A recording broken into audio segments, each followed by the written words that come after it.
I think we'll leave Twitch alone today.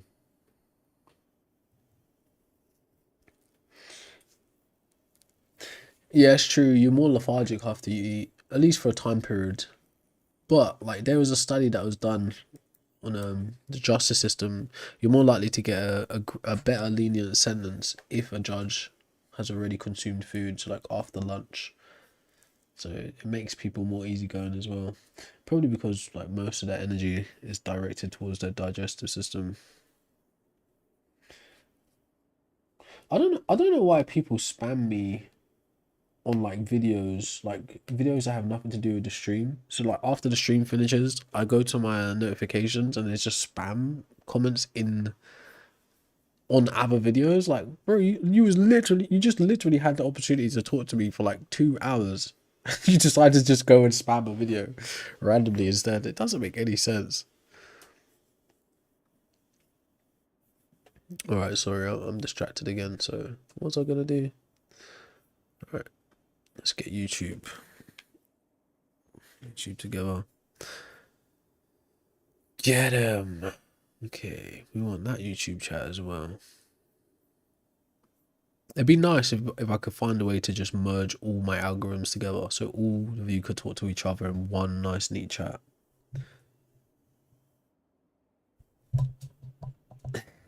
It's like Apple lad. Apple lad, is that how you say it? Apple lad? I don't think so. I don't think they're falling in love. I think they've got like serious obsessions. Prove my claim. Talking to me, bro. Oh, you guys talking to each other. Yo, you prove it. You prove it. 1 second. So I need to distribute this equally. I'll try to anyways. Forget about it. Alright, I'm gonna go toilet YouTube and then I'll be right back and we're gonna bring in the TikTok lot. And then everyone can have like a... No way! Don't tell me that's center, bro.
Alright, about. You need to study science.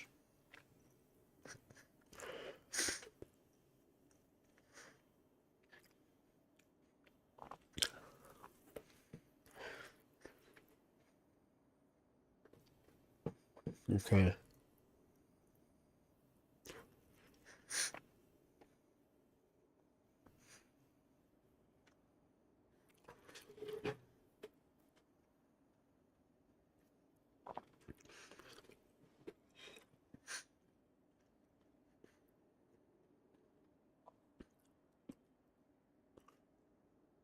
I don't know why I'm attempting to fight this guy when I know I'm gonna lose straight away. Now that is faith right there. You know you're gonna lose, but you still fight anyway. Alright, hopefully that's cleared up the audio issue. There was some vocal overlap.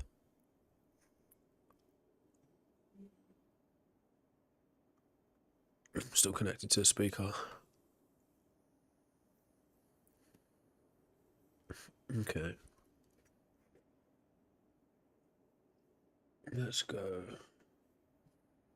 Give this a battle first.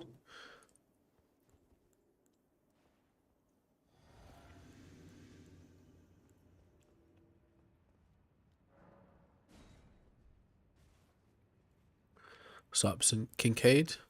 I wouldn't say it's necessarily out of desperation. I think inventing God initially was an innocent act.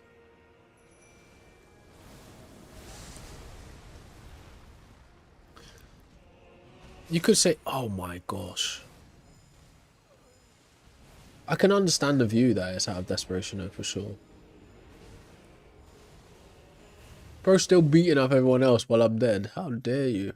I'm the main feature here. Like, you may as well cease fighting. Literally fighting yourself.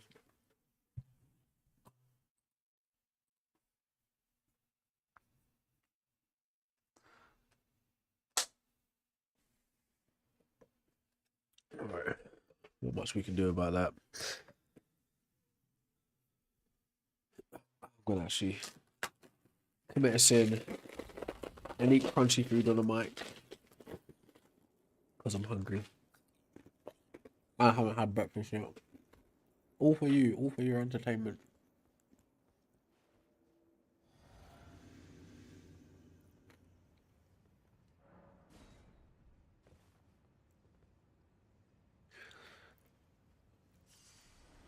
Oh, let's give this another try.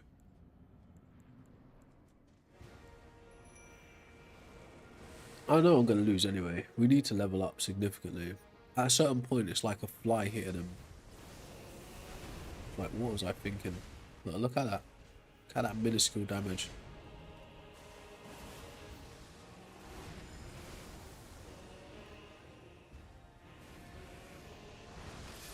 Oh my days, bro. Bruh. Salomon.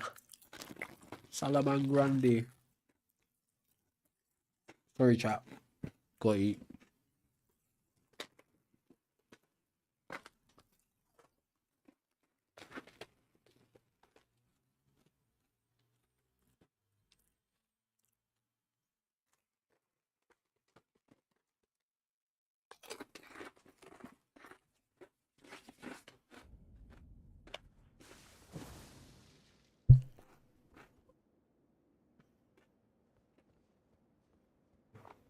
What's up, future? I mean, I don't know what Earth was, to be fair with you, but it sounds possible. Remember I was saying last night? We could just subscribe to Last Thursdayism for everything. And just pretend the past is a complete fabrication.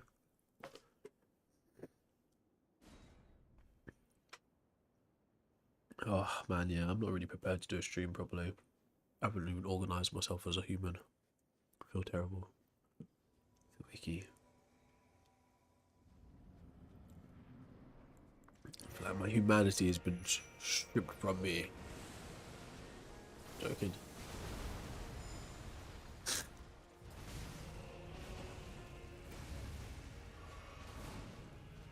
Pasta? Nah. Pasta's not even that good, you know. Like, just as a food substance on its own. Pasta about anything else is actually horrid.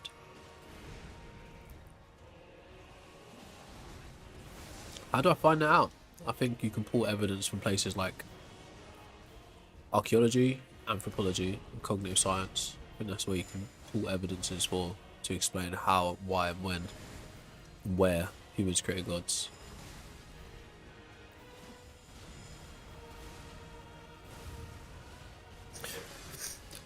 Yeah, like pasta on its own is rubbish. It's like literally just like butter and flour in it, something like that. Just dried and then rehydrated. How did he kill Mimic? He didn't even do anything. Like, he was facing the complete other direction and somehow he's killed Mimic. Like, this guy doesn't make sense.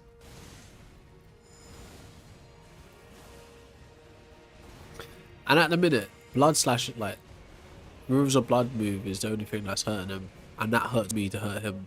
Isn't that ridiculous? It's hurting me to hurt you, bro.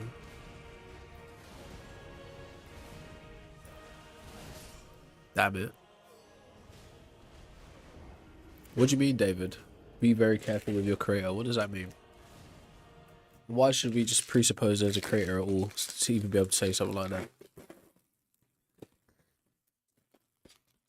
I personally think, right, even if God does exist, he doesn't care about the things I'm thinking and saying. Like, or if he does care, they're products of his will too.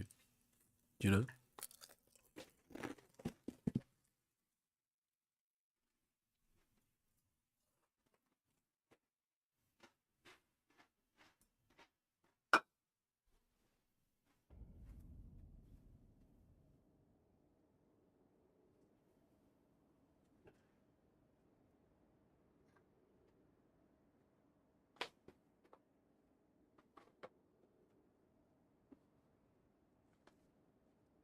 So just like think about it, David, right?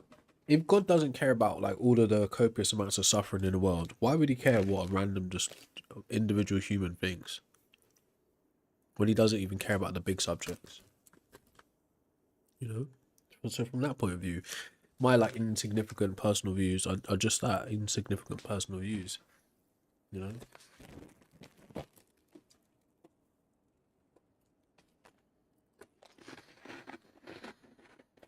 Because it's crunchy, Atlanta. Because it's crunchy.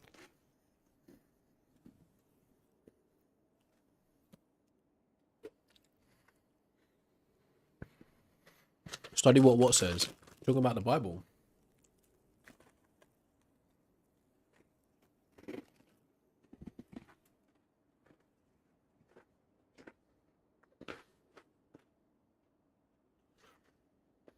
Four hours a day every day. It sounds crunchy to me.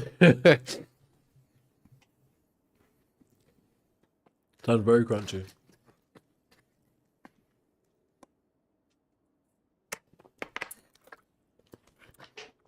So Paladin, I think the Bible itself has little to do with the existence of God, or at least proving God. Narco, no one can see your messages, bro. All you said is, if you know, you know. No one knows. So no one knows what you said, right? And then you go and say, if you know, you know. How does that help? Oh, you primarily you said, if you know, you know. And you're like, oh, so you're gonna ignore my messages, but no one knows what you said. So no, we don't know. You know? I was just messing with you, bro.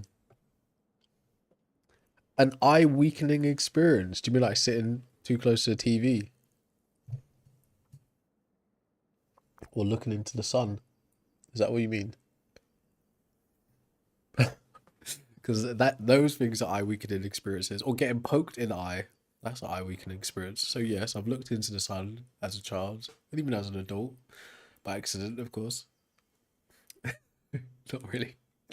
I've been poked in the eye by accident. I've sat too close to the TV, which I'm doing right now. All of those things are eye weakening experiences. So, did you mean something else when you saying that? I appreciate you asking, bro.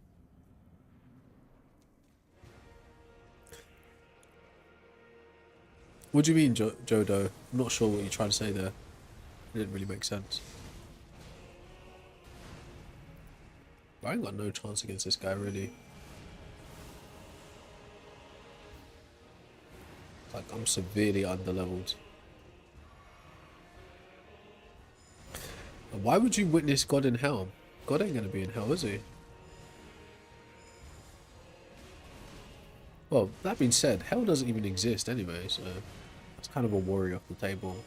I think what's more scary than hell, right, is the fact that there's nothing. It's just the end. That's way more scary than eternal punishment. At least you know there's something happening. There's some brain activity or something. Maybe there's some meaning to the suffering. But just nothingness is a lot harder pill to swallow, but more likely a reality. Well, by biblical context, narco, but that hell doesn't exist. Hell is a mixture of four distinct different places. Why is Why is my camera so high up on the screen on YouTube? It's like half my head's cut off.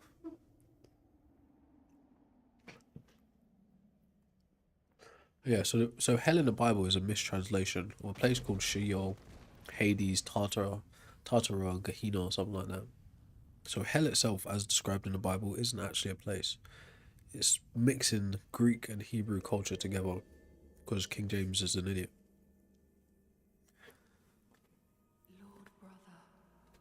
Well, that's true too, Zero. But like, I mean, just the idea that like all of this sensory experience, all of this ability to enjoy life, will just cease to stop.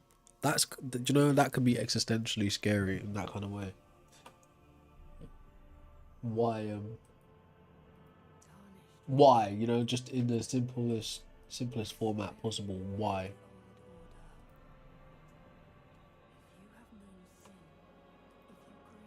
It's like a knees on the ground, looking up to the sky. A why in an R&B song. Why? Very dramatic fashion. Just why in general.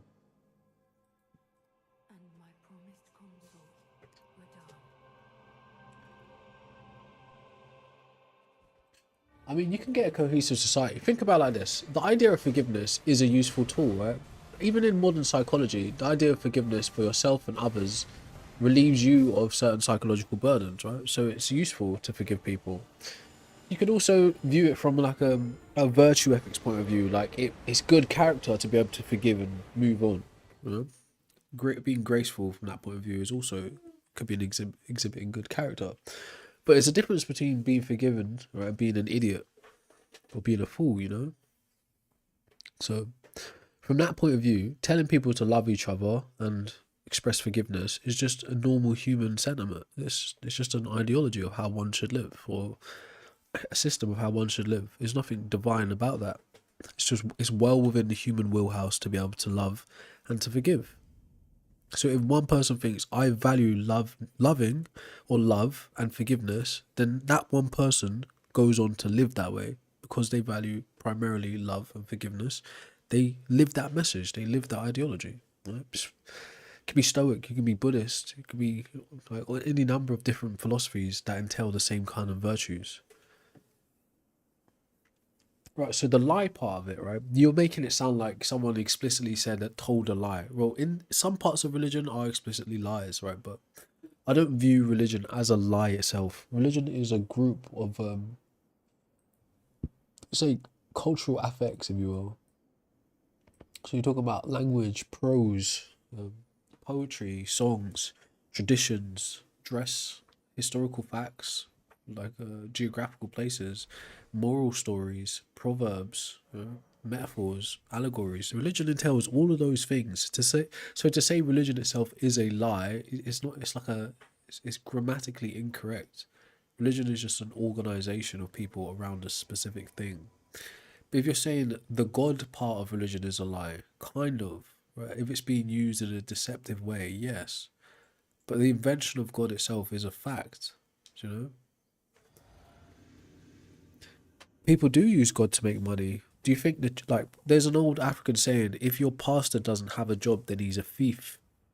Do you think all of these mega structures that exist across Europe and the rest of the world pertaining to church and historical archaeology were funded from nothing?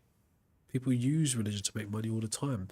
In fact, there's such a thing called the prosperity gospel. You can get on YouTube right now and watch sermons of people telling you you're going to be rich, you know, you're going to have God's favor in your life, right? All you need to do is practice these biblical principles and you'll be rich. Right? So people use religion to make money also. Okay, like your Tony Robbins, your Myron Goldmans, all these kinds of people. They're like hucksters and tricksters and shit. Confidence man is where it comes from. A con man is a confidence man. Your old get his name. Think and grow rich, rich dad, poor dad. All those man, they understand human psychology, nature, greed, so they use it. You know, sell you shit. Call themselves motivational speakers. Now, is there value in that? Yes, right. In terms of developing a psychology that will bring you towards an ultimate goal, which would be financial success. There's value in it, but is there righteousness in it? Not necessarily. It's really what's called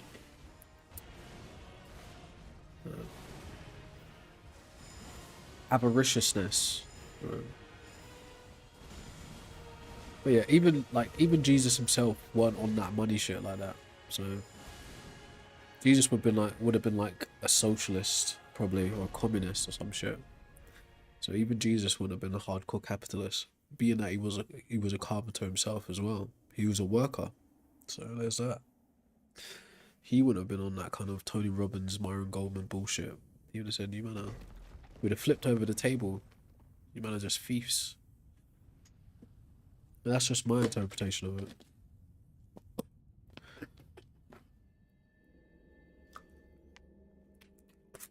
All right, French toast with the Bob Marley. Actually, it's not. Well, a lot of Bob Marley's lyrics are actually direct quotes from the Bible. Again, Rastafarianism is like a hippie version of Christianity and Judaism. Like, that's like a lot of my family history is that. So yeah, a lot of those old reggae songs are really just Bible verses sang, or like truisms and shit.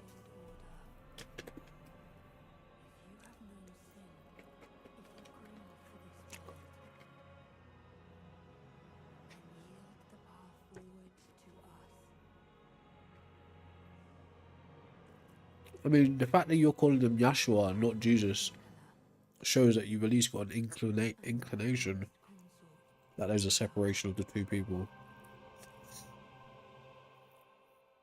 So hopefully that helps.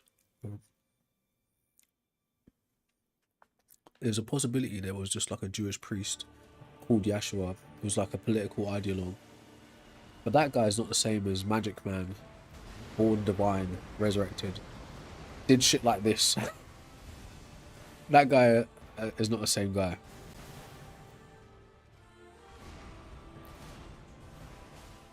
Look how weak my sword is against him. It's like a fly. Oh my days, bro.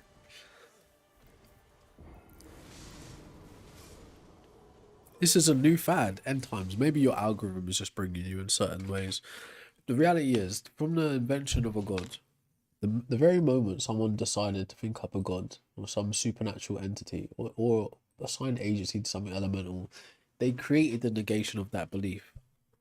So atheism has existed as long as theology has existed. So it's not a fad. What you're seeing is more and more people having access to information. Information and technology is becoming democratized, so more and more people are becoming more well educated about the way the world works. Therefore, you get less religiosity, or you get more people pushing back against religiosity and religious views. Religious religious views and religiosity primarily functions in place where there's low economic and social standards. So the education is poor, the outcomes are poor, so religiosity is high. Because psychologically, it gives you not explanatory tool, but like a reasoning behind your suffering, so it makes you okay with that. Now, again, religiosity can also lead to hardcore capitalism, as we've seen in European history too. But how religiosity plays out in the global south is that it's there because they're not able to get off the ground economically. So it allows them to ease. I'm not using the right words, so I apologize. It allows them to help reconcile their station in life. Not like the idea of it's harder for a rich man to fit through the needle wire than a camel. Stuff like that. Or that the riches will be stored up for the righteous in the afterlife. Things like that. These little excerpts that can help you justify your station in life currently from a capitalistic or a market based view. But there's a deeper history behind that too. The reason why poorer people in poorer countries are religious in the first place is because they've been exploited by European history, via imperialism, via Christendom, via colonization, via slavery, via feudalism. So we in the West now enjoy the luxury of all of those years of free labor and resources, while they in the global South now have religion and we have the resources. Okay? So that's where the inverse correlation of education and religion comes in. The more religious you are, is likely the less educated you are, the less like sophisticated your economic standing is. That's why.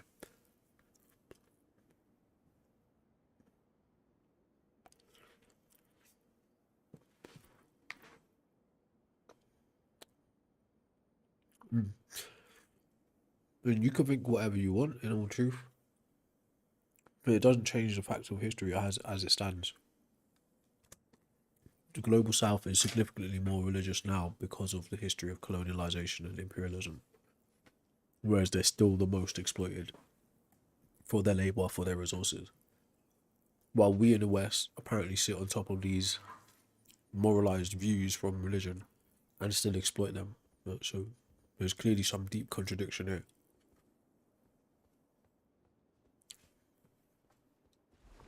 But it's up to you how deep you want to look into it.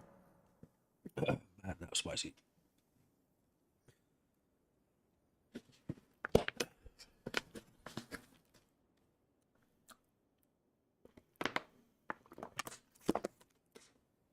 But yeah, it's not that it's now popular to be atheist. Right. Yeah, in some like pop culture, like idiotic kind of ways, yes, people will follow trends, of course. But the invention of atheism is the invention of theology. If you invent a god, you create the negation of the belief in a god. Therefore, atheism exists as long as theology exists. It's as simple as that. Why you may see more active or vocal atheists in our modern times, some of it's because of that pop psychology, just following other people they've seen and they've been influenced by. But the reality is, information and technology are becoming democratized and available at a vast rate, vaster than ever before in history. So, just like when the natural sciences were developed, religion lost explanatory power over the natural universe. Now religion is losing its grip over societal constructs because people have the information about the natural universe, human psychology, and sociological structures, political structures, economical structures. So if the average person now in 2026 is far more educated in all these things, they're less likely to fall victim to simplistic religious explanations. They can keep religion as part of their culture, as part of their identity, but reality is they know a lot more about the way the world works now. So there's some things they now have to accept as this is allegory, this is metaphor, this isn't fact. Okay? So that's why you see it. Cupid, please don't spam, bro. I saw it the first time. I don't study theology like that. Right? I just know a little bit about a lot of things. That's all. Someone's saying pull up the Shroud of Turin right now. Boy,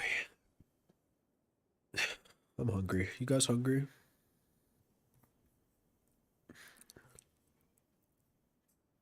There you go. I pulled up the Shroud of Turin. Well, I keep forgetting for the avid YouTubers, they can't see it. So since we're gonna pull up the Shroud of Turin, I'm just gonna have a munch while we talk about it. It's a shame that like you guys see how you guys populate the chat now that the call-in portion of the stream is ended. Right? You see how that happens all the time? Isn't that suspicious, Aston, if you're watching? Right?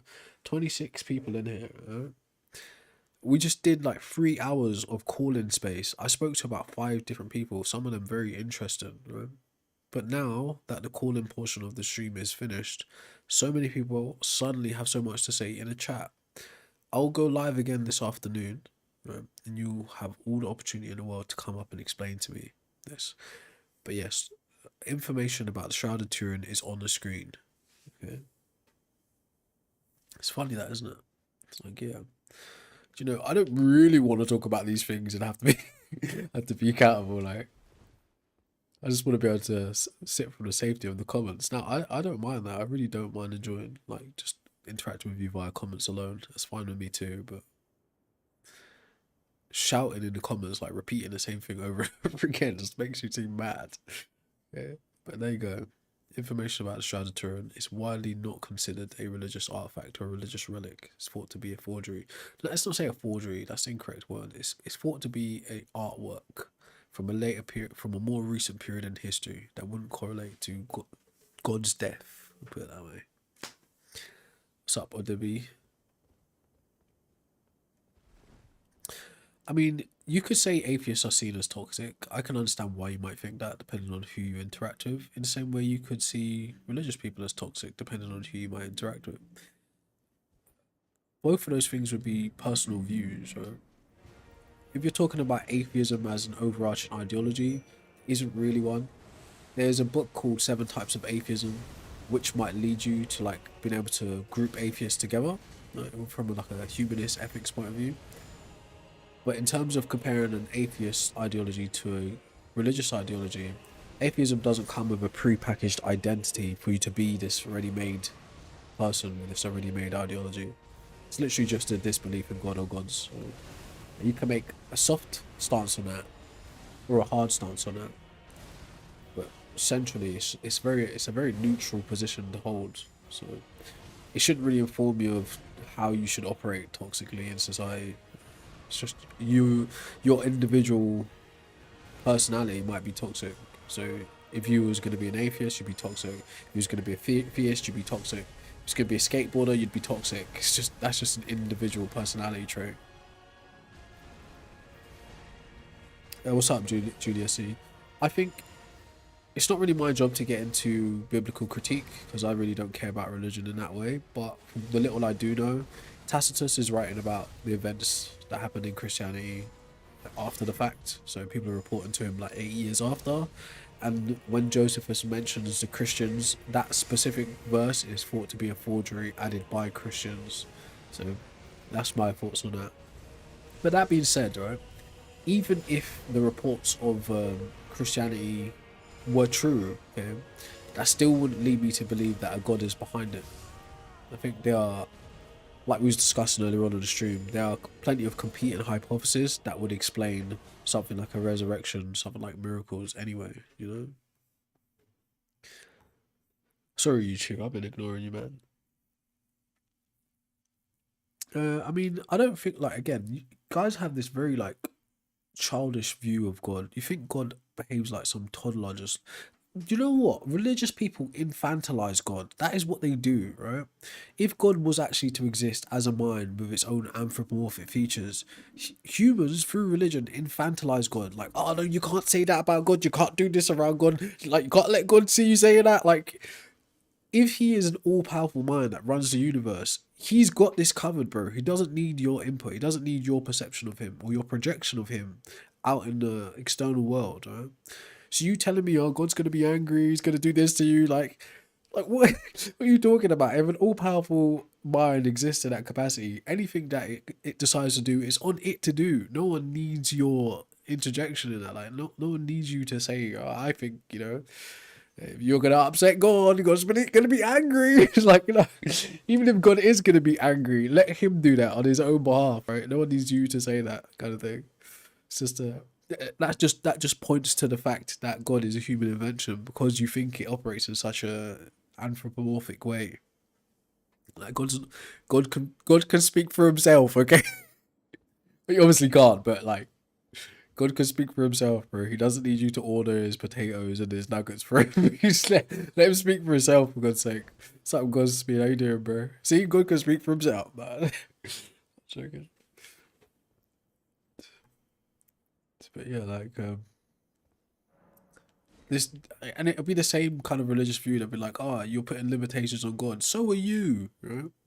By saying that God doesn't do this and he doesn't do that, it's you putting limitations on him. Like, if you're gonna hold a view of God that he's just possibility, you know, he's a he's just potential, right? Then yeah, you don't add all these anthropomorphic things to him because you're reducing his possibilities by doing that. So why would God give a damn what an insignificant human thinks about anything by that standard, you know? He shouldn't. But since you view him as this humanoid man in the sky, he's going to be able to get angry like you, isn't it? He's going to be able to love, he's going to be able to be an idiot, he's going to be able to regret like you. So he's expressed in that way through religious texts. He does all of those things because he's anthropomorphic.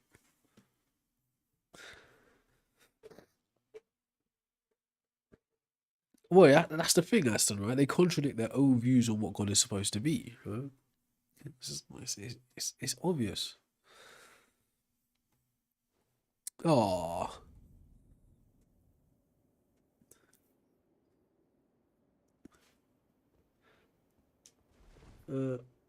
I mean, viral vortex, right?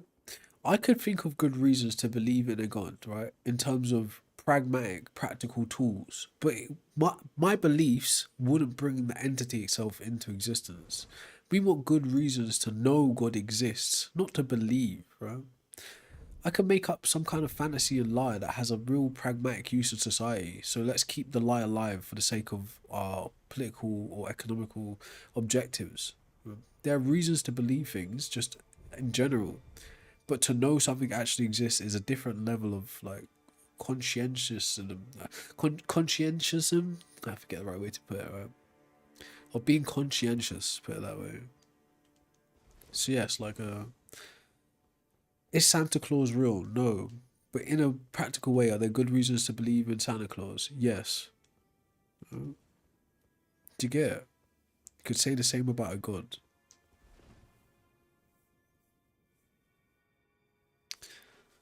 Anyways.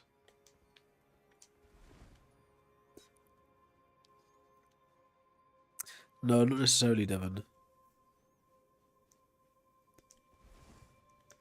I'm older than you, probably. And actually, if I'm younger than you and I know so much shit according to you, then that's embarrassing for you.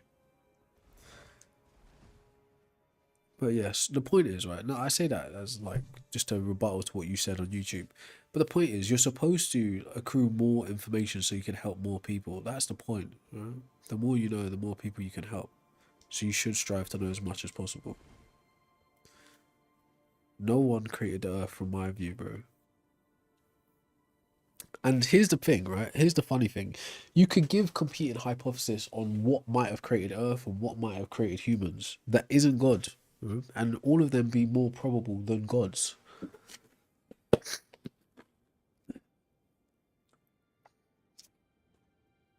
That is the problem. Okay? Gods are directly anthropomorphic human inventions. Now, there are types of gods which aren't anthropomorphic too, right? Just like a pantheistic type of god configuration. But primarily, all god concepts are human inventions because they're just that, concepts, abstract concepts. Like, even if you was to take God seriously as someone telling you, hey, gods exist. Well, what are gods? Immaterial spirits.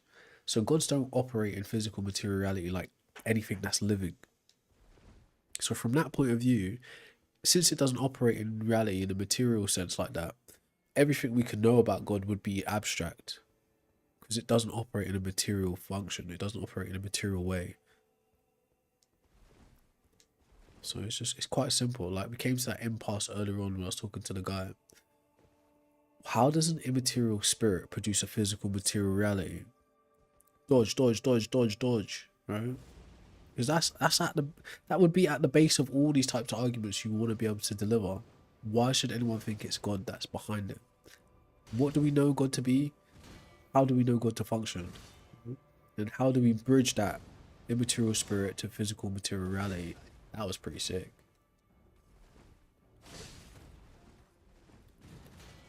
Brother. It's not me who's thinking about this like a movie, right? It's actually you guys. Think about it. I'm talking about what can be known, what is factually available to us to know.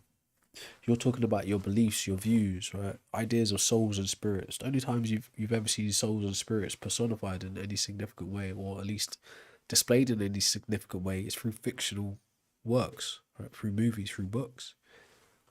These things don't have a concrete existence. That's why they're called that in the first place. Blow my nose.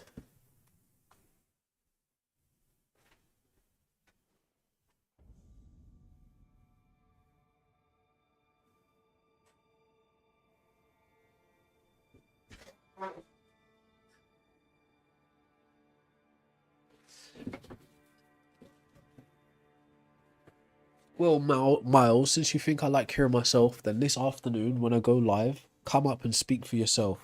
We just did 3+ hours of speaking to people, and all of you cowards were nowhere to be seen. But now, where there's no opportunity for you to come up and speak, you got a whole lot of guff, got a whole lot of gumption. It's the typical bullshit, man. All right, so hit the follow, and next time I go live, when you're not at work, since you're at work, all right, come and speak to me then about it. But if you feel this is just like some narcissistic, you know, indulgement in my ego, then fine. Come up and engage in a dialogue when there's time for it. But since it's not functioning like a call-in show right now, I'm speaking to you by reading your comments. Right? So if I'm reading your comments, I'm responding to you, then it's not just some narcissistic monologue. Right? I'm at least attempting to communicate. You're not attempting to understand what's being said to you. Okay?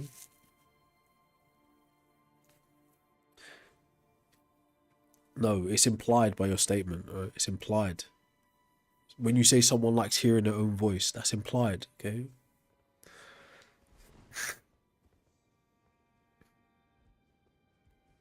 But yes, this very stream for like the YouTube side of people, they can rewind it and see me directly talking to people. So it's no like, I don't even, it's not even my forte to be like debating with people, but I will speak to you if you want to speak to me. Yes, I've got a blocked nose, bro. Hay fever is very real. Colds are very real as well. I'll be out here interacting with the general public and they don't wash their hands and all kinds of shit, so you know what it's like. It'd be happening. Again, human biology, right? Whose plan was that? Oh, I need to change my weapons, man. I'm cooked. So what I've realised is we can't fight Radahn with our current builds. We're just way too weak. Can't even fight these guys with the current build. So it's either we go hunting for Erd Tree Seeds or we restart the whole DLC. Because the main game is complete. It's just waiting to restart it. I think that might be a shout, actually.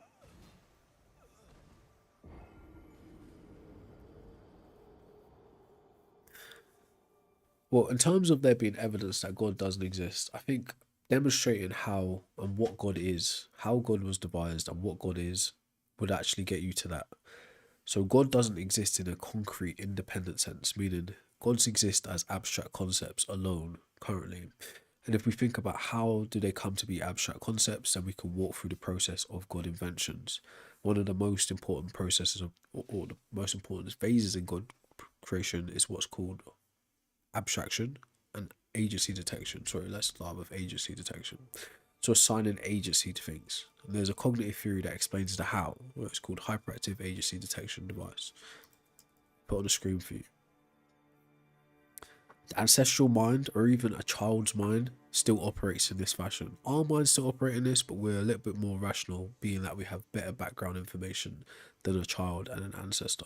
Meaning, the more superstitious of us today will hear some external stimuli like a sound go bump in the night, and they'll say, oh, that's a ghost, that's a god, that's a ghoul, right? But the more grounded, reasonable people of us will say that bump in the night, that external stimuli, is the dog jumping about, or it's one of our family members, or maybe it's a thief trying to break in, right? We assign the probability of that agency to something real and concrete, whereas more superstitious people assign that agency to something abstract, something fictional fundamentally. Right? It's on the screen. This is the cognitive theory that allows us to create the first types of gods, which is to assign agency to elemental and celestial things. It's on the screen. So have a read of it yourself.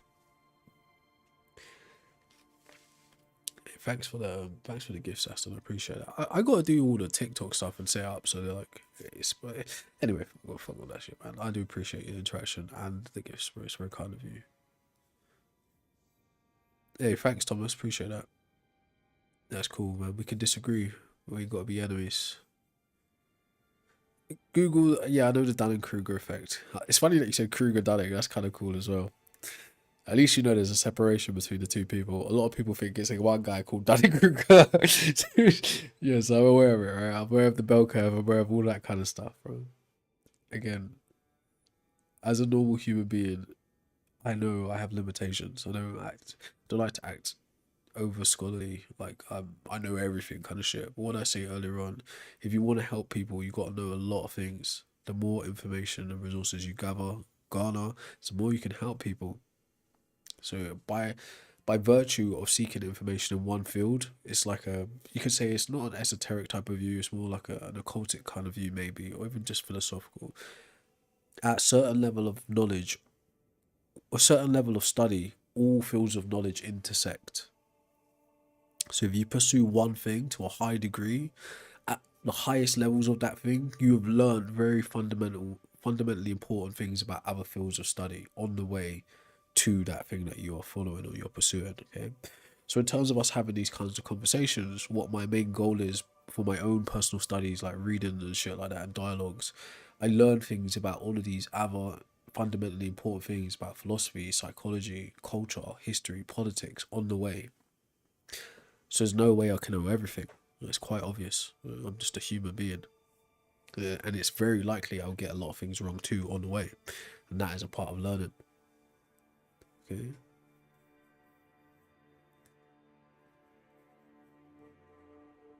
But yes, that what was on the screen is the how we invent the first types of gods. Okay. I'll read it for you for those who are either disinterested in reading or unable to. Hyperactive agency detection device, HAD as a acronym, HADD, is a cognitive theory suggesting humans have an evolved built-in tendency to quickly attribute events and movements to intentional agents, things like people, spirits, and gods.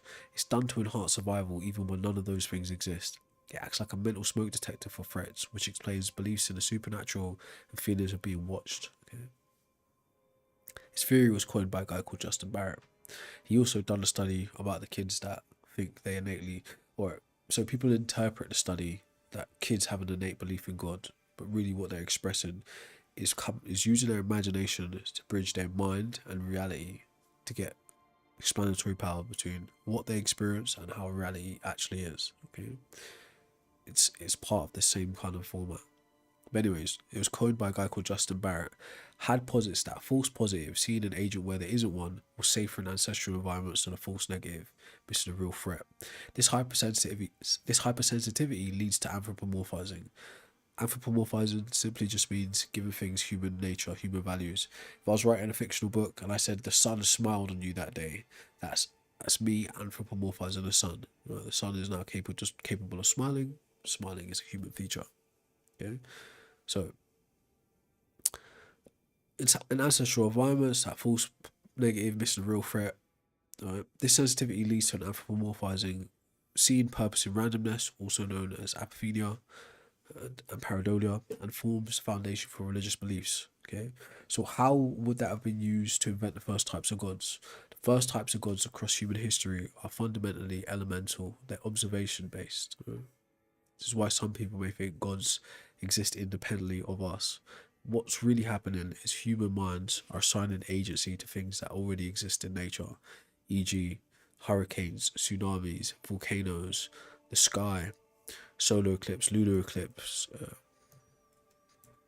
comet showers, etc., equinox, all these interesting things, okay, natural phenomena. People assign agency to those things, and it's expressed through that. That cognitive theory is why and how they assign agency. So an example of this in ancestral mind. Ancestral mind experiences what me and you know today to be a thunderstorm or a lightning storm. The sky blackens. So again, alright, so phase one of a God creation is assigning agency via observation. So the observation is taking account of things happening externally to your mind in your actual natural environment.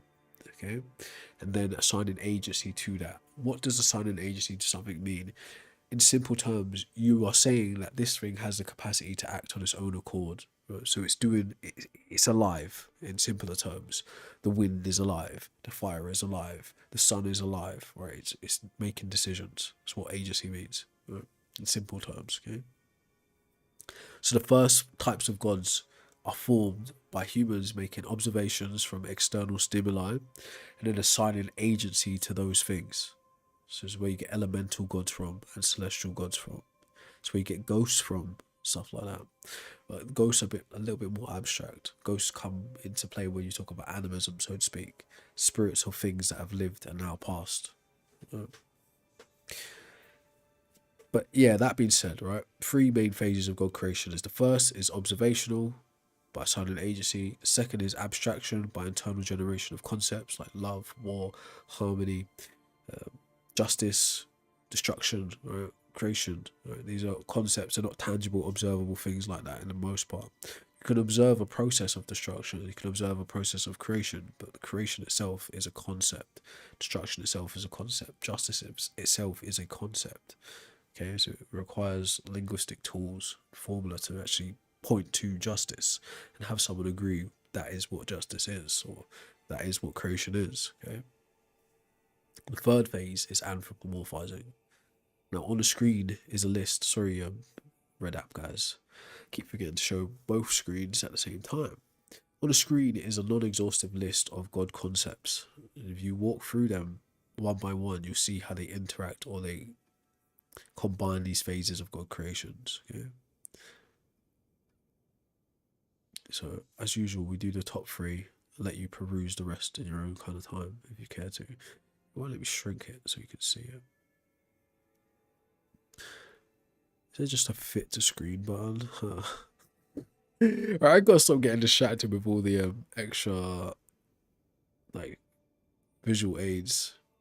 Some people need them, some people don't. Right? They're just able to listen, some people aren't. But anyways, on the screen, a non-exhaustive list of God concepts from different regions of the world. Now, each one of these individual regions have put forward hundreds, if not thousands, of gods throughout human history. How do we know anything about these gods?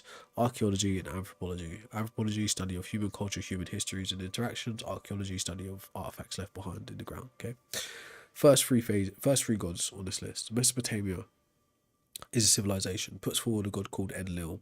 Enlil is a god of wind, air, and storms. Right? It's an elemental god, a phase one god. So someone assigning an agency to something that exists in nature, air, storms, right? or winds and stuff. Right?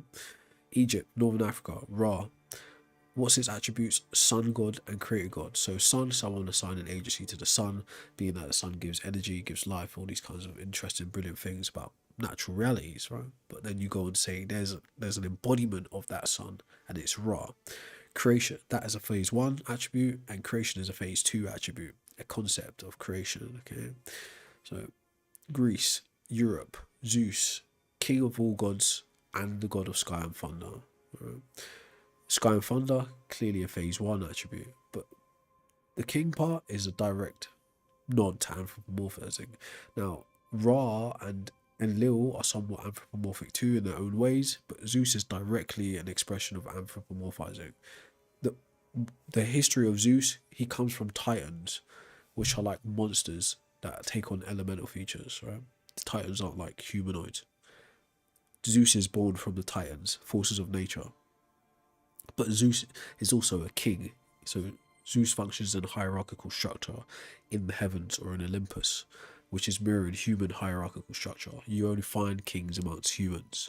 So if a god is a king, it's because a human gave the god that attribute. Okay, so it's directly anthropomorphic. So simply put, take a snapshot, look at them and go for them in your own time. God of the Bible starts out the same way as Zeus in a sense, right? The God of the Bible starts out as Yahweh, a national god of Israel, storm and warrior god. So there's a phase one attribute and a phase three attribute, or you could say even a phase two attribute as war is abstract too. But war is also human, anthropomorphic. But yes, the God of the Bible even has the same attributes. Right? It starts like that, then it evolves over time as human concepts and capabilities evolve. Right? So let's play some games. What's up, Goat Man? Goat Man, you've been missing the talk shows.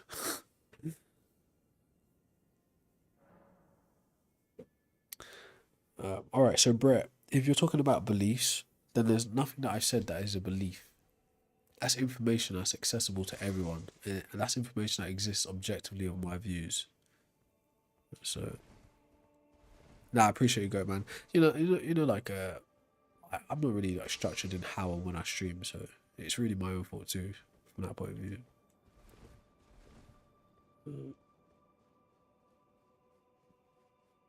I don't think that's true. 6A6, or I think her name's gonna be Baby with a 6, right?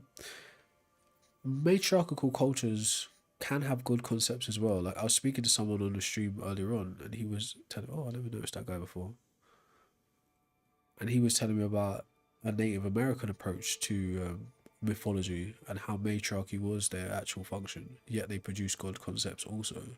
So I don't think that's true. In terms of a critique on westernized mythology, on how things like Christianity are structured, Judaism and Islam, yeah, 100% patriarchal, 100% an attempt to write women out of history, 100% of supplication, if you will, right? Or there's another way to put it.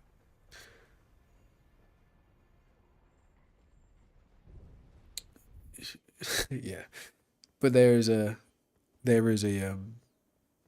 clear and distinct attempt to remove womanhood from humanity like that, and through that is an alienation of humanity, and there's so much weird psychological schisms through misogyny that those religions play out. Right, if that makes sense.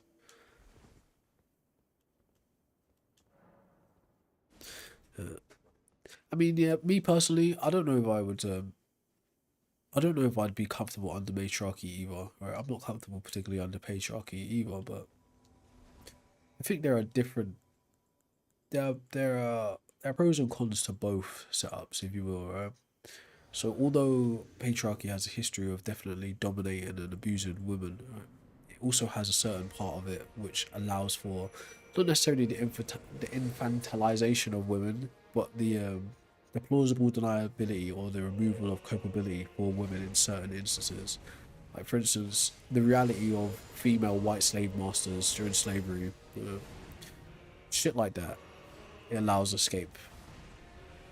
That's just one thing. But yeah. But yeah, I'm not saying this. I'm not saying that any one is better than the other. To be frank, I just think we're kind of beyond. No, no. Let me not chat shit, right? Because look how we live currently, right? It's full on patriarchy. No two ways about it. And that is probably the influence of what I'm saying. Truth be told, okay. But I think, right, in idealistic terms, we should be able to move beyond these binary structures of how we work societally.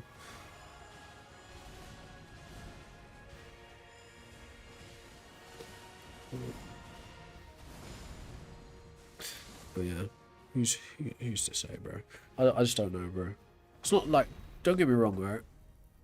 It's actually, but here's another problem that's entwined in that, right? Because there would be a fetishization of women to try and perceive them. Sorry, to try and build a feminine figure into a like the teacher that Socrates had. It would be the same kind of objectification in a way, right? If I wanted to, so like, if I'm trying to search for a woman that I could hold as my leader, I would be like fetishizing her in a way too, because I'd be trying to turn her into something that she may not be naturally, do you know? So me trying to make this woman leader out of her, like create some Angela Davis type of imagination version of her, right? Would also be misogynistic too, because if that's not her as an individual, that's not her natural like functional like prerogative to be that figure. Me trying to bend her into that figure would be an exertion of force on her reality too. So there's these fucked up things in there that it's very it's very weird to actually to examine. Now, are there strong women, significant women throughout history? Yes, of course, right? Are there women worth working under and working for? Of course, even till today. Okay, but in the same view of like wanting a matriarchy would be no better than wanting a patriarchy. Truth be told, right? It'd be no better, but it's understandable in terms of the history behind it.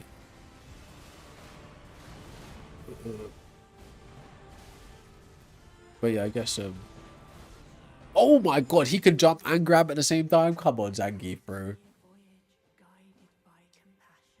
Be serious.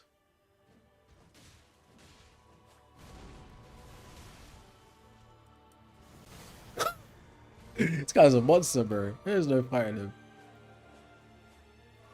Look, it's just. Ah, that's what he did.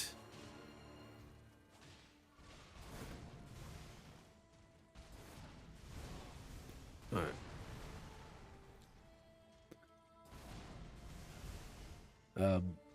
Because I like Elden Ring. And I like talking to people. We could talk about dumb stuff too if you want. I don't mind. It's like, there's a choice. We could play a different game and talk about a different topic if you want.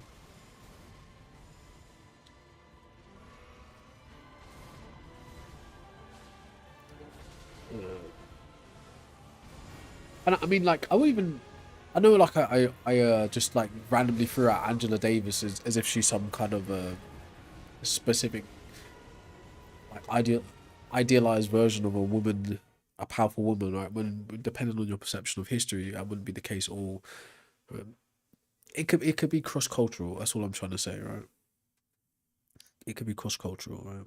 I don't necessarily think Angela Davis is the pinnacle of female intellectual capability at all. Like there are women that exist like unnamed and unlike acknowledged who are more clever, who are more politically active, and even in some instances physically tougher and badass than many men that are historically known. Right?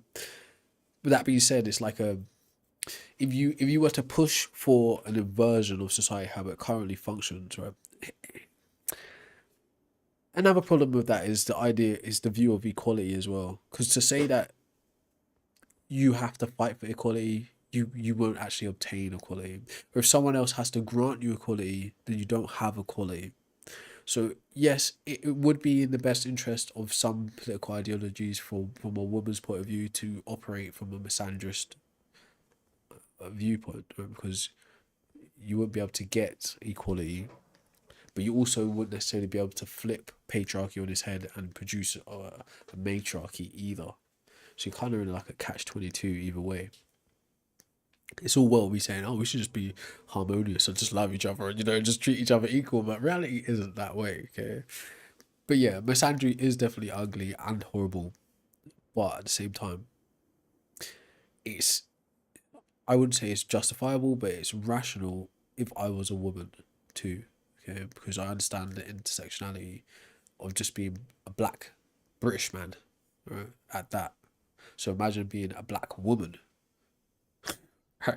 So that kind of shit, right? I understand you might operate from that kind of problem, like that problem zone where you're facing issues on various different fronts. But anyway, how this pertains to God concepts? Yes, there's a direct removal of femininity in traditional Abrahamic configurations.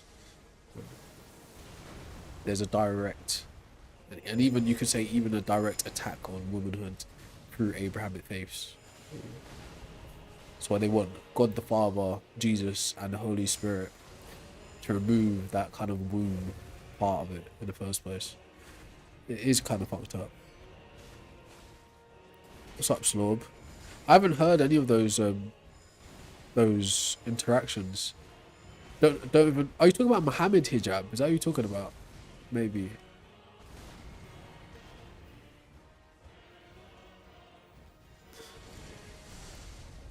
Hey, we should be able to duel. You're right. I mean, shit.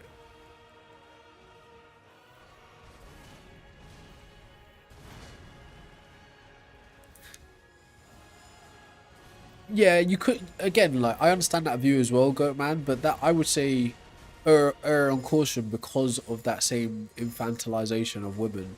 You would to say that their misandry is just a reaction, and it's ultimately misogyny, right? In a way, you're removing their agency too, right? Even that you're removing the agency to say actually a woman is capable of just hating a man for nothing more than just hating a man, because she is, right? She could have good reasons to, but to say that she doesn't have the capability to is the same infantilization, right? To say, oh, it ultimately just leads back to men can be a bit of a bit of a, yeah. Maybe I'm thinking about it too deeply. It's not that. It's not even that. It's not even that deep. But to say like, I understand what you're saying. Put simply, Go Man. Yes, misandry can be a direct reaction to the abuses of patriarchy historically. I can understand that, and it's very justifiable from that view. But at the same time, you kind of pull out their agency from underneath them by saying, "Oh, you're only doing that because men did this to you," in a simplistic way, you know.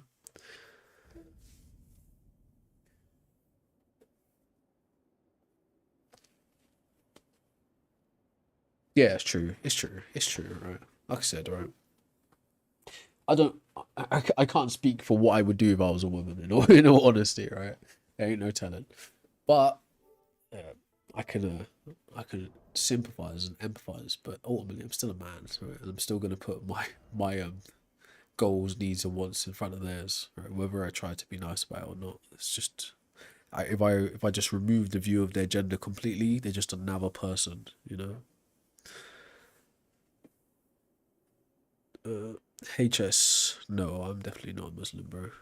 Why ain't I a Muslim? I would be ideologically opposed, not just to Islam, but to any Abrahamic constructs like that. I would be specifically ideologically opposed to Islam because it centers itself around this view of submission, and my ideology is more orientated around liberation and freedom itself. So just off that simple thing, I'd be ideologically opposed. But then we go deeper into what their concept of God is and how that plays out as political system in the Arab world. So I wouldn't say loggerheads. I don't know if that's the right word. Hey, you guys, I'm restarting the game. I can't deal with getting thrown around by Rodan like this, bro. I can't cope. I need to level up.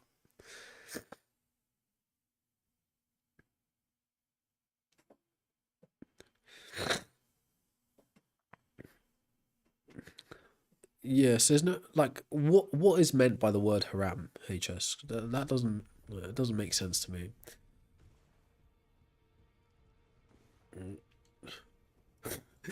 You say from my point of view, ideologies contained within Islam are haram to me. Just some ideologies. Yeah. But what is meant by that? So we'll begin journey 5 because I can't cope with getting thrown about like that. It's rough.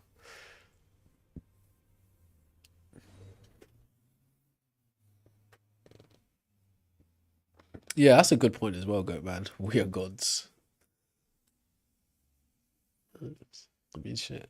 Some like assign that to like a Satanist kind of ideology as well.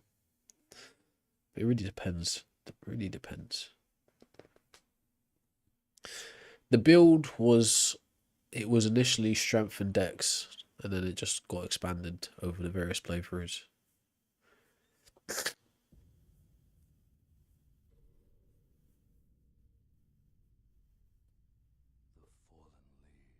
I agree, Immortal Observer. I agree. The cultic nature of those religions is really I'm adverse to that too. So from that point of view, yeah. I don't know what haram is, right? So, like, from again, I grew up in a multicultural town, right? You know, some of my best friends are Muslim. You know, that kind of racist shit, right? Some of my best friends are Jewish. Some of my best friends are white, right? Even though those things are true, right? I grew up with lots of different Muslim people. I was critiquing it earlier on by the street influence and jail culture and Muslim culture, how they intertwine in the UK setting. Okay, I was critiquing all of that earlier on. But that being said, if I was to speak to one of my past associates about their views, right, they would tell me, "Oh, eating pork is haram, listening to music is haram, like going with girls is haram, all these kinds of things." Right, they're telling me from a cultural perspective, but yet I still see Muslims making music. Right, I don't much see Muslims eating pork, but I have caught them eating shit that they shouldn't be eating, like a few times in life. Right, I also see Muslims drinking, smoking, which are considered haram. I see them playing out provocations on people, which they shouldn't be doing. Right? I see them selling all kinds of drugs, but this isn't unique to them. No, don't get me wrong. But within the culture, they'll say, "Oh, selling drugs is haram," right? You know, like, but they all that's racist. A lot of them do, okay? Like doing fraud is haram, right? But like they do, you know, like insurance claims are real. Like, so what do you mean when you say haram? About me being again being like not culture, not racist, because it's definitely not racist because it's not race, right? But what do you mean when you say haram? That's what I'm saying to you, because I could just be stereotypical and just have all these views that aren't necessarily true. Do you get? So there's that. Now, yes, like those views might like comically sound racist and stereotypical, but some of them are real. Like, let's be honest. Like, there's a saying that stereotypes are earned, isn't it? I'm joking now, taking it too far. That is called right wing politics, right? A fact bent to sound like truth, like well, an ideological truth. Just playing.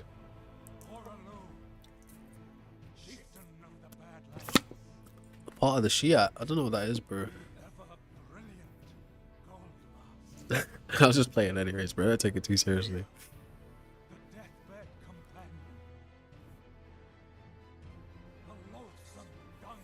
And you, the mental entity of this channel, created this stream.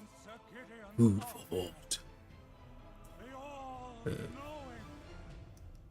What, you think I'm a Yank? How?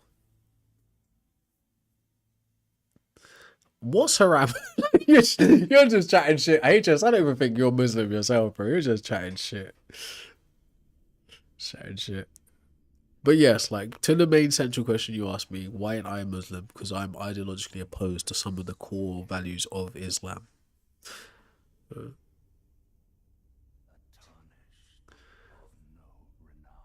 Contra, I actually don't know about John Hicks, but I would like to know. I would like to know. It seems interesting.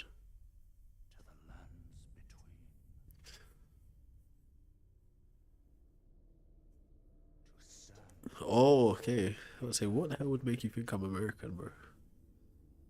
Not that it's impossible. Depends, Daki. Depends which religion you're talking about. I would even say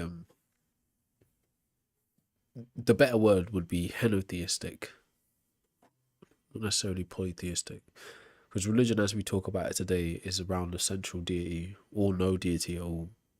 So those polytheistic religions that you're pointing to were really just early cultures, or at least say indigenous practices like Nordic paganism, Celtic paganism, Greek paganism.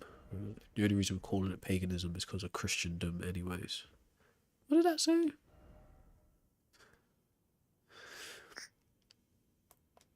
I'm already the Elder Lord 5 times over, 4 times over.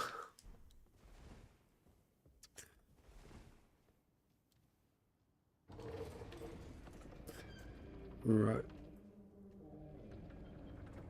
I don't know. I don't think anyone invented humans. There's not good reasons to think that, bro. We ain't got shit right now. I want to, like... Should I take a risk and just undo all of the progress? But then again, all the enemies are going to be significantly leveled up. So to play it again without any weapons would be dumb. Or would be ultra challenging. I want a new build. What is the point in playing a game 5 times with the same build?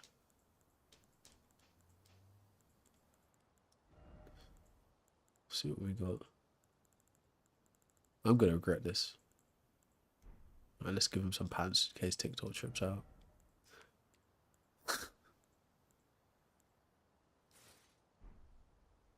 You know what I mean? Them guys are a bit weird like that. Alright, sorry, right, I'm trying to see what Contra is on standard Church of England Christianity. Is it positive force, love and morals? No, it's not, right? The invention of well, you could say the Catholic Protestant schism or the splitting of the two is good based on progressive ideologies and reform. But no, they're not a pinnacle or even a pillar for love and morality, because you got to understand how Christendom is expressed across the Western world through history. It's not actually a good thing.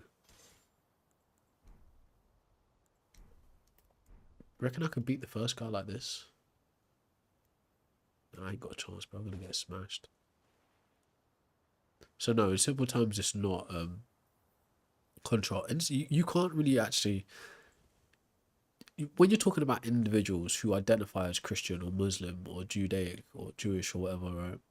You can give them, you can accept the subjectivity or the nuance of their personal existence, because their moral frameworks may differ, right? They may be divergent in their moral frameworks, meaning an individual Christian can subscribe to utilitarianism, to virtue ethics, to egoism, to consequentialism, to ethics of care. The individual Christian can, right? So like an individual believer of the Church of England, or even an individual bishop of the Church of England, could have a variant of more moral ethics that he pulls from. But as an institution, the only moral system that the institution prescribes is divine command theory. So that means it's good because God's the moral standard and God said so, or it's in a religious text. So by that standard, the Church of England itself can't be a pillar for morality. Its pillar or its prescribed ethic code would be divine command theory. So by that standard, they're not a standard of that. And if you're talking about love, which is also a subjective, cultural dependent view, it can't be a standard of love either. Individual Christians can express love in any way they choose to, right? Agape love, sensual love, relational love, etc. But as an institution, since it's not an entity in a corporate kind of sense, being that it doesn't have personhood. The institution itself isn't an expression of love. It's an organization around a theological agenda. Okay? So no, it's not the standard for love or morality. Neither is the Vatican Church by that standard. It's just an institution. Individuals can be great or they can be terrible. But as an institution, no. Right, how do I do this again? There we go. Oh, we're gonna get cooked. This guy's gonna smash us.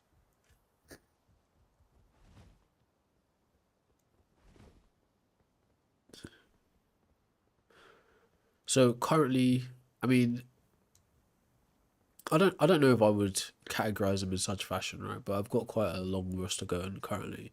What I'm currently reading in terms of philosophy is a book called Think. It's like some Oxford Press book. A book called Conscientism by Kwame Nkrumah. And more on, like, you could say, an anthropological sense if you want, because it's not really about anthropology, but it plays into the understanding of human cultures, interconnectedness, etc. Book called Atheism, 7 Types of Atheism. I mean, in the past, I've read other things, but it's not necessarily. The other things aren't necessarily relative to what you're asking me, really.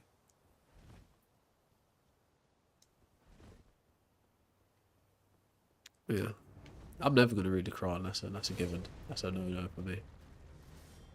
Might know some things about it, but reading it, that's gonna be a no. Gotta be no for me, dog. Oh, so this weapon ain't that bad, but it takes a lot of stamina.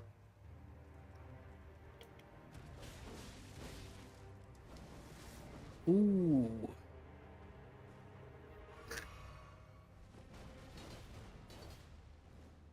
Reading Wretched of the Earth as well, currently.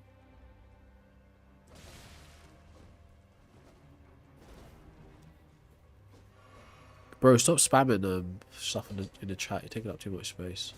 Can't see when serious people respond.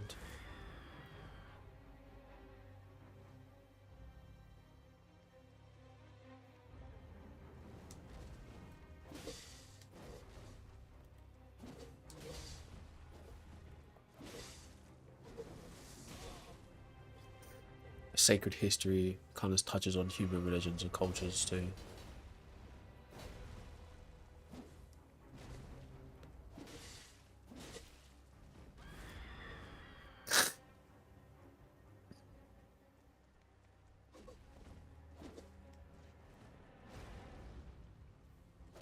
Damn it. No, there's no parry for me. We can kind of block though, but it's worthless blocking, isn't it?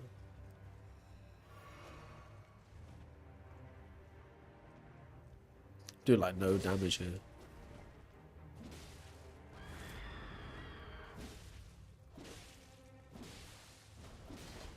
No, no. Parry, parry.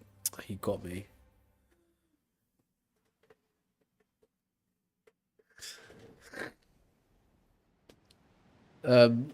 Yeah, in very simple terms, it is contra in the world. In very simple terms, it is. But it's more nuanced than just saying morality is subjective. But in simple terms, yes, it is.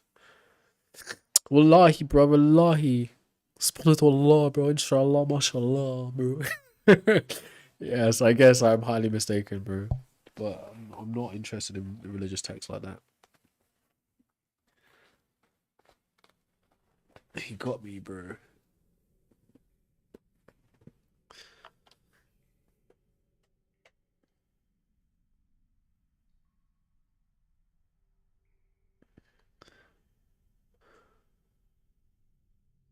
Supernatural. I'm not quite sure what you're trying to say.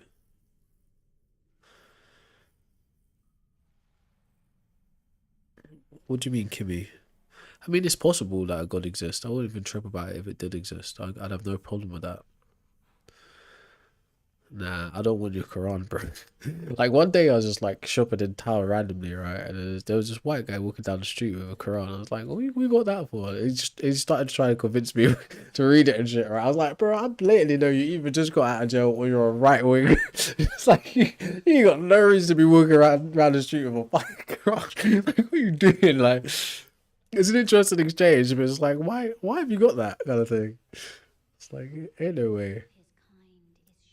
Like, bro's like, oh shit, you caught me. I better make up a cover story. It's like, what the fuck? You gonna do with that? Best fiction book I've ever read.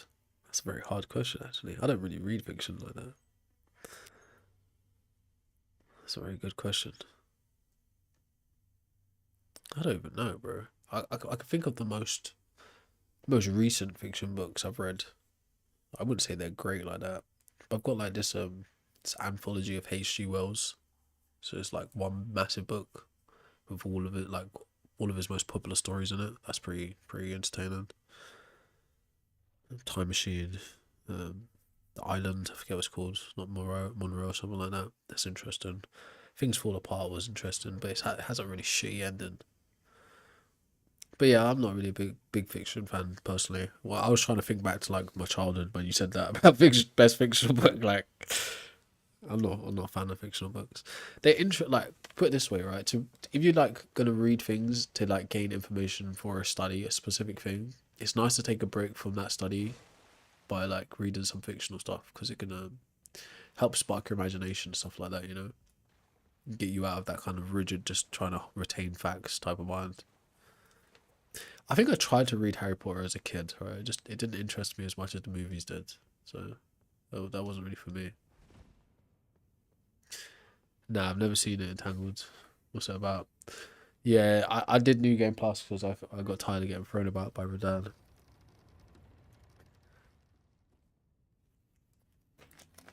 I forget what that book's actually called. Well, to be fair, right, you could say reading a book called Sacred History, even though it's talking about religious experiences and these cultural effects, you could really say that's a fiction book as well, technically. Like it's talk about like miracle happenings and shit like that, or spiritualist views and shit. You could say that's a fictional book. Reading a bit of the Bible. Reading a bit of the Bible is fictional too. Yeah, different conversation.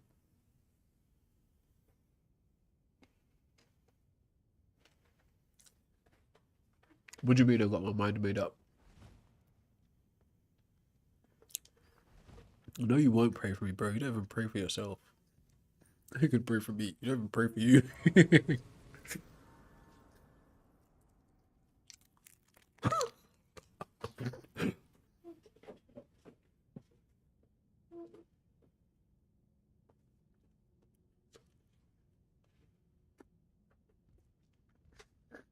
So what is talking like a white guy, coach? Why do you explain it to me? So now you're not only stereotyping me, you're stereotyping white people. So why do you explain to me what talking like a white guy is? Oh, this should be fun.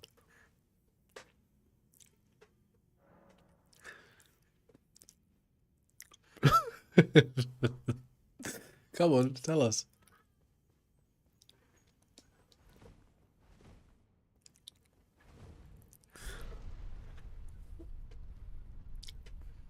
Praying is a stolen practice. That's an interesting view. Actually, someone added me earlier on. I think it was you and all, but a lot of people spammed since then. Let's scroll back. Yeah, it was you. You ever played Darksiders? Yes. Actually, I'm part way through my first playthrough of that. Nah, not big fan of bananas to be fair. Right? Bananas are kind of itchy for me. I prefer apples. There's levels to that. I'll be. I mean, I don't know what you mean by that, but if that's supposed to be offensive, I don't think I can be offended by that. But I think the same applies to all views you would hold about the universe. If you think something can come from nothing in the first place, then you're likely to believe in a god. you're likely to believe in the creationist myth. Since I don't think something can come from nothing, that's not really a concern of mine in terms of consistency.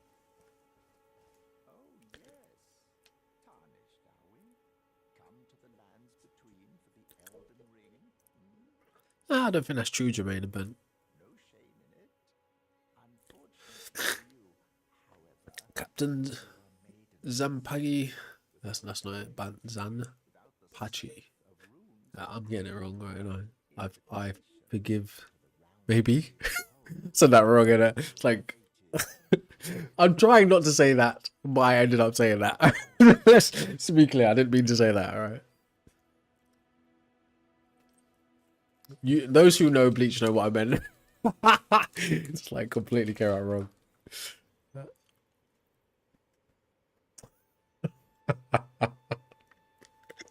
Like the worst slip of the tongue ever. I think it's patchy.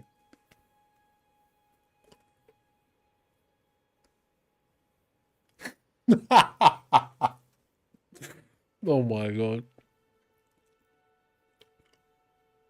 I apologize.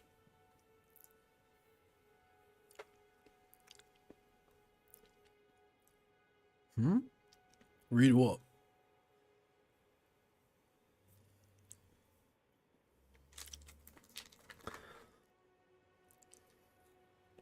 I don't know what HOD is, bro.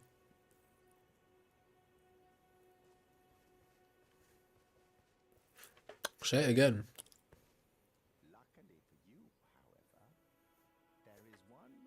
That's true, Prince Vegeta.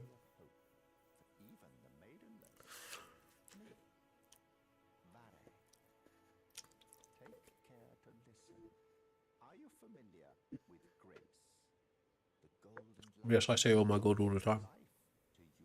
I say god damn.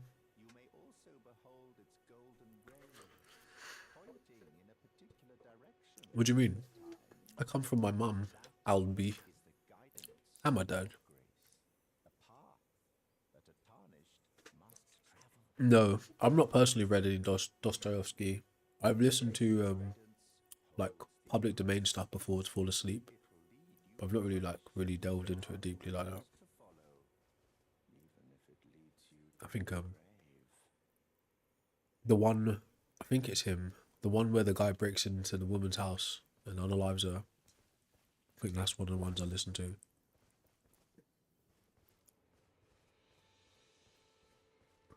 Yeah, I haven't really been playing the PS3 recently, but I'm trying to play Darksiders for the first time as well. But just get distracted. And also, there's not really much time these days.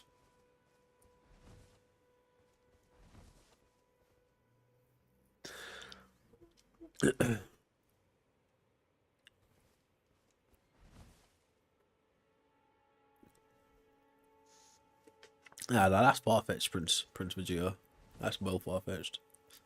Why would demons be behind religion?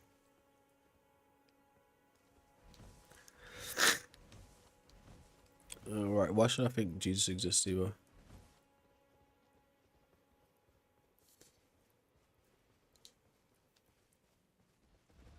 Ah, you son of a bitch!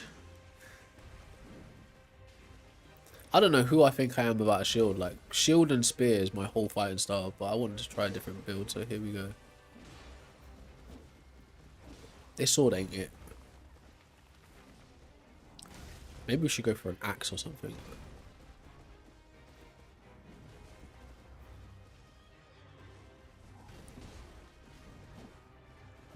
I ain't killing nothing with this weapon.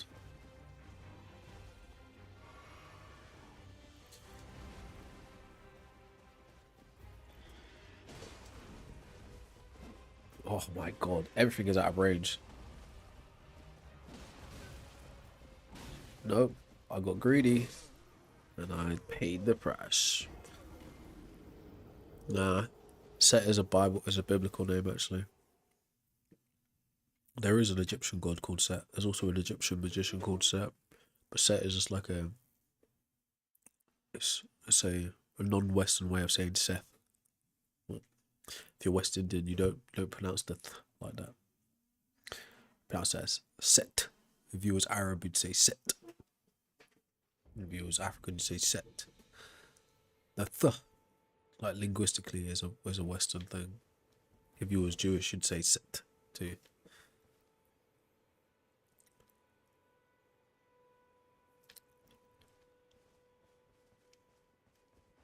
I mean, I'm not really a debater like that, Contra, so I'll be interested to talk to you.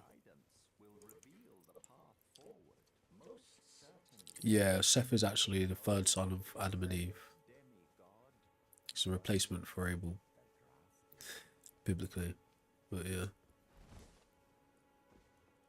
But who gives a damn, bro? My name is my name. My name is longer than that. My name has a specific definition and a purpose behind it. And it's not one of my choosing. I've been trying to think about a name that I would like to choose for myself for ages, and time has just carried on ticking.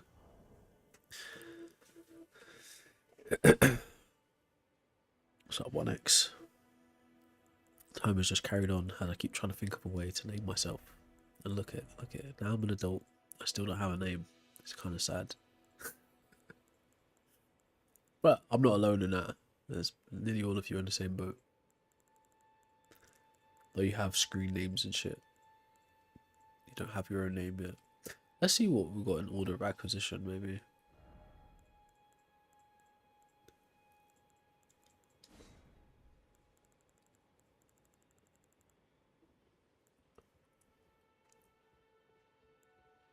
I mean, you can't do both, right? Right. Maybe if you explain to me what your reasons are for supporting religion, then I could understand. Huh. Good luck using that. That's worth a shot, though, isn't it?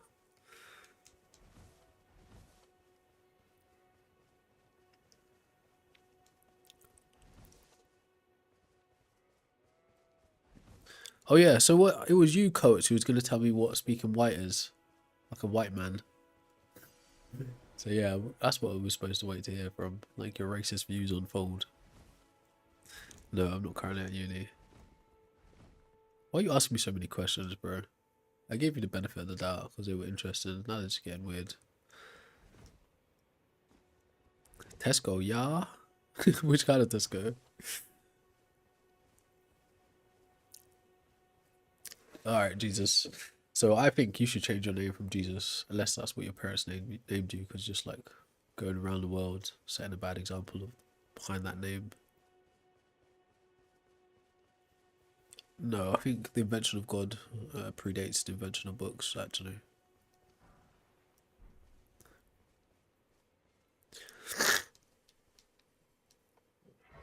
Humans created God, Tasha, using their brains. There's specific cognitive theories that explain the how they did it, and even the psychological reasons behind why they did it. So there are good reasons to invent gods, but the fact of the matter is that they are inventions, Tasha.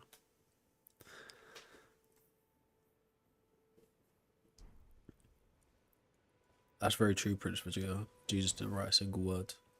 You'd think he'd have that kind of capability since he could walk on water and shit. But the guy just didn't seem to know how to write stuff down. Crazy when you think about it. Yeah, I don't know. Don't know about that, Jesus.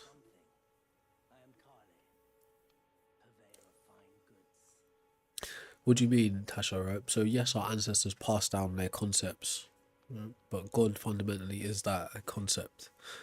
There's no, in simple terms, Tasha, there's no way to demonstrate a God exists independently of human minds.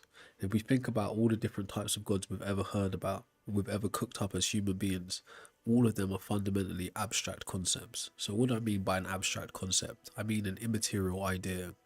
So like a very popular view of what God is a supernatural or a disembodied spirit. Okay, some immaterial spirit, meaning he doesn't have a physical body like us. Even if you believe in Jesus, you should still acknowledge God the Father. God the Father is the thing that doesn't have a material body. Okay, so it's a spirit or a mind. So being that it's a spirit and a mind, from a human's perspective, being that we exist in a 3D material world, a spirit or a disembodied mind is an abstract concept. It's not something you can point to and touch. It doesn't have any concrete substance to it.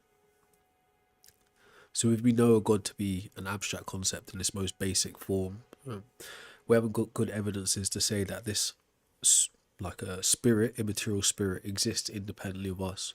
We just walk around with this concept of it, but it doesn't seem to interact with the world in any meaningful way. It's us who write things about it, you know?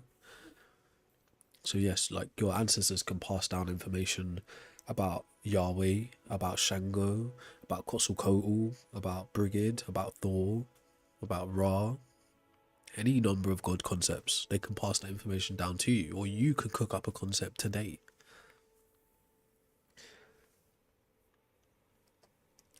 Yeah, 606. I know it's very straight up. It's very straight up and blatant like that, but not everyone is able to just say, oh, actually, this is quite obviously a tautology in that kind of sense. Not even really a tautology in that kind of sense, actually. It's just a matter of fact. Obviously, we invented gods. But some people need it to be broken down in a way that's tangible, so it doesn't create like a cognitive dissonance between what they believe and what they know. So Benita, I would say testimonies are personal private experiences, and you shouldn't there's a old saying that says take no man's word for it, right? Even in this context, a personal private experience is just that, a personal private experience. That means it's a mind dependent thing, something that your senses, right, your touch, your smell, your sight, etc., experienced, right, and formulated into a memory or a moment to you as a human. That whole process is subjective. No one else can subjectively, intersubjectively, or objectively verify that that's the experience you had, right? So that being said,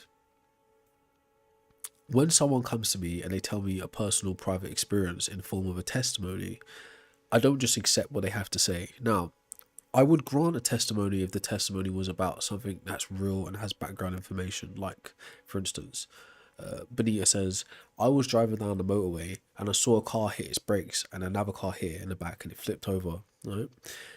That doesn't defy the laws of physics. We got background information that motorways exist, cars exist, and accidents happen. So a testimony that pertains to real things that we all have background information from is admissible. Like, I have reasons to think Benita's testimony about a car crash is quite accurate, right? But if Benita tells me, actually, last night I was laying in bed and then an angel appeared to me in my window and told me the secrets of the universe and how everything will be alright. Or Benita says, last night I was at the pub and when I left the pub an alien abducted me. Now I have some suspicion around the testimony that Benita is giving me, because the things that we look for in reality don't align. Put it this way, we don't find angels in reality, so we ain't got background information for them. We don't find aliens in reality, so we don't have background information for those things.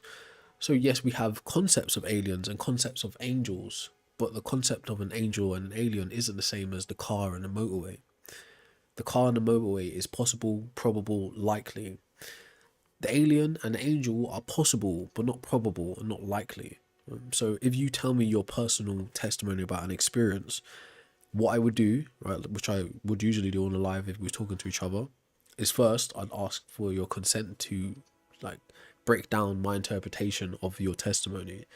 But through that breaking down of the testimony itself, I would also have to critique you as a person, because I don't know you, Benita, and I can't experience life as you. So I have to, check your character assessment. Does Benita lie? Has she been coerced? Is there some other motivating factors behind what she would say? And then I would say, okay, if I trust Benita's character is of decent standing, okay, she's not doing anything crazy, then I assess her psychology, right? Is she under the influence? Is she going through some turmoil? Is she emotionally challenged right now, currently? Right? She meets the criteria, cool, she's fine. Now, what would come about is a more scientific process after that character assessment, which would require consent in terms of like a one-to-one setting. But now I'd go about scientifically trying to demonstrate, okay, is Benita's testimony of what she experienced an actual fact of reality? To do that, I would have to try to recreate the conditions necessary to experience what Benita is reporting. So if it was the angel that appeared at the window or an alien that abducted you after the pub, right? We need to know the when, the where, the how, the why. Right? And then go about setting up experiments to reproduce those things, to experience it or measure it ourselves. And at the point where we couldn't reproduce all of that information to experience the angel or the alien, all would be left to do It's choose to believe or not to believe your personal testimony. Now, to save myself the heartache and the headache of doing that with every single person's testimony, I would just say to you like this: I don't take personal private testimonies as a fact about our shared reality. Right? Now, if I did care to like go into your personal, like if there was some rapport built, right, and it was worthwhile going into your personal testimony, then I would hear it out. Right? I've listened to NDEs before, then I've offered competing hypothesis on why you may have experienced what you claim to experience. But that being said, right, a personal private testimony is not something I take as a proof of our shared reality, unless like I said, it's something that is very probable in terms of physical backgrounds we have, physical things we have background data for, right? Simple terms, right? There's a lot to say a little, but I missed the other comments that you made. Yeah, so again, spiritual gifts as well, like that's not even something that's well defined. Do you know? How what does one mean by spiritual or spiritual gifts, right? These are things you have to define too. And then like in a similar way, right? So one time I was on live and I was speaking to a guy and he was telling me an NDE experience he had. He was saying he had a car crash and he was in hospital and he had this experience of being out of his body and looking down at himself. And he was telling me how this was his soul and this is how he knows there's an afterlife and a God running the world, right? So I was like, all right, let's get very specific then. What are you defining as a soul and how do you know what a soul is? The soul or the spirit itself is a concept that's ill-defined in the first place, okay? It doesn't have a very concrete definition. It can be like the immaterial essence of something. But when someone has like a, not to be disrespectful, if you have a fictional view on what a soul and a spirit is, you're going to be referencing fictional material for how a soul should operate. So in a movie, a soul can jump out of your body and look around the room, like in Call of Duty, right? Alcatraz, your soul can go out of the room and do all these different technical things, okay? In a book, a soul can operate in the same way. But in reality, do we find souls exist in one and operating in that way? So is there another naturalistic explanation for why you may have been able to see yourself in your body after experiencing a car crash? Yes, there is a good natural competing explanation, right? In terms of NDEs and all the experiments that have been done for them, there is no conclusive evidence that there is any type of soul or any ability to see yourself outside of your body. But what you can do psychologically, being the fact that your brain, right, so this is a more materialist view or physicalist view, your mind is a byproduct of your brain has biochemical reactions. Any damage to the vessel, which is the brain, will inform the type of mind or thoughts and experiences you can have through your brain or your mind, sorry, okay? So simple terms, mind software, brain hardware. Car crash induces physical trauma on hardware, malfunctions software. Right? Arriving at the hospital, the hospital now induce other chemical reactions in your hardware to keep you alive and stable. One of those substances they introduce to you are painkillers, which also have a hallucinogenic reaction depending on how much they give you. But since you're in a nasty car crash, it's going to be quite a lot, right? So you've got the brain trauma from the actual car crash, right? So which can rock you and disorientate you, make you think things are happening that aren't actually happening. Then you've got the drugs that are keeping you alive and stable in the hospital. Now your mind has the ability, without drugs, without a car crash, to visualize yourself in the room you're sitting in right now and look at yourself. Right? If you have a good, right, if you could. So there's something called mental mansions, which is a sidebar, more esoteric thing, but it's important in terms of knowing what I'm about to say.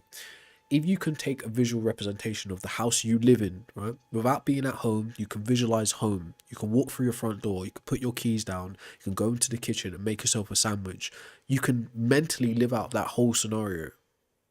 Because architecturally, like physically, you understand the mapping of your house. Right? You've been there before and you know what it looks like. In the same way, you see yourself in the mirror every day. You see the extremities of your body, right? You know what you look like to an extent. So sober and free of trauma, you can visualize yourself externally, right? So I can visualize myself sitting at this desk right now talking to you, okay? Our minds have that capability. Now, if you was to introduce the idea of pre-held concepts of how spirits function and what they do, and the fact that you think you have a spirit, then you add the trauma and you add the drugs, it's possible for you to go in and out of states of consciousness and hallucinate things like seeing a light, things like seeing your own body, right? Like as a child, I had an operation where it almost felt like that was the case, right? But in recent years, I had an operation too, right? And it didn't feel that way. So it was clearly like a bridging of information, like me trying to get some explanatory power over reality as a child. But as an adult, I didn't have that experience because I had a better understanding of what it is to go under, you know, anesthetic, of course, right? But anyways, right? So all I'm saying is it possible that the NDE experience was exactly that, a near-death experience? You saw God, you saw the light, you left your body. Yes, it's possible. Is it probable? Not really. Right? If there's a competing hypothesis on how the mind functions, why you experience what you experience, that is more sufficient than the supernatural one, then it would be reasonable to go with the naturalistic explanation for now, until you could get some concrete evidence on the supernatural thing. Okay? That's all I'm saying, right? For now. There's like 44 of you in here and no likes on the stream, right? I appreciate that. Hey, thank you for the gift as well. But that being said, right, they're things you would consider if you're just gonna take people's word for stuff. What's up, Insulin? Would you say, what is the background information of why life exists in the first place? I mean, that's a really good question. I don't really know, right? There's a scientific explanation, like literally just the fact that we're functions of matter just organized in different ways. There's a scientific explanation of what we are, why we are. But like on a deeper, like philosophical way, I don't know why life at all. I don't know. I really don't know, right? But scientists can tell you, yeah, you're made up of these particular cells and these molecules or whatever. Like every time you eat food, you borrow molecules from other things and grow. Like, you know, like what is the premise of being alive, right? Adapting, surviving, eventually dying, reproducing. That's all things that are considered being alive. And from that point of view, it's explainable, but the ultimate grand scheme why, I don't know. I'm just a person like you. I think. I think.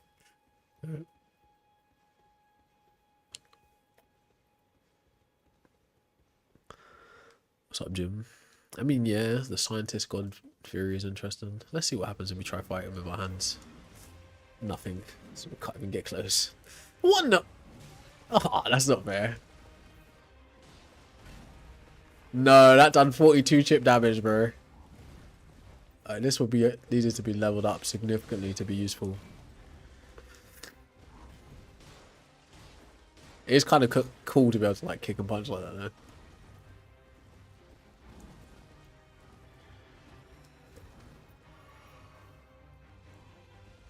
What?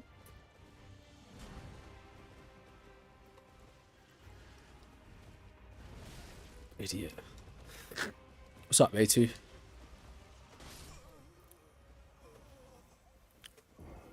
Yeah, I think I'm just gonna go back to my old bill. This ain't gonna get you nowhere.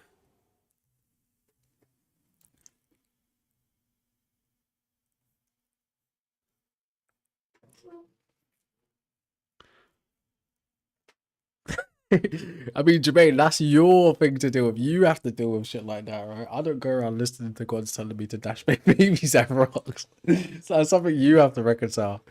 I don't tend to do stuff like that.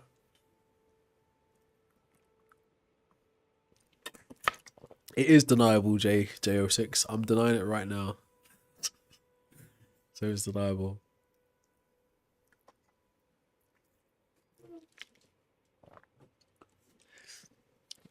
Hey. Do you know what?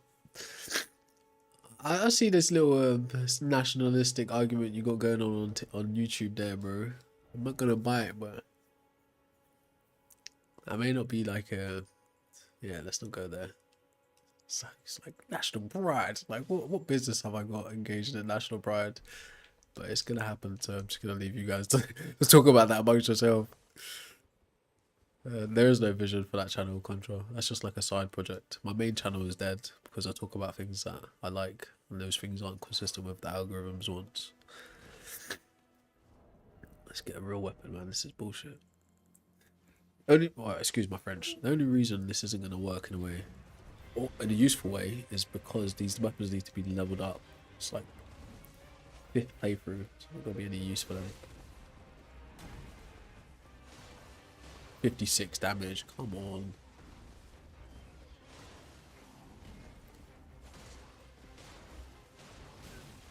But I guess this does kind of return some of the fun to the traditional experience of Elden Ring. It's being super underleveled for everything.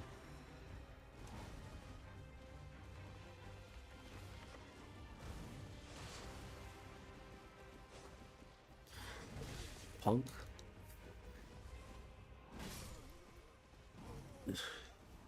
No, Gary, I don't think that's true. I think that's a fact of evolution. It is interesting that certain like creatures undergo metamorphosis, like you said. I think that is interesting, but I think that speaks more to evolution. Because think about it like this, right? If a designer had like not necessarily predestination, but like a final point for all its creations to reach, right? It would just create everything at its like maximal potential.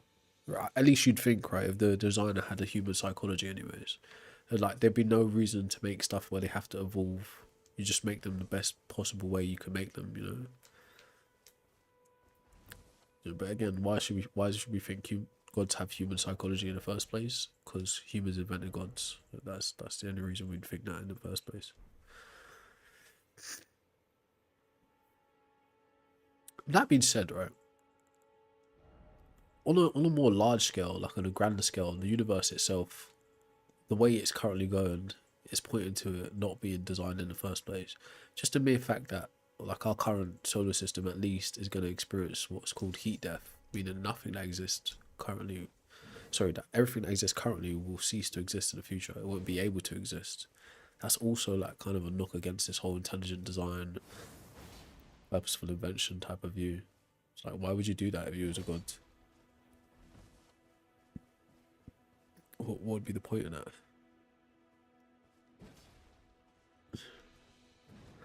Nah, 39. It's like a question begging type of reasoning.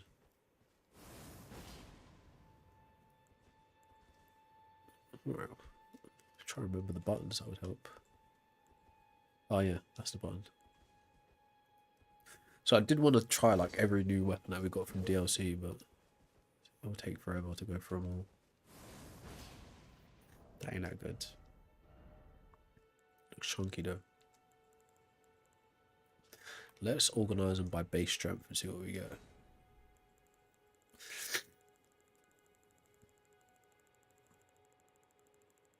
What do you mean, Tucker? I'm probably liberal, maybe in some ways, but I feel like the idea of like, again, I'm not very well versed on political theory like that, so I'm speaking as a normie. But I feel like the idea of liberalism in an American context is different to like a European context. Like, I don't know if that's actually correct to say, but it would feel like that how people talk about liberalism culturally in America. They talk about it from more like a right wing perspective. But I could be wrong about that.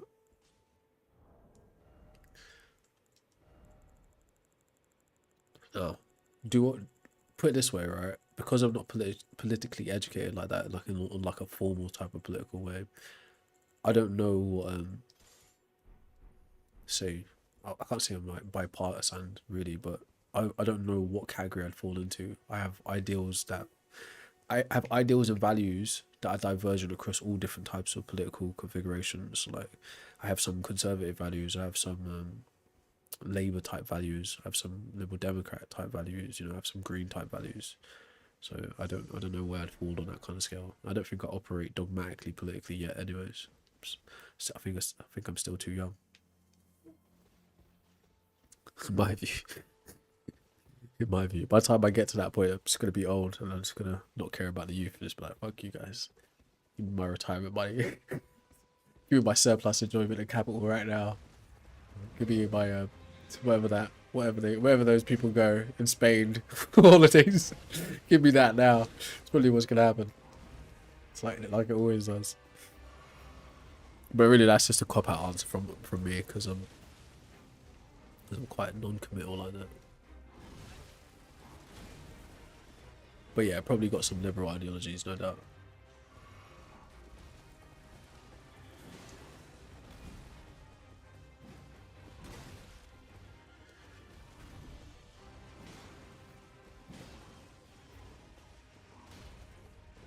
Did bro just do a side flip? That felt like so Zelda. Like, what happened there?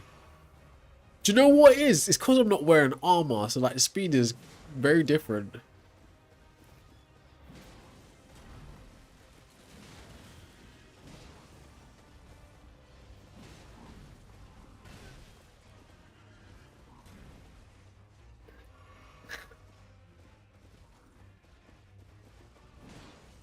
Do you know what it is? I think I'm also too used to this type of fighting style. As you can see, when I was just using weapon alone, it wasn't cutting it. I like to be able to block and attack.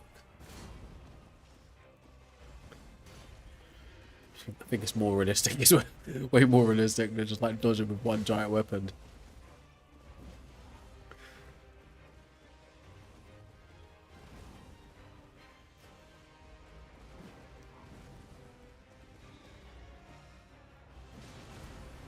Look at that turn. See how long you took to turn there? That is BS.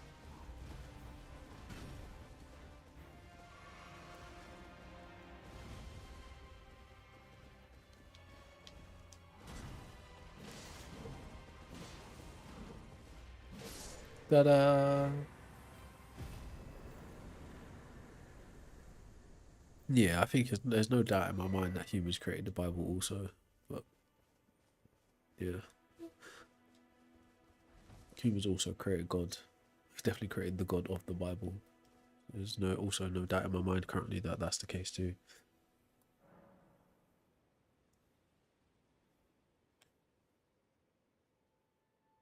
What do you mean, son? What's the relevance of what you're saying in terms of logic?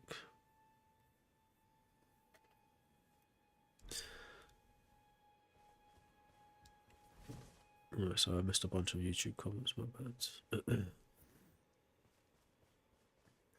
No, I don't have a nose ring. I do have a nose piercing though, but I don't wear it. Haven't probably since it was done, to be honest. I'll probably have a little little milk spots, bro.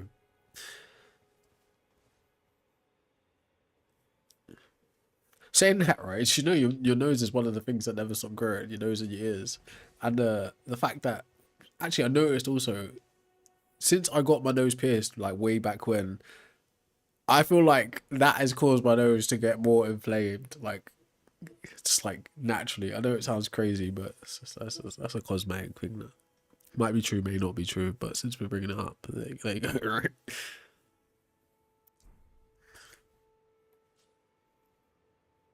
I mean, how do you know you have? How do you know you have free will? All right, so Hood Desires, Hood Studios, sorry, Hood Desires. I was paused. That was funny. All right, anyways, Hood Studios says if Christianity is a man-made religion, why does it go against most human desires? So what are human desires, bro? Don't you think we should break that down? Because that's something that's thrown about quite often, but not really understood. What are human desires?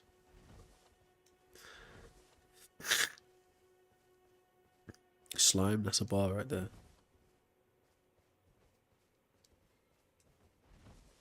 Alright, should we actually be approaching this like a first playthrough, or should we just speed run everything and do bosses on the way?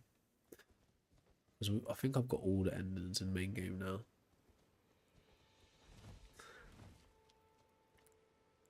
Oh look, already got a horse.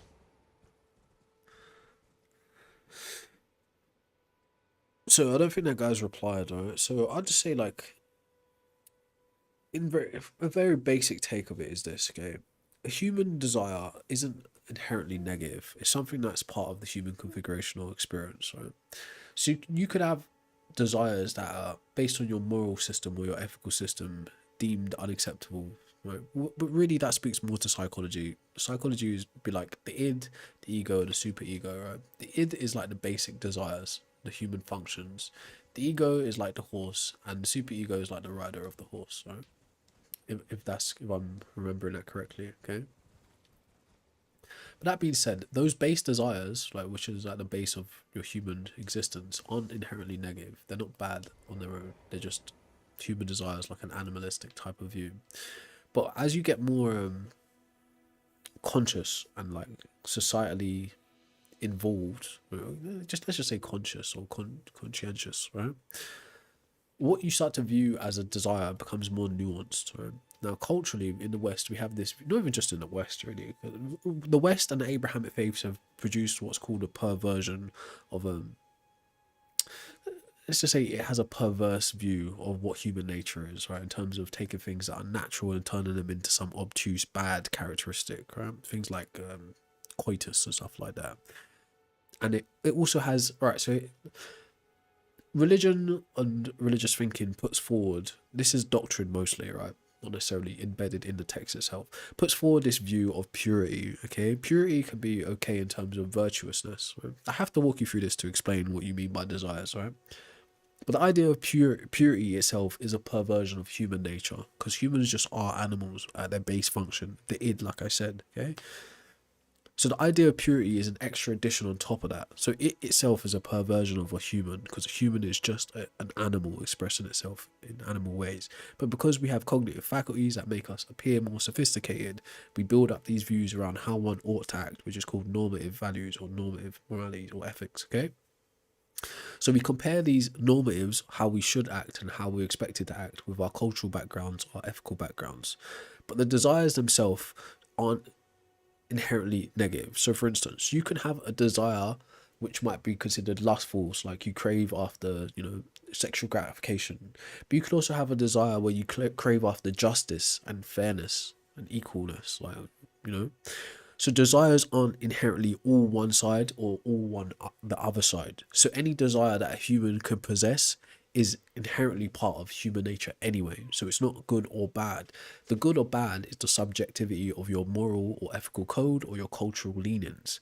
So let's bring it back up to the point you said, right?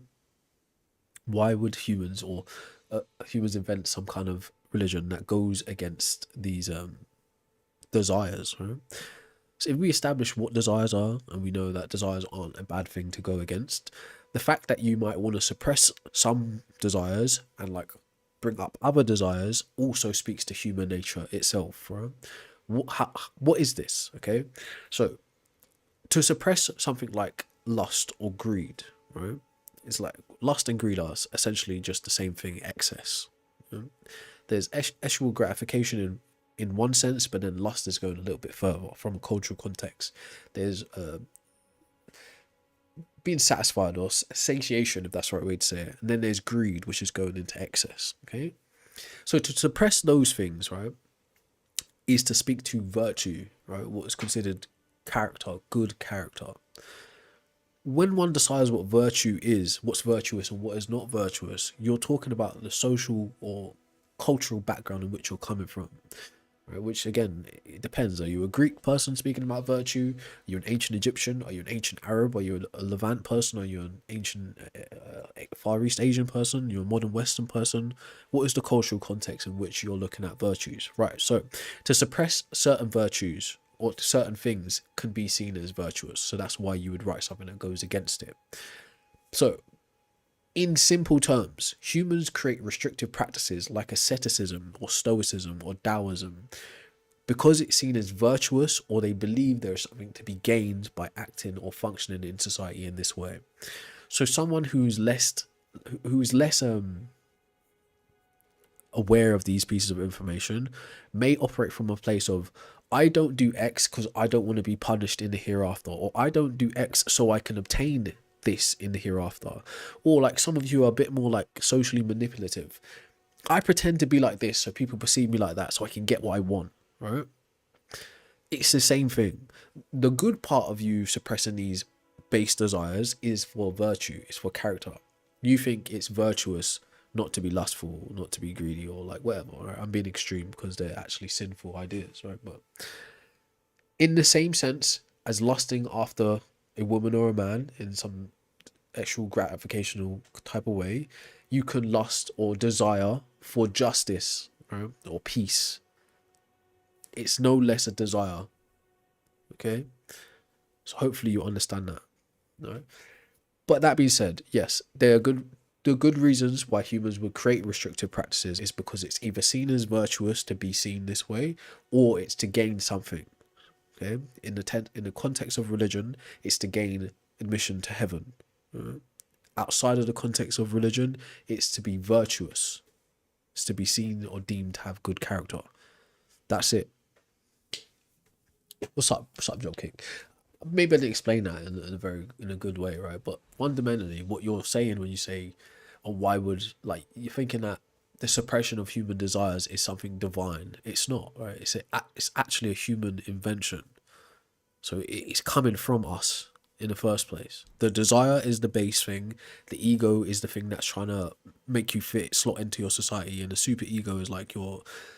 I might be explaining this wrong, right? Your super ego is like your projection of what you would like to be, kind of thing. Maybe I'm. Let's actually just get a good, clear definition, so I'm not just distorting this, right?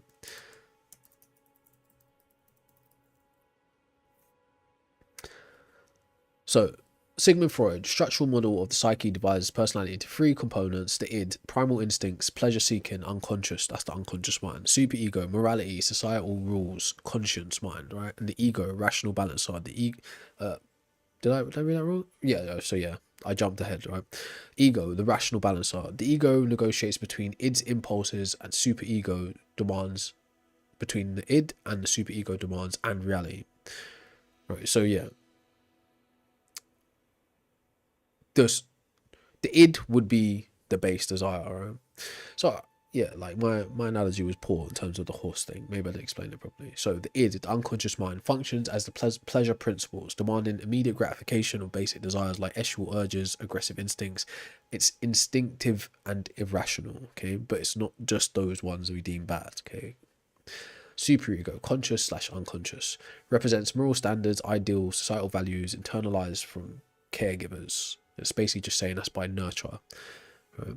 It strives for perfection, often causing guilt. Ego, mainly the conscious slash unconscious, operates on the reality principle, mediating between the unreasonable demands of the id and the moralistic constraints of the superego. It acts like the rational driver. So that's where I messed up the analogy, directing behavior to satisfy needs and safety. Okay, but those things, from a psychological point of view, inform what you're saying about human desires. So we'd come up with the systems to contain those human desires as well. So that would be part of human nature. Right? Who cares?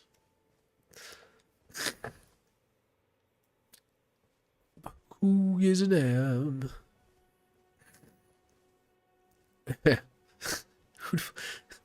It's like, what? No, the interpretation doesn't, right? It's simply the fact that in the religion, what you're pointing to when you talk about the suppression of desires is a restrictive code. It's known as asceticism. Okay. And I just told you in a very simplistic way, it's either you practice that restrictive code because you think there's something to be gained by it, e.g., heaven, not hell, or you think it's virtuous to act in that way, so it develops character. That's it. That's all there is to it. There's no God need enter the chat to explain that.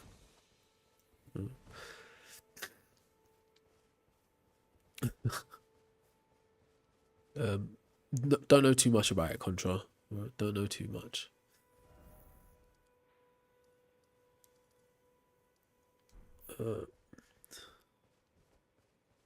I need to blow my nose. That's what I do need to do.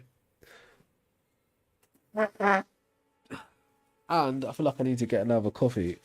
I was supposed to go and get some decaf so I could just indulge in drinking coffee all day. But I haven't gone to the shop yet because I've been talking to you guys all morning and now midday. All that's left is highly caffeinated coffee.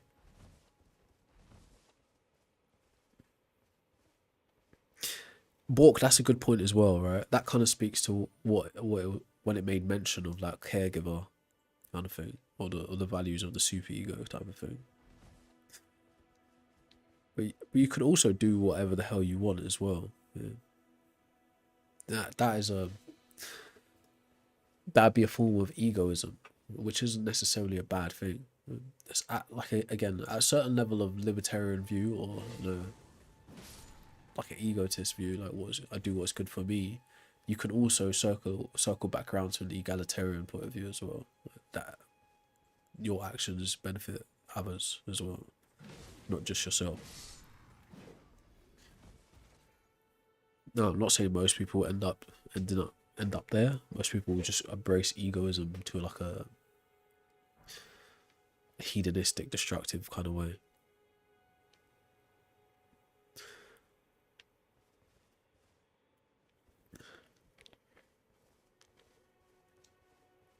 I mean, again, right, it just like without having all of the, like I said, right, this view of being pure, of purity and a human being pure is a perversion of human nature in general. So the fact that you can experience something like love, something like anger, something like hate, or just speak to the nuance of human subjectivity, these things aren't inherently wrong about you.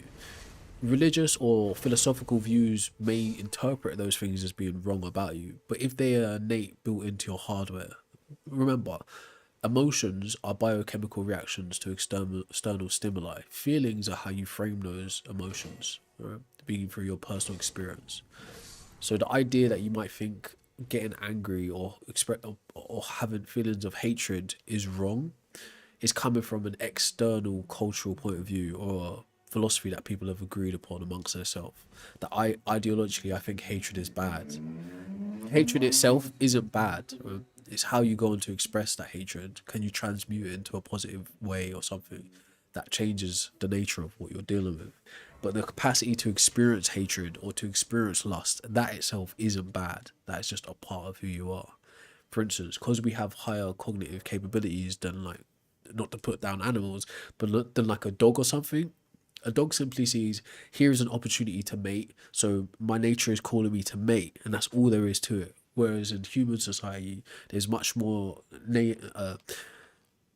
nuance of courtship and like sensibilities, you know, and like even sensual kind of Snoop Dogg sensual seduction, right? You know, like, these layers are added through our own constructs in society, but at the base of it, when you see that girl or guy you like, you still have that innate urge to mate, right? That is a human experience. That's natural. Okay, to turn that thing into something outside of you is a perversion of what you are as a human, as also being part of the natural scheme of the earth. Just an animal, right? A sophisticated animal, but all of those constructs are added on. Right? It's natural. Right? It's like some people think farting is bad, right? But if you eat certain foods, it produces gas in your stomach, and that gas needs somewhere to go, right? So it's a natural process. But your like cultural inclinations, like a high society or highfalutin type of view of society, would say actually farting is like degenerate. So what you're gonna do? Hold it in, right? Like it's still natural, isn't it? It's, like, it's supposed to happen in that way. Now there could be responsible times to let out the gas and irresponsible times to let out the gas, right? In the same way, there could be responsible times to have that egress of your lustful feelings and times not to. But I think even using the word lust is wrong in this context, because I think from like a biblical context, lust indicates the desire for a man's wife who's already, you know, someone's wife. So I think that has a very specific context. Like just general sexual attraction, that's natural. It's just natural. You could say lust is more akin to like coveting something that isn't yours, so to speak. Yeah. But the fact of the matter is, the fact that you think this woman belongs to that man is also a societal structure. Right? Because in nature, you're the same as the animal. You see someone that you're physically, biologically attracted to, right? That releases a reaction in your body, and endorphin, dopamine, etc., serotonin. So with the societal contract aside, that woman doesn't actually belong to that man. The societal contract says that's that man's wife, right? So you, as a decent, upstanding person, are like, nah, that's that guy's wife. Or some of you are not so decent, right? But yeah, the societal construct is the layer on top of it. The reality is just she likes you, you like her. That's biochemical. That's out of control. That's out of your control. The societal aspects are the bits that make you think, oh, actually, me liking her and she being with someone else is something wrong. That's the societal aspect, you know. That's not a natural aspect in that kind of way. It's something we created. There's nothing wrong with it, but you know, it just is what it is.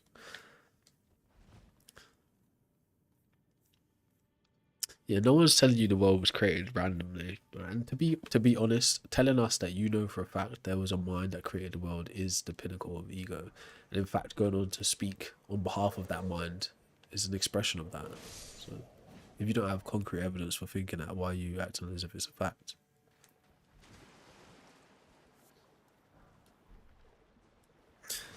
Yeah, I just used the word mind to simplify it. Right? It was some kind of agent. If you're saying it's a creator that done it with intention, then it's some kind of agent for sure. To be fair, right, I think even if a god exists and a god did create the universe, you could still because you could still view that from a point of view of chance and randomness anyway. It'd be random the fact that a god exists with that kind of power and it would have those wills and, you know, reasons to make stuff in the first place. It would all be by chance. Either way, god or no god, it's still a matter of chance. Why? Why would he do it? How would he do it? Right? You know, that from that point of view. But either way, I don't really care to argue about the universe comes into existence. I don't even think that's a good point on behalf of a god concept anyways. And that's something additional. Like when these god concepts are being cooked up, humans didn't even have a good understanding of anything beyond the planet. They had a notion of stars and shit, but not what a universe would be. It's just something we added after the fact. And personally, like, this is not like a shutdown, but the fact that a god conversation around God ends up going in the point of going in a direction of where did the universe come from is a point against God, being that you don't have direct evidence for God, so you're literally using everything in existence as evidence because you don't have anything specific, do you know? And I don't personally think that raises the probability of a God existing in that way. I think that makes it worse.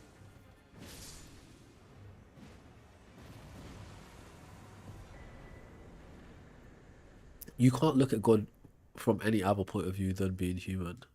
Again, that's another schism that religious thinking creates. There isn't an outside world for us. We're self-referencing in that kind of way. We've only got human experience to reference. So when you say shit like, "Oh, you're just looking at it from a human point of view," all right. So as it currently stands, we seem to be the only creatures on the planet with like higher level cognitive functions. So what else should we refer to?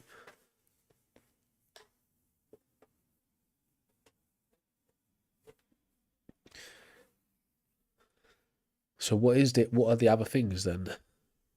What is the other perspective that you and me can be speaking from, if not human?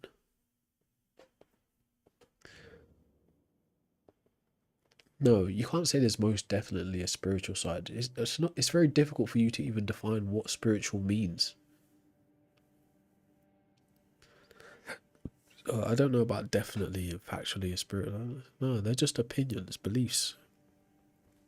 Maybe like I don't know, some metaphysical explanatory devices, maybe, but not actually things, not concrete things.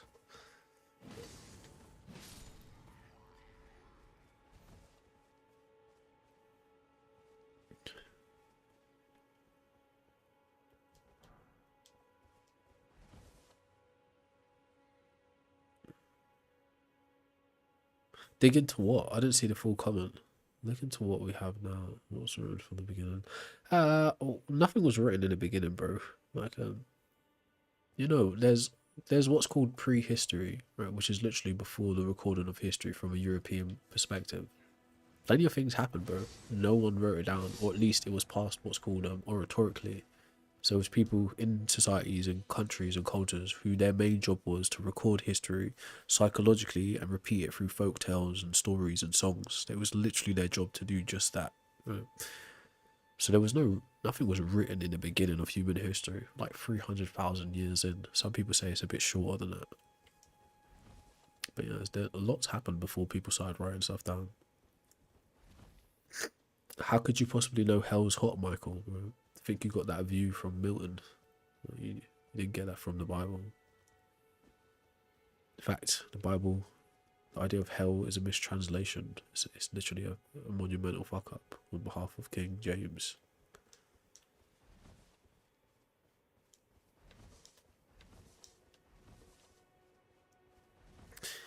Right. If you take prayer seriously, you don't just throw it about like that. If you actually thought prayer worked, you wouldn't even waste your time doing any worldly thing at all. You'd literally just be praying and making things happen like that. Just be like, bam, bam, bam.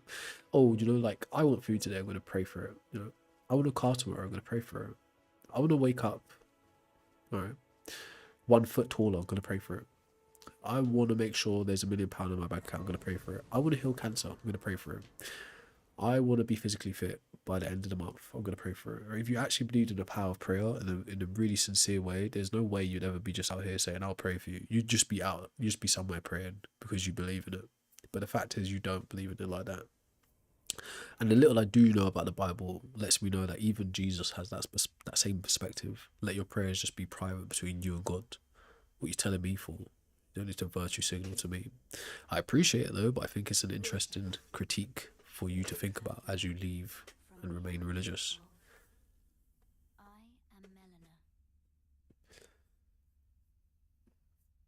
Melina, not Melina.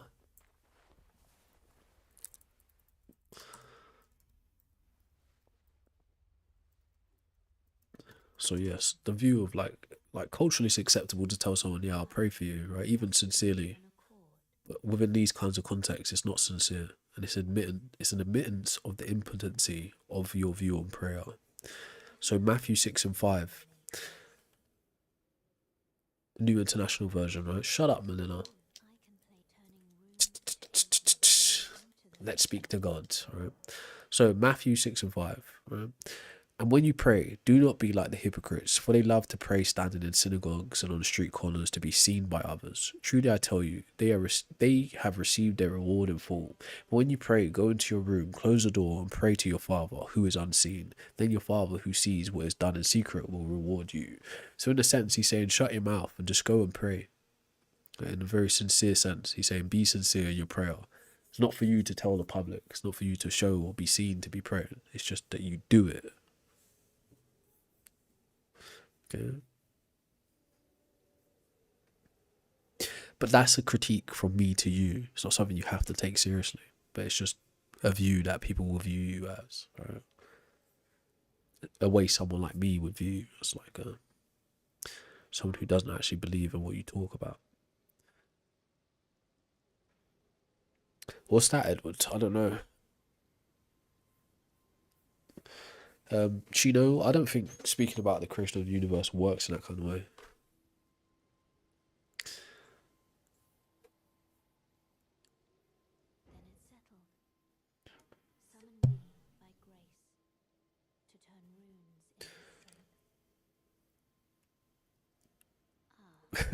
Who choked on a crumpet?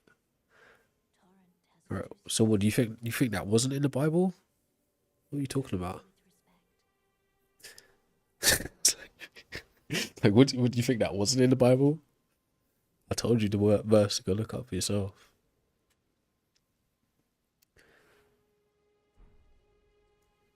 Story time. I don't necessarily subscribe to that egregore view. I don't think you can, like, just because people believe something, they can bring it into existence. Now, ideologically, yes, right? That verse is almost the same in all translations of the Bible, Aaron. It's the same. So that was the New International Version of it. Matthew 6, 5 and 6, 5 to 6. I know you guys like King James. Let's look at the King James Version. And when you pray, you shall not be like hypocrites, for they love to pray standing in the synagogue and on the corners of the streets, that they may be seen by men. Assuredly, I say to you, they have their reward. But you, when you pray, go into your room, and when you have shut your door, pray to your Father who is in the secret place, and your Father who sees in secret will reward you openly. So that's the King James Version of it. It's the essence of the verse is just exactly the same.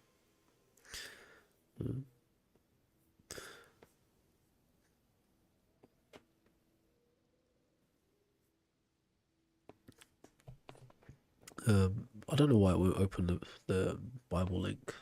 Yes, the essence is exactly the same, bro.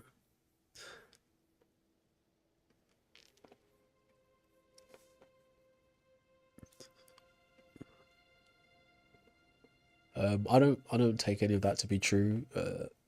See, I don't think a magical man type of Jesus ever existed at all. So I don't put it this way, right? Just because someone said Jesus should be buried there, and then you go there and he's not there, doesn't imply that he is the magic man that's been claimed to be, right? In simple terms. So that's my view on that.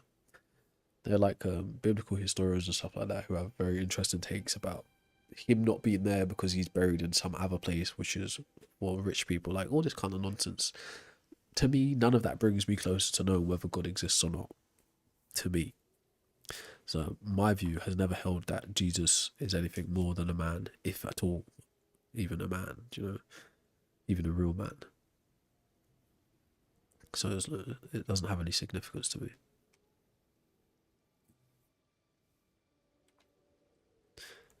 I don't think that's true, Melissa. In order for a sin to be real, right, like a general definition of a sin is a transgression of God's moral law. Yeah. If you can't prove that God exists and it ever gave a moral law, then you can't sin by that standard. But like religious people love to throw around the truth. So what's the criteria for truth? Yeah, but no one here is lying. There's nothing to lie about here. So what's your criteria for truth? If anything, right, we could play that game to the end, to the umpteenth degree, right? If you lie, then Satan is your father, right? In your context. So I don't think you, as a Christian, would want to be held to that standard because you lie.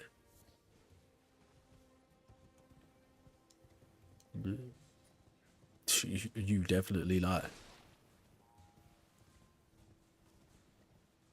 All people lie at some point in time. The criteria for lying may vary a little bit, but all people lie. Right? Well, and let's not say all people, because how can I know all people? Right? Some people's character is very, very strong. Perhaps they don't even understand the concept of lying culturally. Right? So, but by that standard, right, you thinking of lying as a sin is just some weird view, personally. Right? But yes, lying culturally does have a problematic implication societally. But I could give you, for instance, from my view, right, there are two good reasons to lie. One, when you're trying to protect the life of somebody, and two, when you're trying to protect your own life. They're two good reasons to lie alone. Right? But that being said, back to the main point. If a sin is a transgression of a God's law, you need to be able to demonstrate that God really gave the law for a sin to exist in that fashion. You can have things that are like cultural sins and shit like that. Things that are implicitly or explicitly prohibited in your culture, but that doesn't really mean God has anything to do with it. Me, you see, Melissa, projection all over the place. I'm not someone who drinks or smokes, right? So if that's the kind of criteria you want to judge on the virtuous standards, I think I'm ahead of you by quite a lot. By quite a lot. In fact, right, not to toot my own horn, but I live quite an ascetic lifestyle, which most Christians couldn't live. So, by that standard, I'm ahead of you there too. But since I don't think like that, and I don't go around comparing my standings to other people's standings, it doesn't make a difference. Live how you want to live, right? As long as it's not destructive, it's totally fine with me.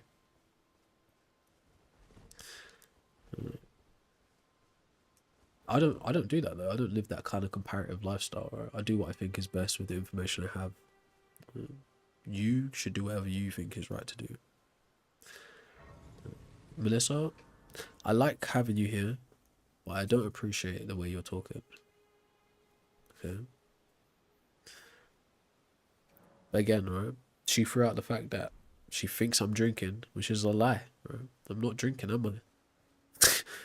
it's like 1 o'clock, and I don't even drink. Right? Anyways, so it's like, what are we talking about here? So by that standard, you just lied. Therefore, Satan is your father, right, Melissa? Right, like so. You see how that works, right?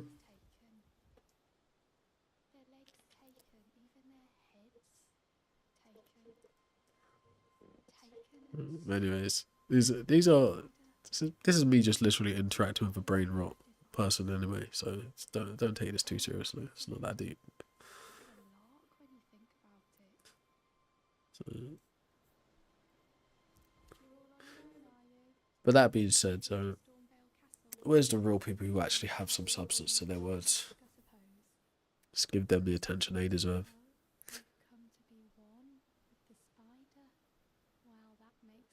What do you mean, Sebastian? That doesn't make sense.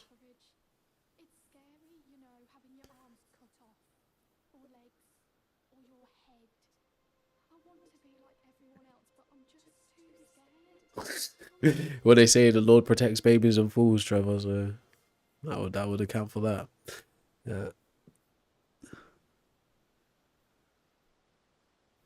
Yeah. What do astronauts have to do with anything, Daniel? What does that have to do with anything? No, no, no, Sebastian. Your thinking is very simplistic and bad there, right? We wouldn't have to be the first generations of humans on the planet for us to invent gods. So, that's not how that works. Me and you today could invent a god for sure, right? But our ancestors definitely also invented gods all over this damn planet, from region to region, in Britain, in Africa, and mainland Europe, in Asia, and every place, every place that had a significantly advanced civilization has developed a god concept. So that's just what it is historically. It's not like what would lead you to think, oh, we're the first generation. And to be frank with you, there are religious people who take that view. It's called last Thursdayism. Right? So they like think the Earth is no more than like 4,000 to 6,000 years old, and God just invented fossils and stuff like that to trick us, which really makes God sound like a demiurge when you actually think about it. But that's another conversation.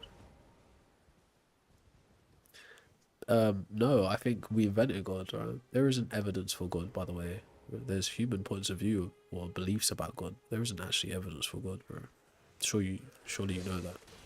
That's why when this conversation gets to a certain pinnacle or a certain precipice, if you will, it devolves into, well, that's why it's about belief and about faith.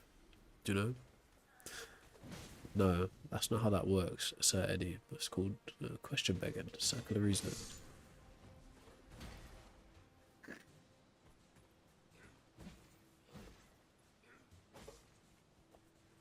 He got nudged.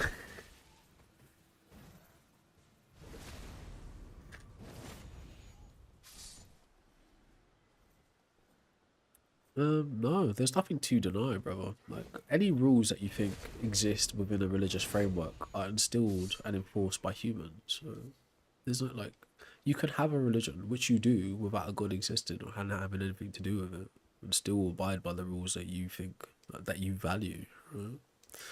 So that's not anything. It's nothing significant. You know, it just is what it is.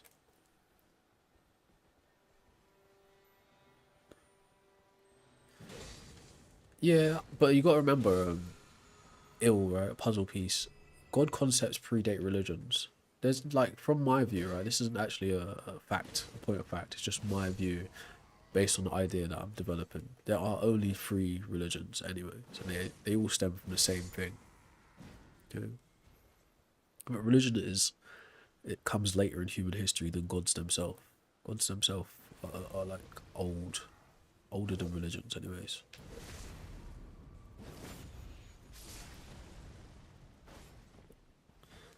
Exactly, chasers on the money.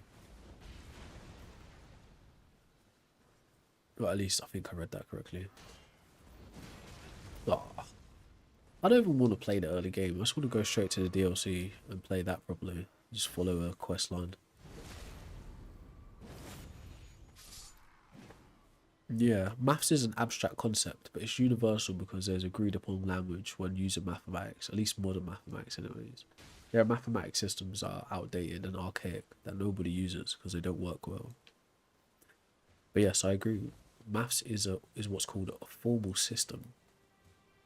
So yeah, maths is also immaterial, but it's also a human concept. Now there are like philosophical positions which would say that maths exists independently of humans, but that position itself is just a philosophical position. It's an abstract view, from my point of view, anyways. There's no such thing as perfection, though. That's the thing. Perfection, by definition, or perfect, is without further improvements. Nothing exists in this reality that way, not even mathematics. So, perfection would always be a subjective view.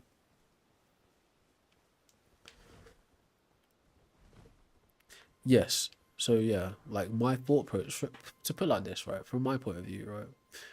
What allows me to have such a thing as a thought process is cognitive functions. What gives rise to those cognitive functions is my unique human biology or anatomy. So they're a byproduct of the evolution of human brains and mating to the point where I was born, where my parents put me forth into the world through that same configuration of mating. So me being able to reason and have human thoughts or engage in abstract thought in any way is a byproduct of that brain, which is a material thing.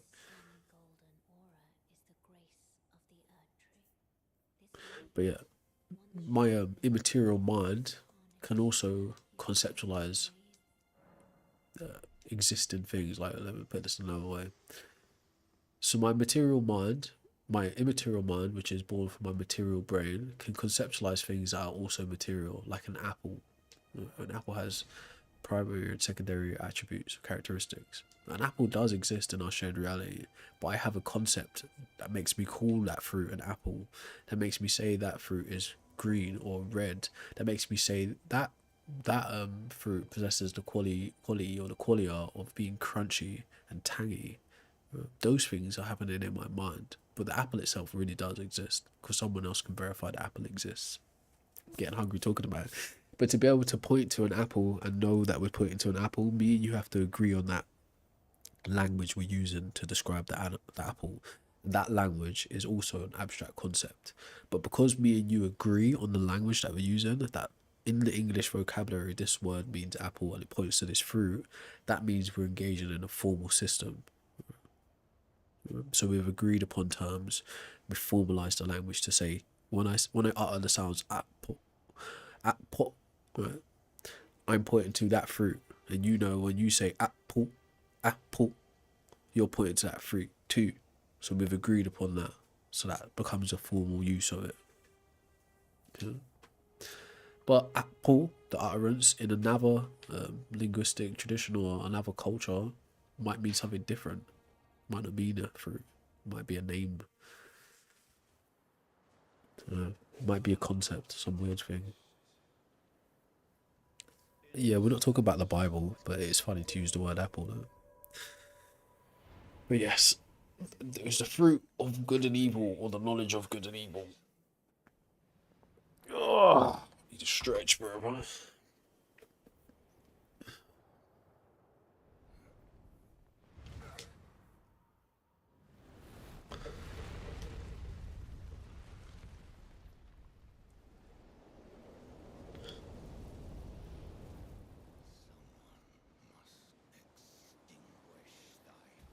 Good luck. Hey, look, he's horny. I'm joking. There it is.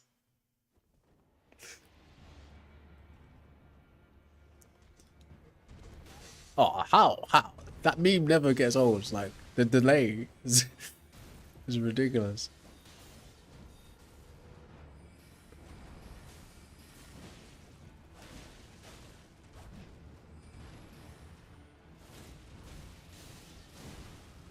This poor guy. He's the first to get sacrificed. But actually, no, he respawns, doesn't he? So he's chill.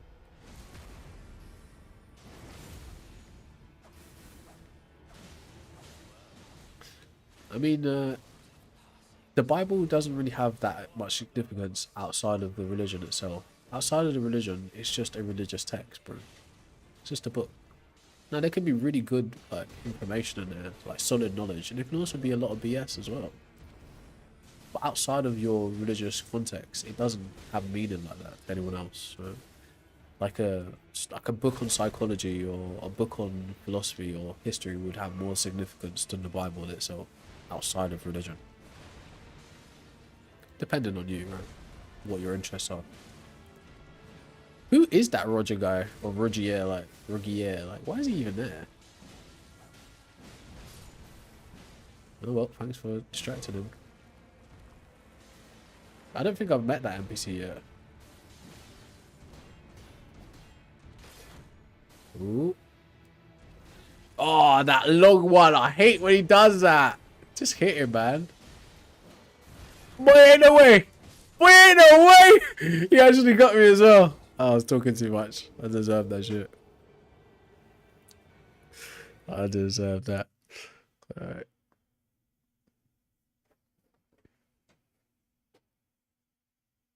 Yes, that's a fact, neural. We would be 5-foot bugs. Why do you think that? Augmented light. That's a funny take. Trump says God is wrong about rock banders and rabbits chewing cud. I've heard that one. I don't really I don't really like dive into that kind of crazy biblical critique like that. What's up, Neil? How you doing, bro? I've heard that one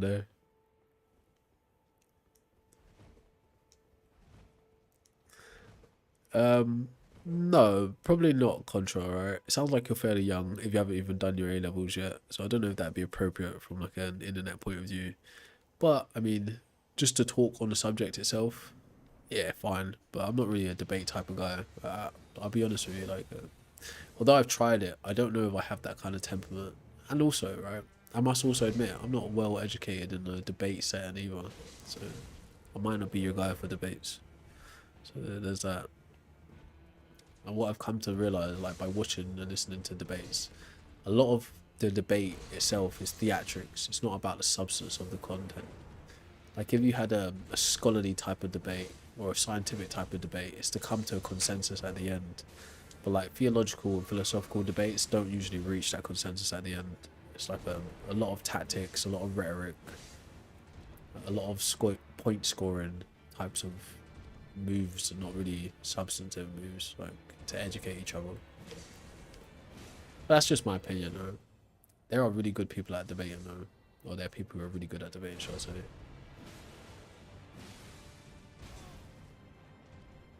But I just don't think I'm one of those people.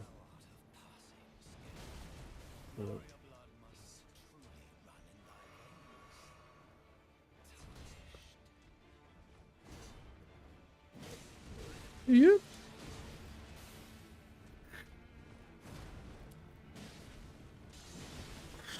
Just like pull out a lightsaber. That is kind of a cool weapon though, it just turns into whatever he wants it to. Or is it low-key just a weapon from Bloodborne?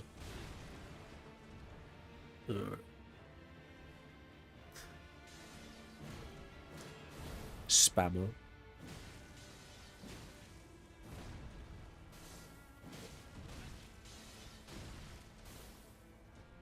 I like how it has a little lightsaber effect, sound effect as well.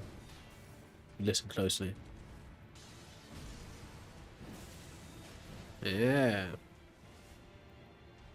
Look at the wind up. Bullshit.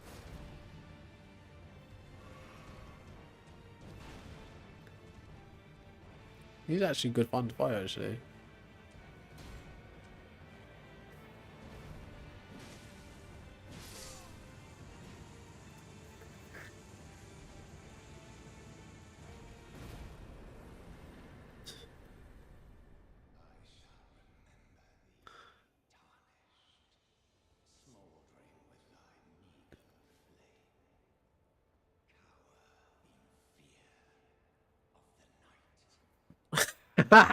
Prince, you are wild, bruh. You are wild. Prince Vegeta said, that's right, the same Prince himself said, the Christian God's word is clear and completely without ambiguity. That's why there are over 33,000 denominations. I didn't deliver it as cool as I read it. But that's funny. It is. Ah, cool. Someone's like, they're not here to change my mind. That's fine. Do a level 1 no gear equipment weapons run. I ain't got that kind of skill, bro. I'll be quite frank with you. I ain't got that kind of skill.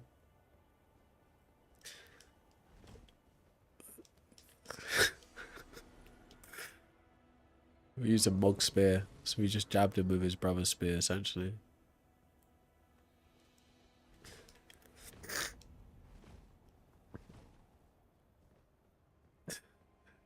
Remember yesterday when that guy was like, I was like, "Hey guys, is there ever a just time to kill an infant or a child?" And it's like, murdering, like, you just kept like changing it. It's like, bro, so if murdering is inherently unjust, is killing a child ever just?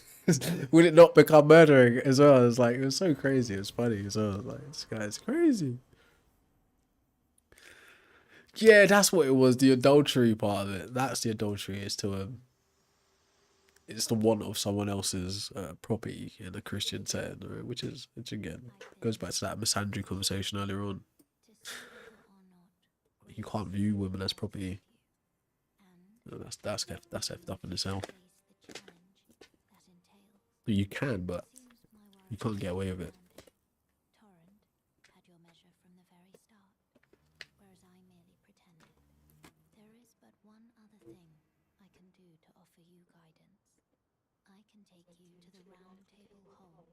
Yeah, I saw that guy saying that tremendous show. I really don't care like that. Like I use my real name. I use my real face. I'm not scared of the consequences of what I speak. I know I'm doing what's right. I'm acting on the best information I have available to me. I might say things that are wrong. I might even say things that are stupid. But I'm a human in its full essence. I'm just being myself. So whatever comes with that comes with that. I've accepted that burden. Okay. Come to my house. I defend myself. Don't come to my house. We keep it peaceful. It makes no difference to me. You know. But yeah, I saw that.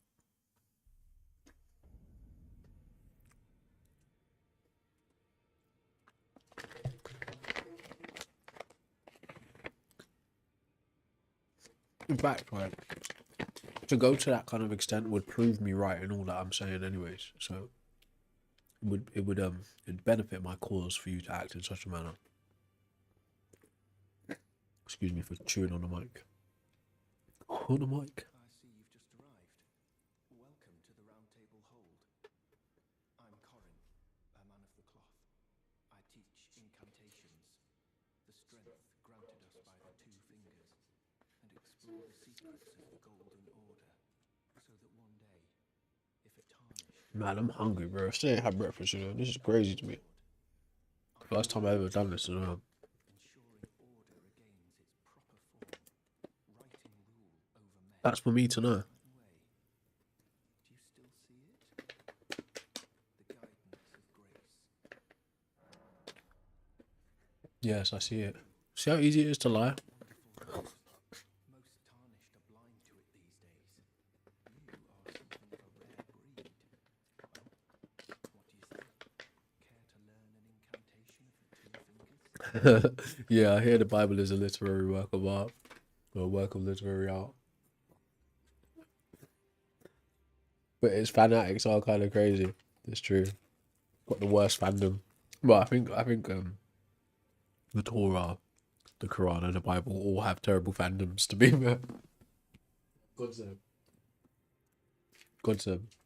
yeah, he's not controlling the crowd properly. But bro, that.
Man, I think I want to get some sunlight soon. It looks so nice outside. I'm also hungry as hell. Hey, thanks for hitting a like. It's almost proportional.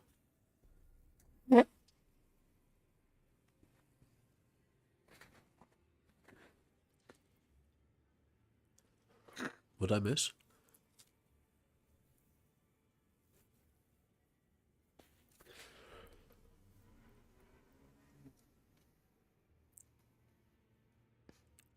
Free will, G. I mean, bro. It's only free will when I'm feeling optimistic.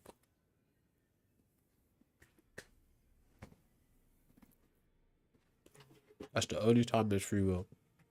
Is when I feel optimistic. But guess what? I don't even have the free will to choose when I feel optimistic.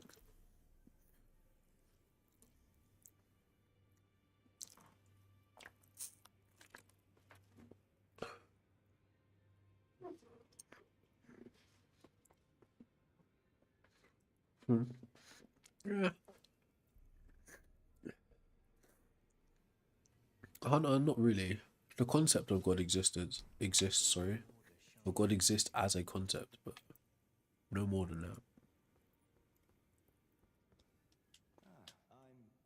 Well, just call me Dialos. The honor of one's house holds little import in these lands. By the way, Huh? there's a young woman named Lanya on your travels.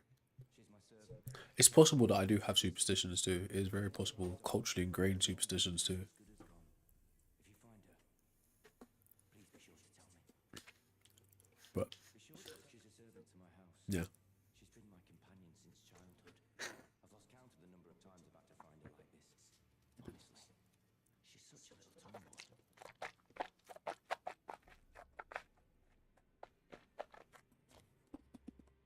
What's that, Immortal?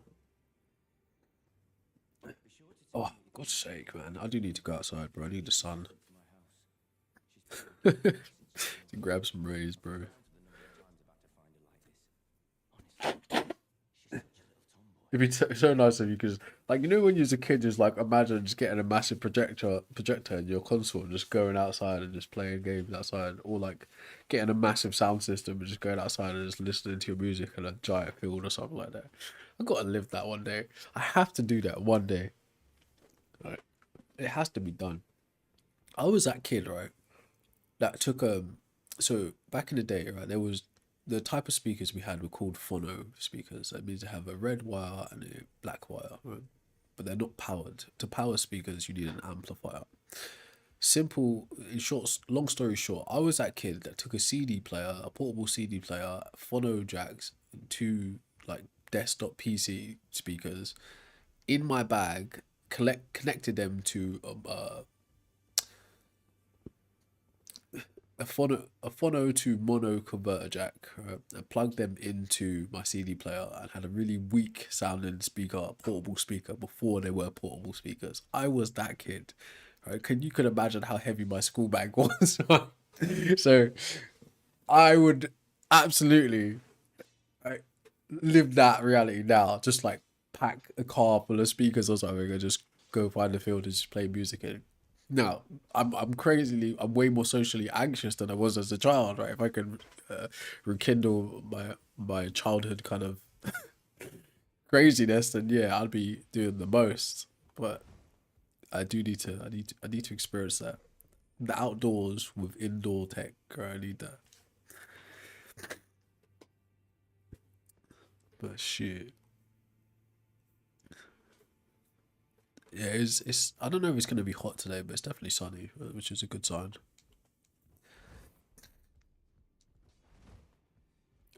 That is funny, Jermaine event. That is funny. He said Satan went to God for a loan and ended up with a bet. Like what the what is the context of even saying that? Oh, actually, this woman's quest line is super important as well. I ignored it last time. Great champion called by grace. I am fear. Circumstances have come, great champion. Would you allow me to hold you? But briefly. Hey, you do what you feels best, Cobster.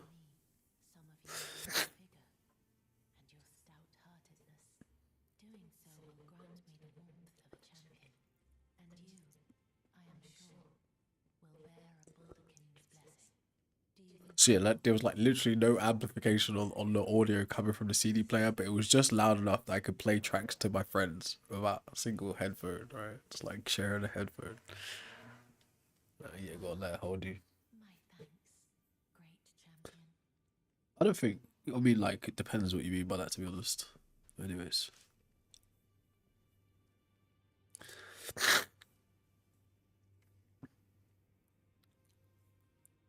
You are very even God is an atheist. That's a bar. what you felt light up inside you was a Baldakin's blessing. A Bolden But a King. fleeting thing, I am afraid. Oh Come no. back to me. Oh Should you Lord. desire another, I will take you in my arms as often as you need. Yeah. What's the relevance of that though, Amen?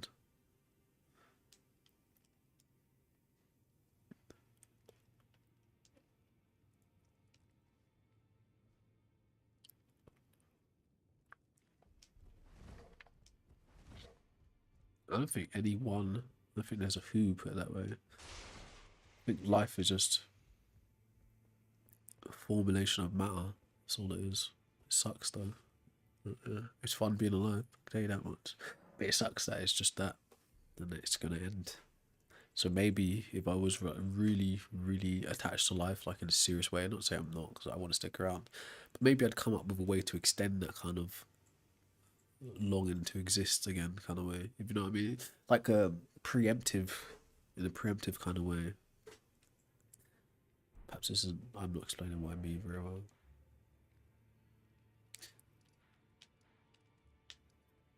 Alright, so should I do this or should I go and see if I can initiate this place here? No, let me just lock in for a second. If we somehow just activate what's his name's quest line and we can get ourselves up here and we can go straight to the DLC. Otherwise we've got to work our way all the way up to the ice place. And then we can get there.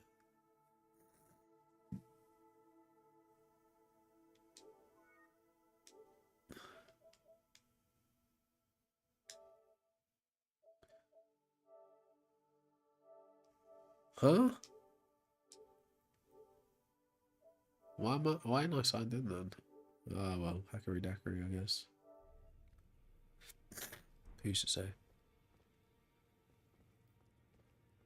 Anyways, we're not gonna get to DLC today because I'm not sticking on the game that long. It's too long.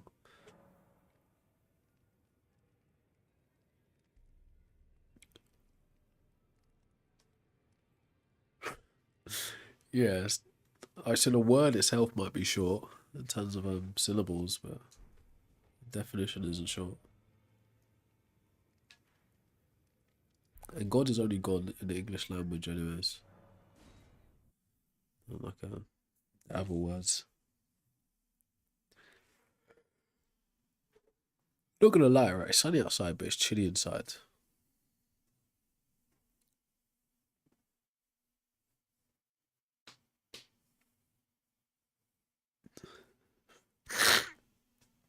So even if the Big Bang was a myth, right, I think it still has greater explanatory power than a creationist myth. Like I was saying to that guy this morning, how does an immaterial spirit produce a physical material reality? And he was like, "Oh, let me just like defer to the creationist myth. God spoke everything into existence." Well, I think the Big Bang to abiogenesis to speciation to evolution, all of those have like concentrated fields of study in them, thousands of man hours, examination, scientific process, theorizing, experimentation, hypothesis, etc. Versus a creationist myth. So even if the Big Bang turns out to be a myth too, I think it still does a greater job of explaining how the universe comes about compared to God just speaking something to existence.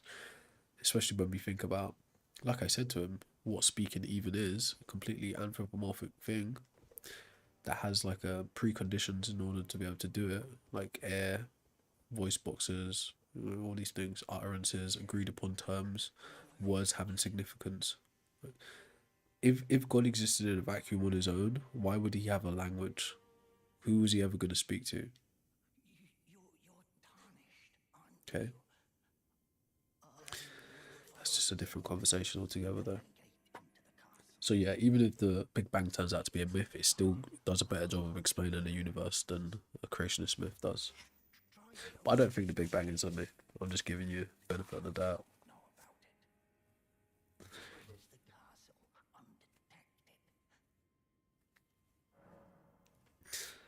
Like for instance, since you're saying that good old chestnut, let's see what we can do for you. Let's give you some education. You need some medicine. You're sick. Gotta get you good again.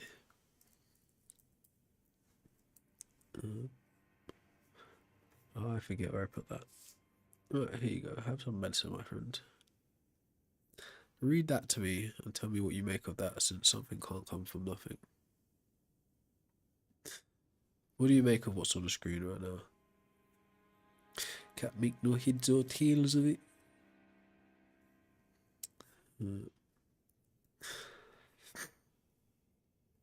What do you make of what's on the screen right now? I'll read it out for people who can't see it, but let's give this guy a chance to read it himself, since he thinks something can't come from nothing.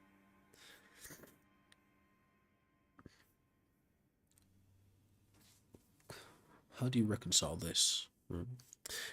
It's creatio ex nihilo, Latin for creation out of nothing. It's the foundational Christian doctrine that God created the universe, including all matter, energy, and time and space from absolute nothingness, rather than shaping pre-existing material. So what do you make of that, if something can't come from nothing? And then we go a step further and we say, alright, what created God? Then we have to say, oh, God, he doesn't come from anything either. So you think something can come from nothing on various different levels, don't you? Believing God created the universe wouldn't make any sense to you.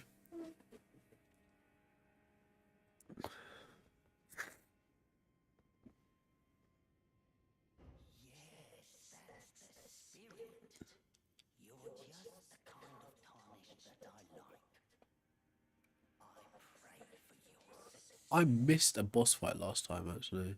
Wait, did he open a gate? He better open a gate. No, I didn't tell him to open the gate.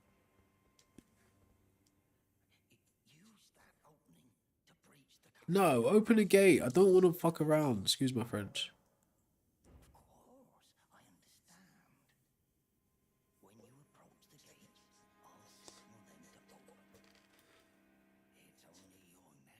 So the idea of a creator, Randall, is an anthropomorphic thing anyways.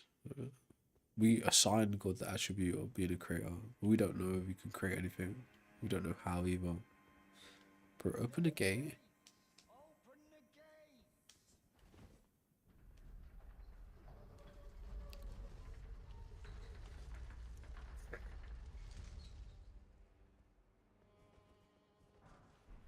Alright, maybe I'll do one more boss and then I'll call that a day. Well, at least for now. I did promise I'll come back in the evening, have a little chit chat.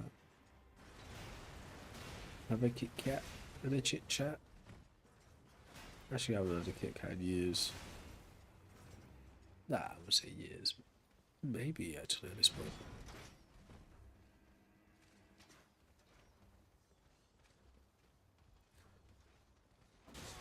Ow.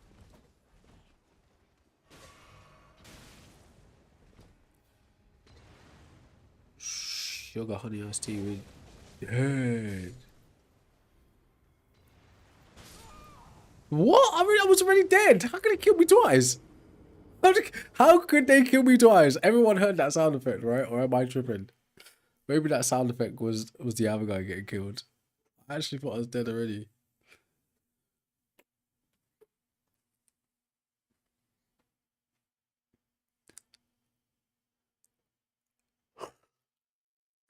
Like, I thought I was already dead. That's why I didn't bother drinking. And then I heard the little scream. I was like, oh shit, I wasn't actually dead.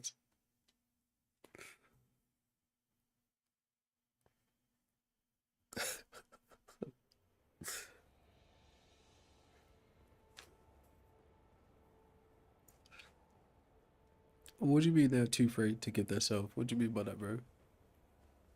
Although I do agree that God's invented to give answers, at least like temporary patches. What do you mean by the too afraid bit? Bro?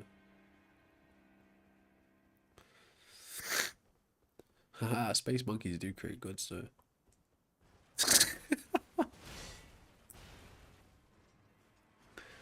I remember when Vegeta found out that he wasn't gonna be the Super Saiyan God, at least the first ones. He was tripping. He was tripping. But then he was like, actually, Kakarot, get him for me, kind of thing. And it was all chill after. Then he went away to a planet. He cried. Charged up. And he achieved his job, like his goal. And then he came back and it was just horrifying. Now this is nothing against you, Prince Vegeta, but it's just the fact that space monkeys do believe in great gods as well, right? Because the Super Saiyan was a myth. It was a Saiyan myth in Dragon Ball Z, right? It was a Super Saiyan god, right? But now Dragon Ball Super Saiyan gods are a thing too, right? So it's like, yeah.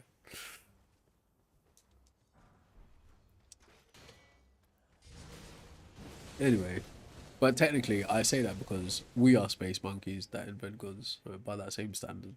We're space apes, to be more clear and specific.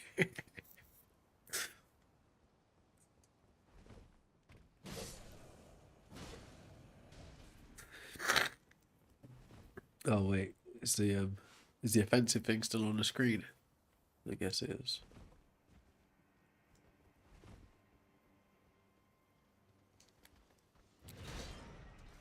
Oh wait, that means I'm blocking out half the screen on YouTube.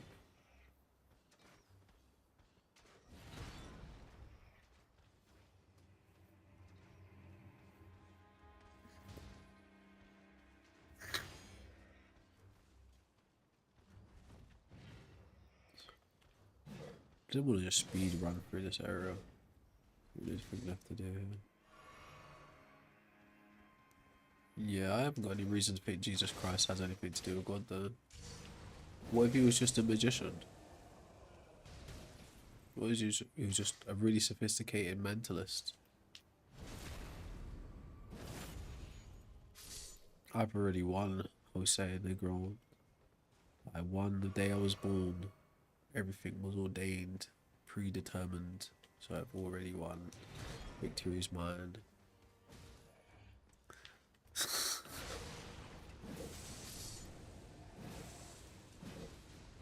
Nah, it's not my first playthrough. I'm just messing about.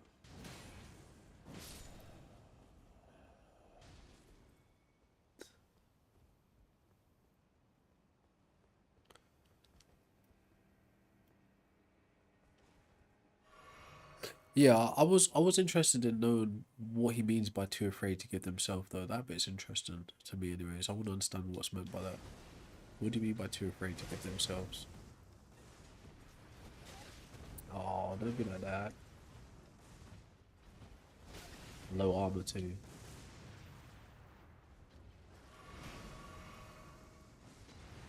Oh my. Oh, violation! I didn't know they were timed explosives. That's the first time I've actually noticed that. All these plays.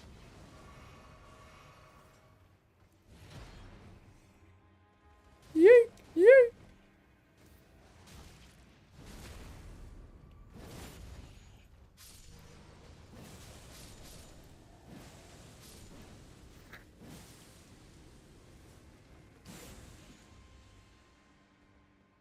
Ah, so in that point of view, is it Dolph or Wolf? It's like some Gothic language, or like calligraphy you got there in your name. Yeah, so from that point of view, inventing an afterlife because of the death anxiety and uncertainty, that makes sense. But I thought you meant it in like a different type of abstract way. Or Ragnar, or Regia, I can't remember who said it before you. So yeah, that being said, right, I don't even think even if Jesus existed and did all the magical things they said he did, it still wouldn't necessarily mean he is God or has anything to do with God. He could have just been another madman who was already convinced by religion, which he was because he was Jewish, right? That there was a God, and therefore his madness or his mutiny or his mutant configuration was some product of God. What if that's the case? Right? If I was just to grant it in general. It's a ridiculous take, but even still, He could be born miraculously, do miracles, die and resurrect, and still not have anything to do with God. Just be the fact that he's part of the Jewish tradition and believe in a God already. That frames how his magical powers appear to him from that point of view. I know it's weird, but then again, we are discussing completely weird, abstract things anyways.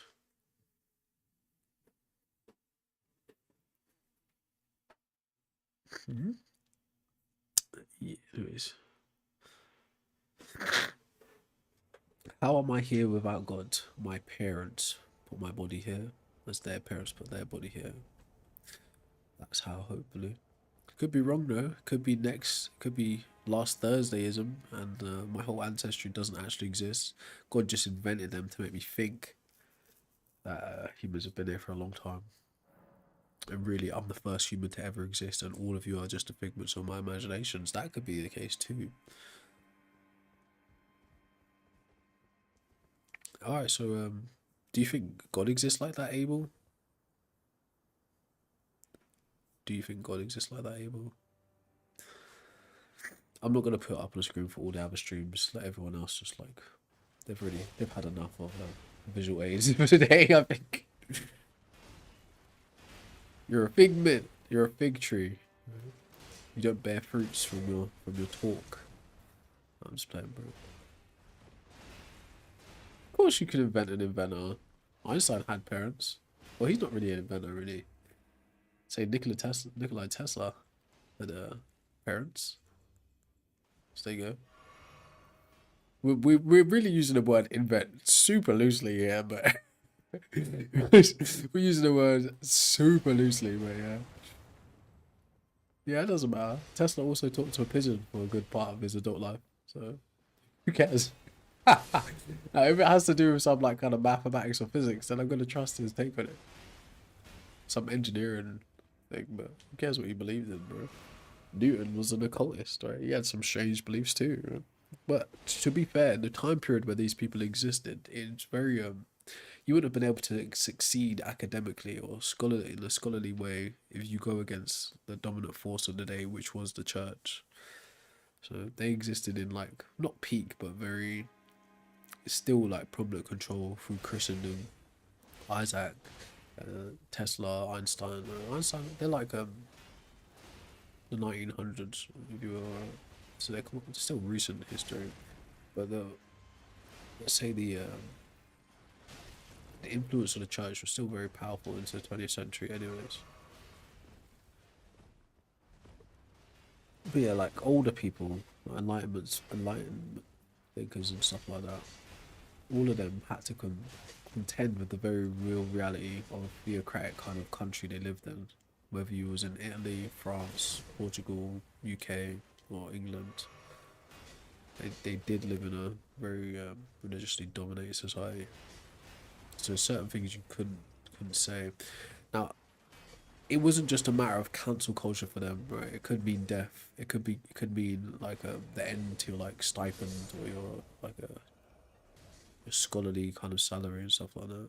No more publishing, like, scientific ridicule, all these kinds of things.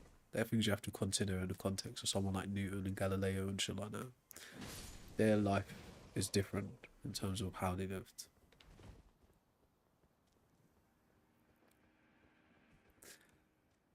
But yeah, that was very. There's I can't remember. So I think Kwame Nkrumah touches on it in conscientism in the earlier part of the book. Yeah, there were a lot of people who would really be considered atheistic thinkers or humanist thinkers who had to go under the radar for the church as to not kick up a fuss or steer the view away from the church. But the reality is, since like the time of Aristotle, Plato, Socrates, Thales, even the explanatory power has been snatched away from the church like that. But yeah, you can't really have someone intelligent running about telling people this whole scheme is a lie, especially if that intelligent person is credible too. So it's dangerous.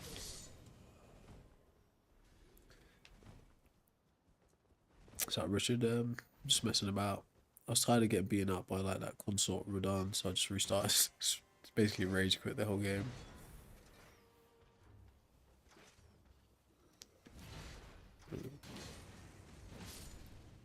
So like yeah, at least taking back the power from religious kind of thinking.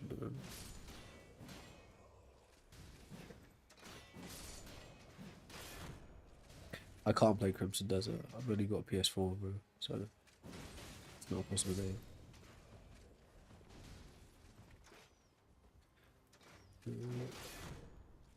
Oh! Who, me? I'm not. Well, actually, maybe I'm nihilistic in some sense, but not in an apathetic kind of way. My apathy comes from interacting with you guys. It's not from the non-existence of God. It's the interaction with humans that does it for me.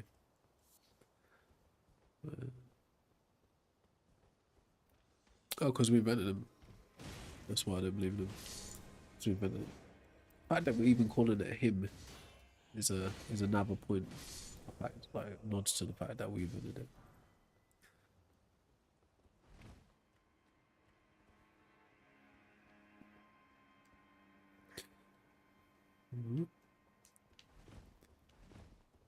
Okay.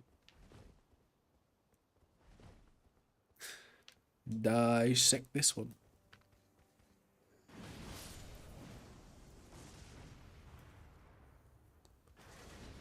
The only way is to really speed run through there, or go around the back. I don't want to do all that shit, man. I just want to run to the boss.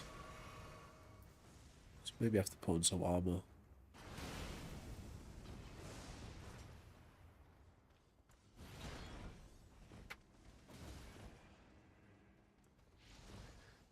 Da, da, da, da.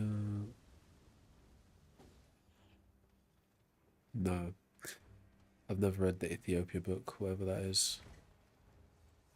If you're talking about like that, I forget it was like orthodoxy or some shit like that. I'm not really interested in that. It's still the same scheme to me. I think the fact that people like, I forget which way to go.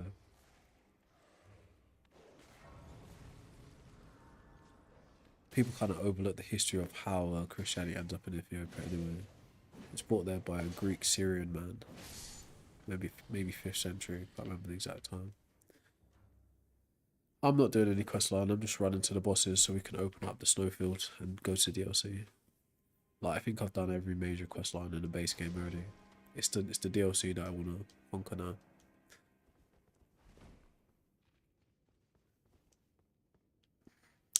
I had a copy of the Book of Enoch, but that shit looked like bullshit, so I just gave it back. Jafar! What are you trying to say?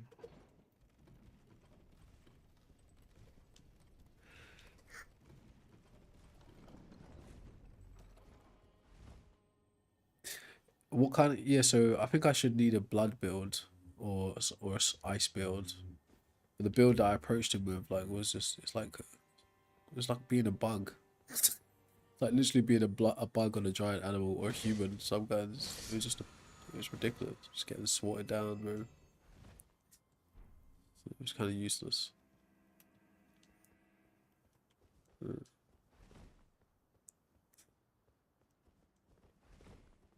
Yeah, so it technically wasn't in Christianity, right? So in order to call Christianity Christianity, it is already in European hands.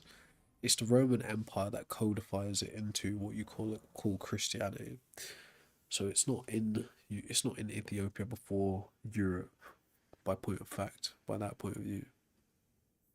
But even then, the significance of it arriving in Ethiopia has little to do with the truth or the veracity of the claims found in Christianity. I can't remember the guy's name, but it was an Assyrian Greek man who brought it there.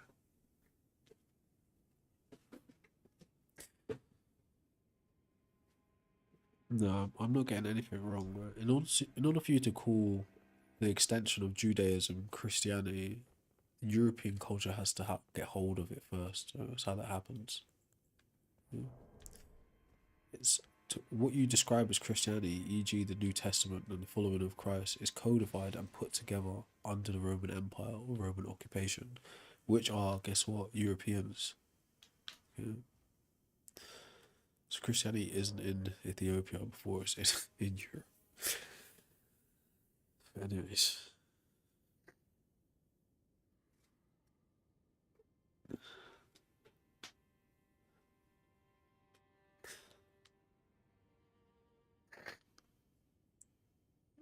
Abel, you just waited for that to come off the screen so you could just go back to your stupidness. Alright, you read what was on the screen.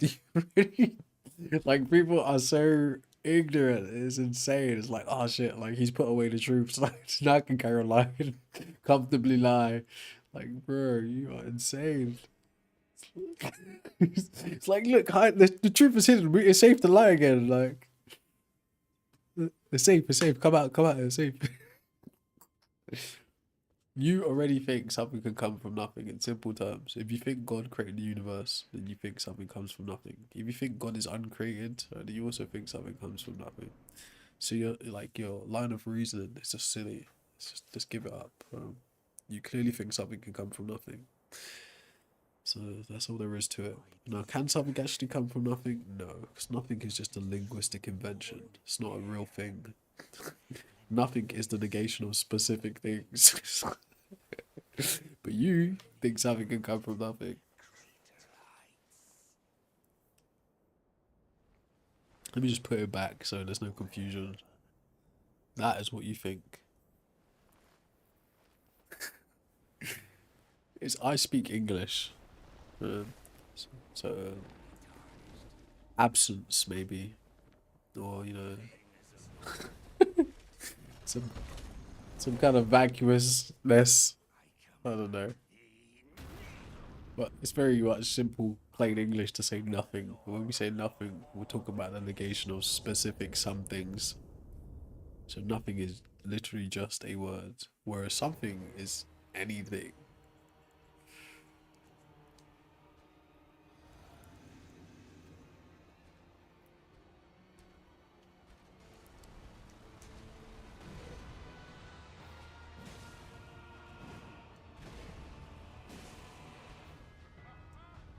Oh, punk motherfucker. Oh, I'm getting clapped. Excuse my language, by the way. Well, you don't have to. I think profanity is permissible sometimes. In a chill sense. Now, if I was cussing you out, maybe not so much.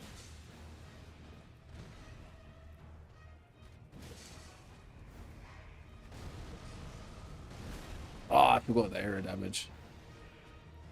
Oh, yes, I also forgot to assign flasks. Yeah, we need armor. We need armor, boy.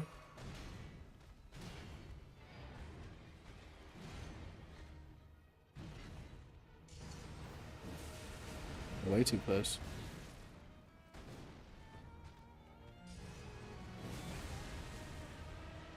That was not a fair trade of blows right there. Look at all that movement. What is he doing? Stun him.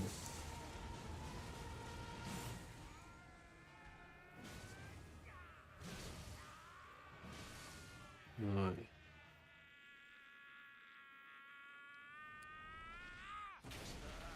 You creep. Why would I stand before Jesus? Wouldn't I be bowed? Why is the Bible so ableist? Why does it think everyone has knees? And tongues. I'm joking. I'm joking. But yeah, why do you think I would stand before Jesus? Why should Jesus give a damn about anything that's happening? If he even existed, why should he give a damn? Jesus probably be like, shit, ain't my problem. Like,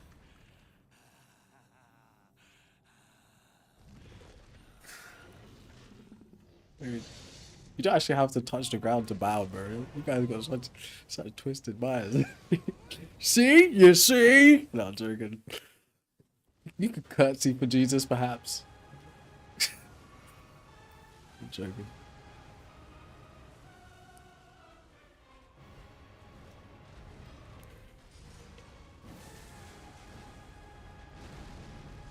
Oh, I'm too close. Oh, you sluice. Toot that thing out. I don't even know what that means, but it sounds funny. When we use the word toot, we mean something else in England. So that sounds funny though. So what do you mean by sacred geometry, bro? That's like a very it's like a keyword phrase, like a key search, like a search term, like a buzzword. That's the word.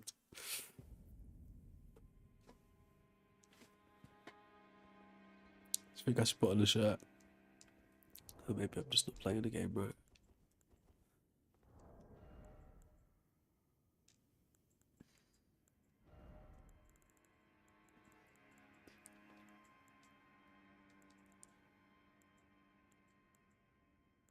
Mm-hmm. Ooh, incantation scaling. I've never noticed that before. I just don't pay attention to the game properly, do I?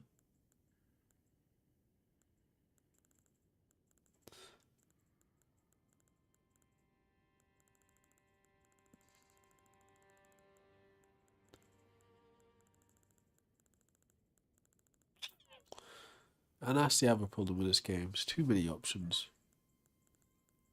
There's no way in hell I'm going to try all these weapons to see what one is good and which one isn't.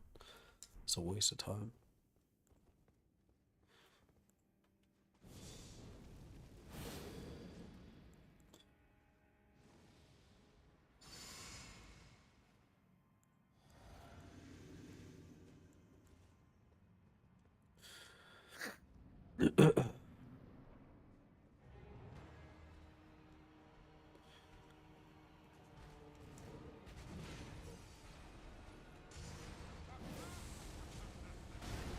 Spam? I'm going to spam you back. 3? Or just 1? I'm dead. Oh, what's he doing? Fuck. No! I let him transform too quick. I could have got him down then. Shut up. No, I'm average. And now I'm burnt. And now I've run out of magic. And now I've been slapped.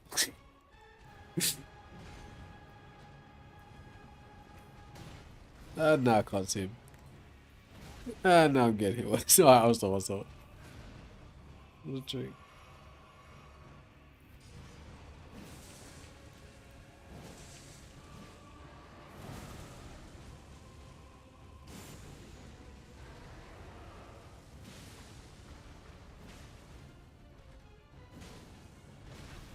Ow, bro. Oh, I didn't have any stamina. Look at this. Look at this, somebody. Oh my gosh. He should not have been standing, bro.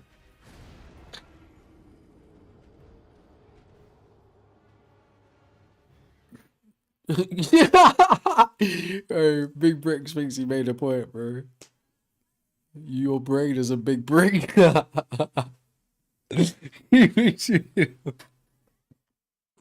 Oh my gosh. That line was a big brick. Oh my gosh. You're what's called a blockhead. Funny man. In a very real way.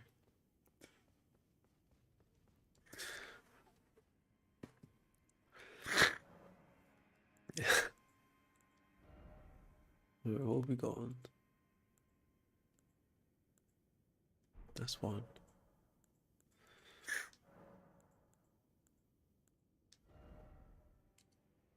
No, we shouldn't need that many, bro. Just being pathetic. Now, let's go do the job properly. I don't think that's proof of design. I think if there's abstract governing principles of the universe, then we should expect patterns to be found in all kinds of things. So all matter is just being basically organized in different ways. So yeah, there might be some consistency. But again, in terms of sacred geometry, I'm still not even sure what is meant by that, in all honesty. Let's go back.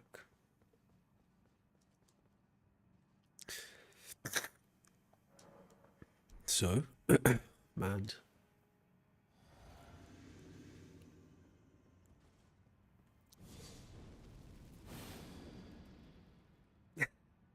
I can't believe I've let the whole day go by just engaging with brain rot. It's crazy. Wasting the weekend. It's not a complete waste, but I feel like I am in a bit, in at least a way. For every like 10 brain rot people, it's like 2 decent people. If that.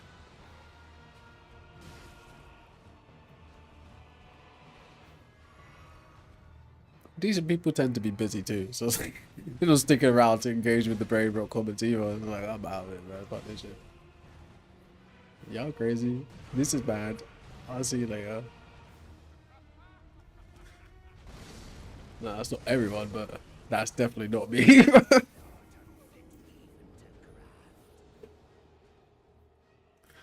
Oh my gosh.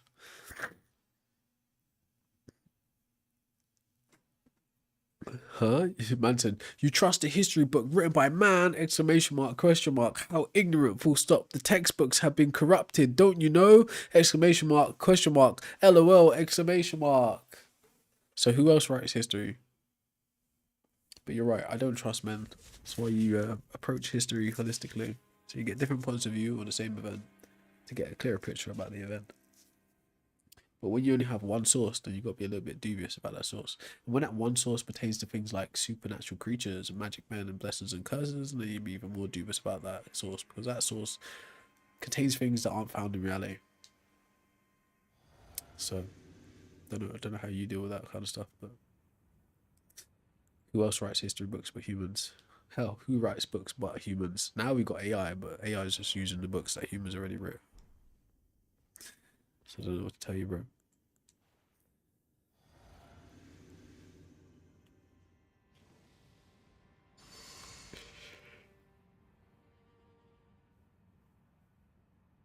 Can't trust God. God's an invention of man.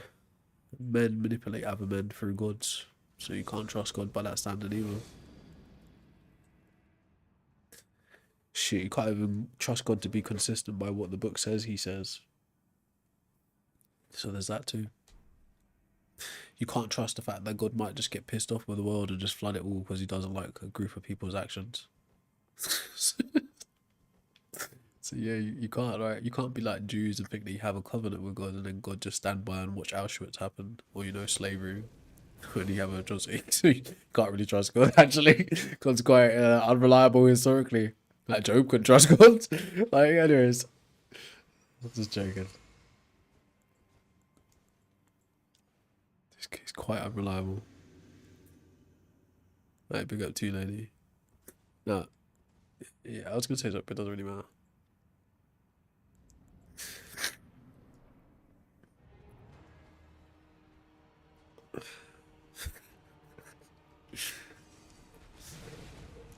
But yeah, you don't have to worry about those kinds of things. We just focused on what you can know, and not what things you've been told to believe.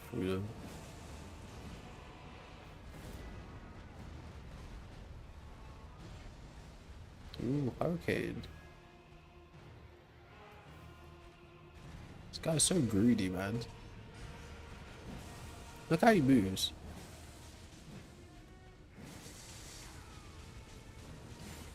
One more, son.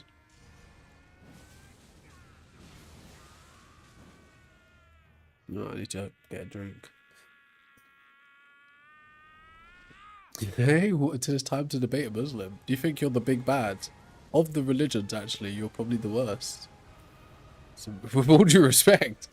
Sorry, even other religions think you're the worst religion. So, the fuck? There's people who say, like, I say this with all due respect, I'm just responding to what I am the lowest ranking Muslim. I'm just responding to what he said, right? But, like, there's a view that Islam is just desert Mormonism. That is a critique right there. It's like, that is raw. I'm like, what do you mean? Like, you're not Thanos of religion, right? Now you might be Thanos of political ideology in terms of like what religion produces, yeah, but your core beliefs are just as ridiculous as the rest. just as ridiculous, if not worse, in some instances. Hide by the tree, so you wouldn't know it's me.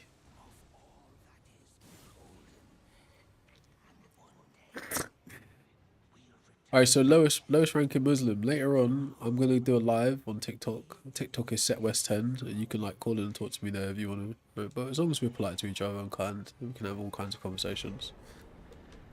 But yeah, them's is the ground rules. But yeah, it's cool. Yeah, it's true that no, I don't really care about statistically saying Islam is a growing religion. Right? So there's things that entail those statistical facts, like the birth rate, the cultural norms of how one reproduces, things like a contraception, how that plays out in the Islamic view of the world. So those things play into it. Then you also got to consider the imperialistic history of Islam, Judaism, and Christianity, the conquest, all of the actual political suppression of other views and religions in their region. Yeah, so those things are accounted for in the statistics too, because you're not just Islamic by chance or by reason.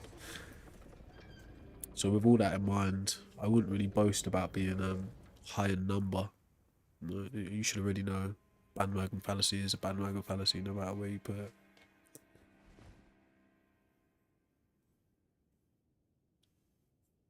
I'm doing the work, Seb, actually. I'm doing the work. I'm a multitasker, you see.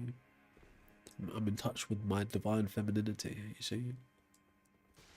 You see, you just can't see the work. The work is being done. Work is doing itself. The work is enacting. I am enacting the work. Work is in action. I'm just playing.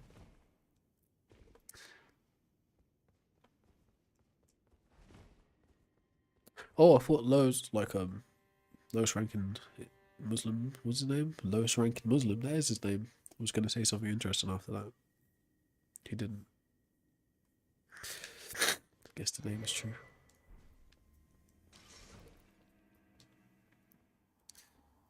Shibiri grape.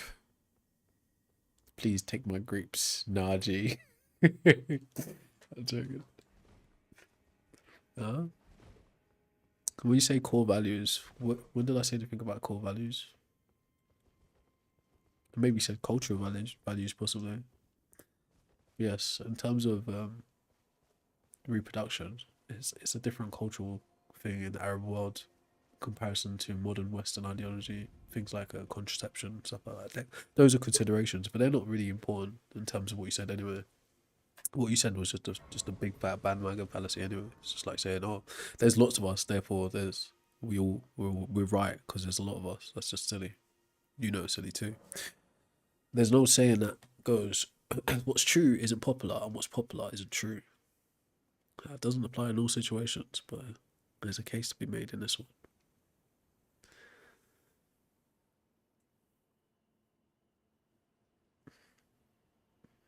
All I said you're an imperialistic structure like Christianity and Judaism, and your job is to expand and capture resources and people, expand your influence and your kingdom.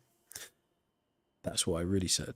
And in other terms, you didn't do it in a nice or kind way. You did it in a brutal, barbaric way, like Christians and Jews. That's what I really said. Not that your faith is the same, but you didn't catch that.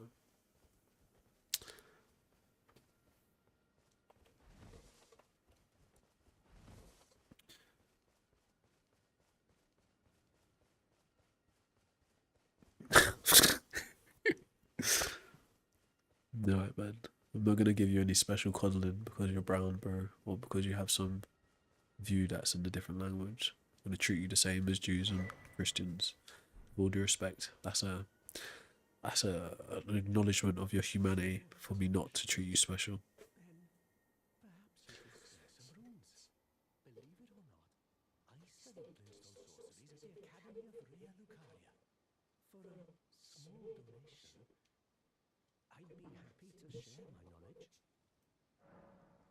Sure, giving them 10 rupees. That's cool. You can talk about it later, or you can tell me about it now if you want. I don't mind.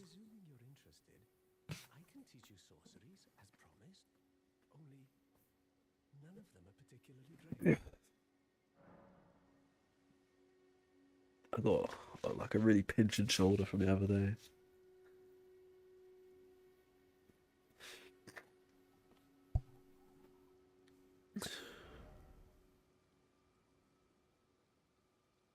I already read the comment. I said, sure, you can tell me about it now if you want.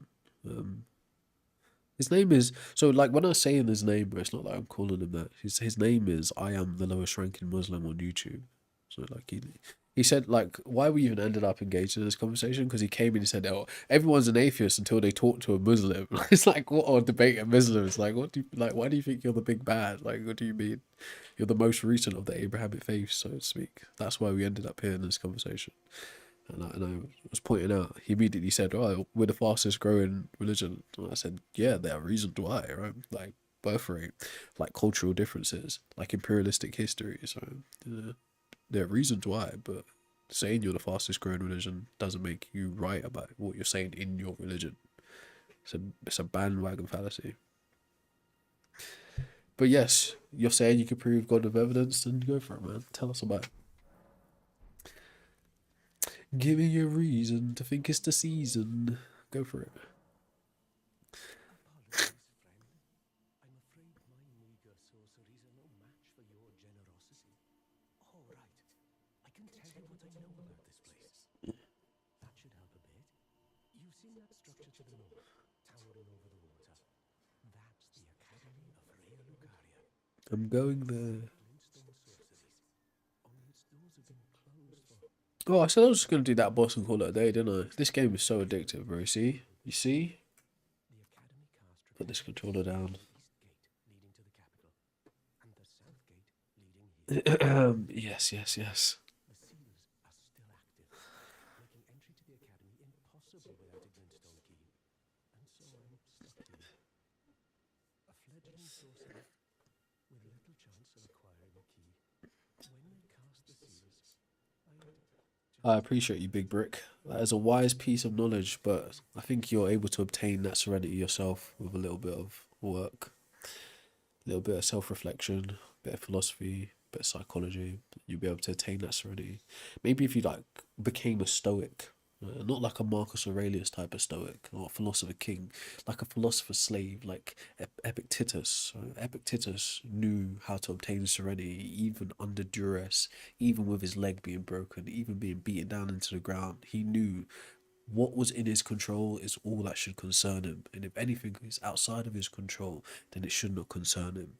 Therefore, he was able to maintain good character and what's called being in accordance with nature, virtuous character.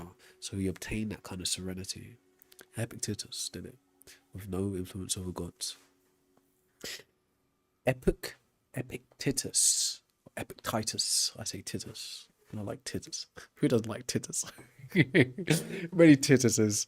We all like Titus. Right? But yes, Epictetus is somebody who can bring you to that same point of view of serenity, right? Like as in, you know, to know basically you can't control certain things, so no reason to worry about them. Yeah? I think that's a way more practical approach, right? Whether dealing with hardship or just like business structures and just day-to-day realities. Epictetus has got a really good philosophical code and approach to that.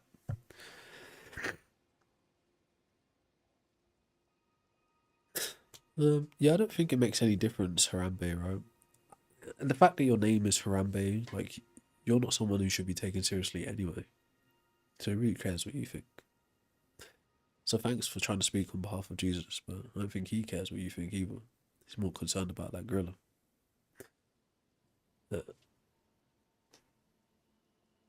What's up, Juju? I don't think there'd be a worldwide panic. I think people are well aware of them being alone. In fact, what's described as the loneliness epidemic is like a clear pointer to that. Now, not just on a societal point of view.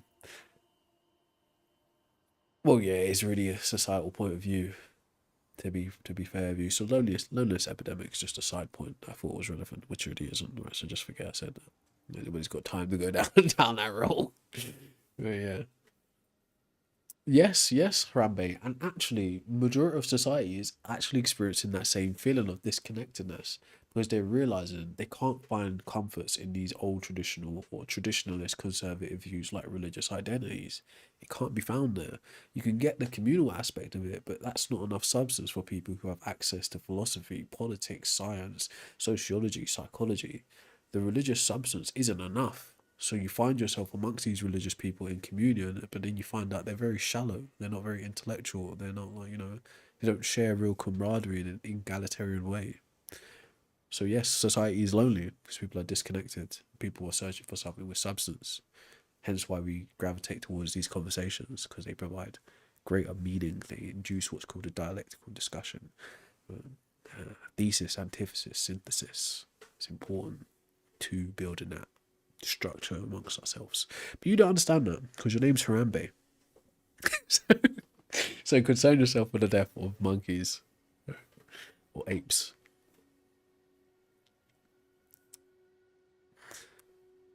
Allah didn't write anything. I am the lowest ranking Muslim. Even by your standard, Allah didn't write a damn thing.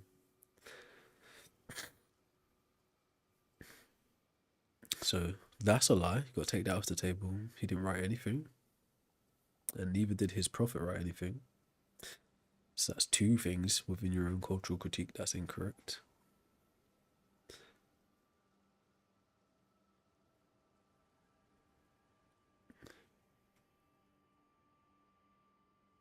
I mean, I don't know, bro. I was thinking something about that the other day, but I can't remember what it was.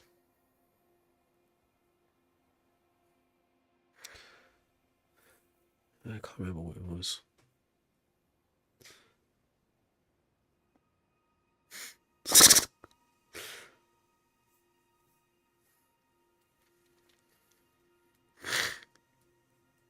Bro, you can't say mashallah after just lying on Allah. You can't do that, bro. You know Allah didn't write anything, and neither did his prophet. So remember what we said about the critique in the early part of the video, right? In the early part of the stream, like middle part after we had the debate and all of that. And we was talking about the influence of Islam on street culture in the UK, right? This guy with the name I am the lowest ranking Muslim, which is kind of funny to say that. Right? Maybe he's being ironic and he might actually be very intelligent and intellectually capable. Right? Or maybe he's not being ironic and intellectually like savvy. Okay? Hopefully it's not the latter. But that being said, the way he's speaking in a chat is that same kind of regressive type of primitive view on religion. It's like you're speaking as a one-tooth guy. You know, I don't even like talking about it in that kind of way. Like you make yourself come across like an idiot, right? Like like a flunky from that culture when you speak about your religion in that super simplified way. Yeah. You can be an Islamic scholar and be highly intellectual and be philosophically inclined. There are plenty of them. I listen to them all the time. Right? Or you could be someone who just says, Allah said this, so it's true, Kazi. Right? You could be that guy, right? But the way you're writing in the chat is that you're more likely that guy and not the intellectual Islamic scholar, or at least someone who engages with their religion on an intellectual level. Okay? But just based on what you said, right? Allah didn't write anything unless you're speaking with hyperbole.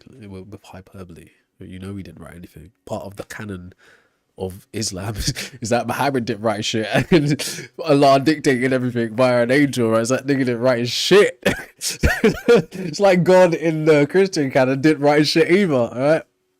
Or the Jewish canon, he didn't write shit either, did he? Right? So let's be honest with each other here. So like it doesn't make any sense. Joseph, it's actually an honor to be called a pseudo intellectual, right? That's an honor. That's not a disrespect. Like, so you could be either thinking or not thinking. So if you're attempting to think, you're on the right path. Okay? So that's not as disrespectful as you think it is. Right? Would you expect it to get some kind of egotistical rise out of that? That's good that you think that. That means you have an opinion of me. So you hold me in some regard already. All you now need to do is accept that I might know what I'm talking about. You might get there. But you might not.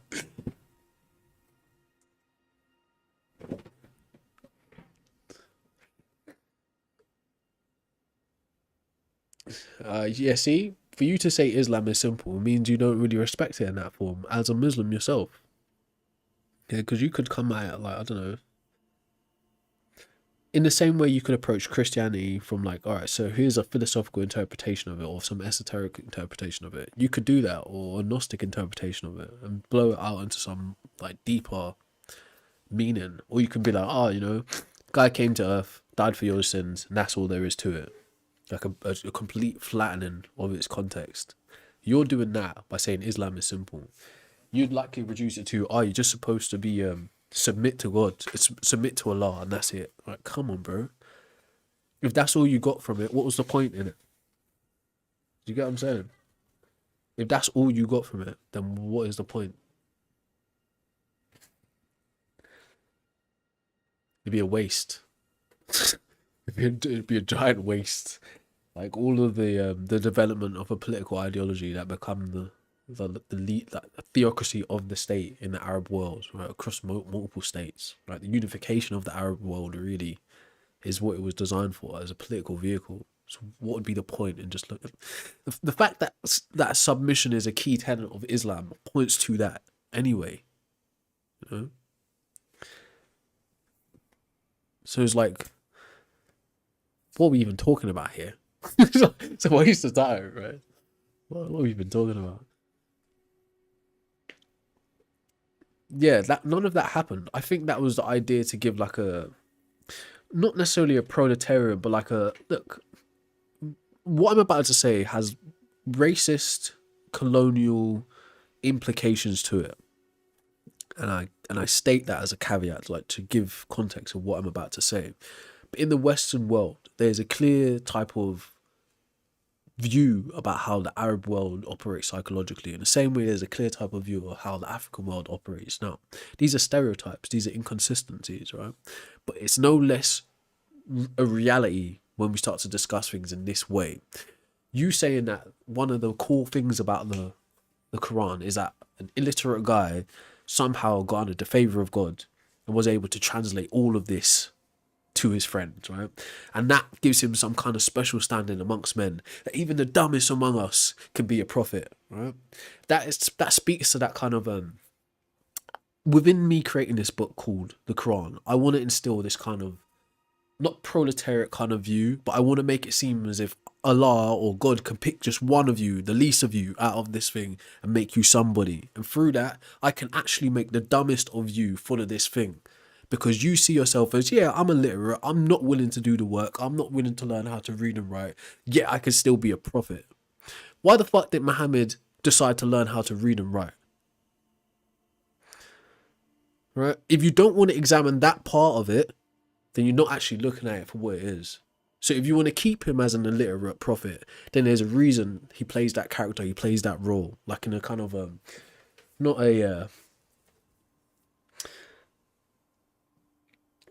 how can I explain this? Not in a pious kind of look at the nice meager old man, like the meek old man kind of way. Like, no, that's the role. That's a story mechanism for that character to play that character, so other people could see themselves in that character. But if one of the core tenets of Islam is to submit in that way anyway, as a political vehicle, then it makes sense that we need to account for the idiots that we're going to cross paths with and bring them into the fold. So an illiterate character plays that role too.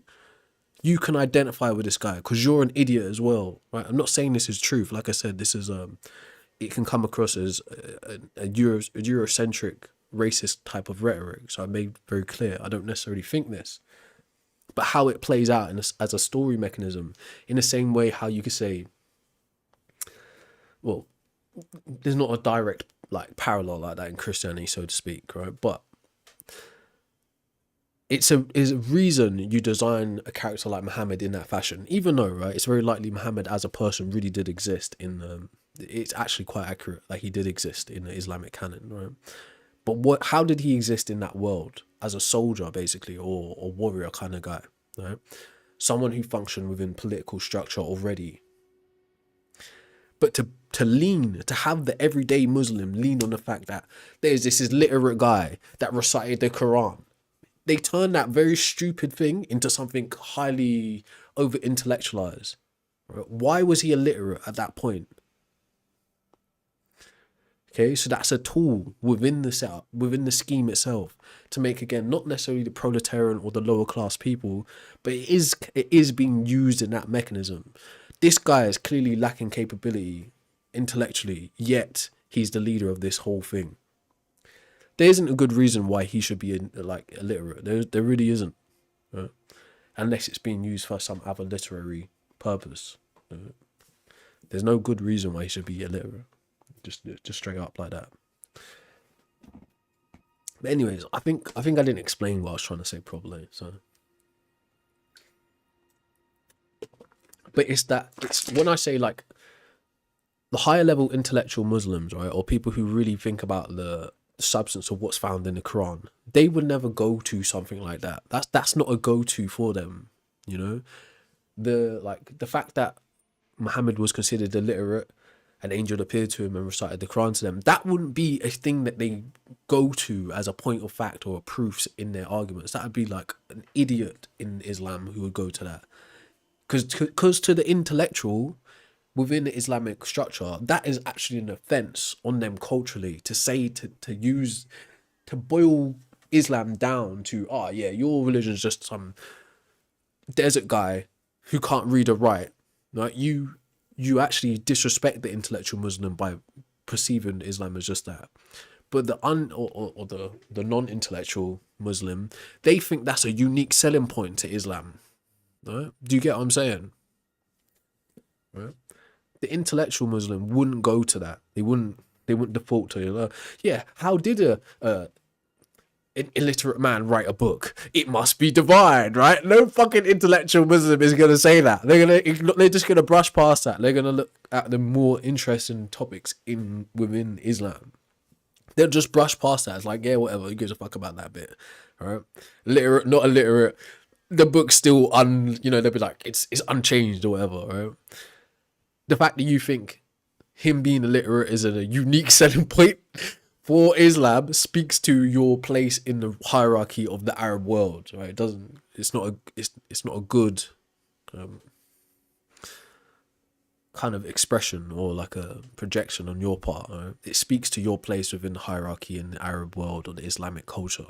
Because of your go-to, there'll be like people who have but what about prophecy? In the future, there'll be big buildings where men are fighting in big buildings. That speaks to your intellectual capability within that hierarchy. So you're at the bottom.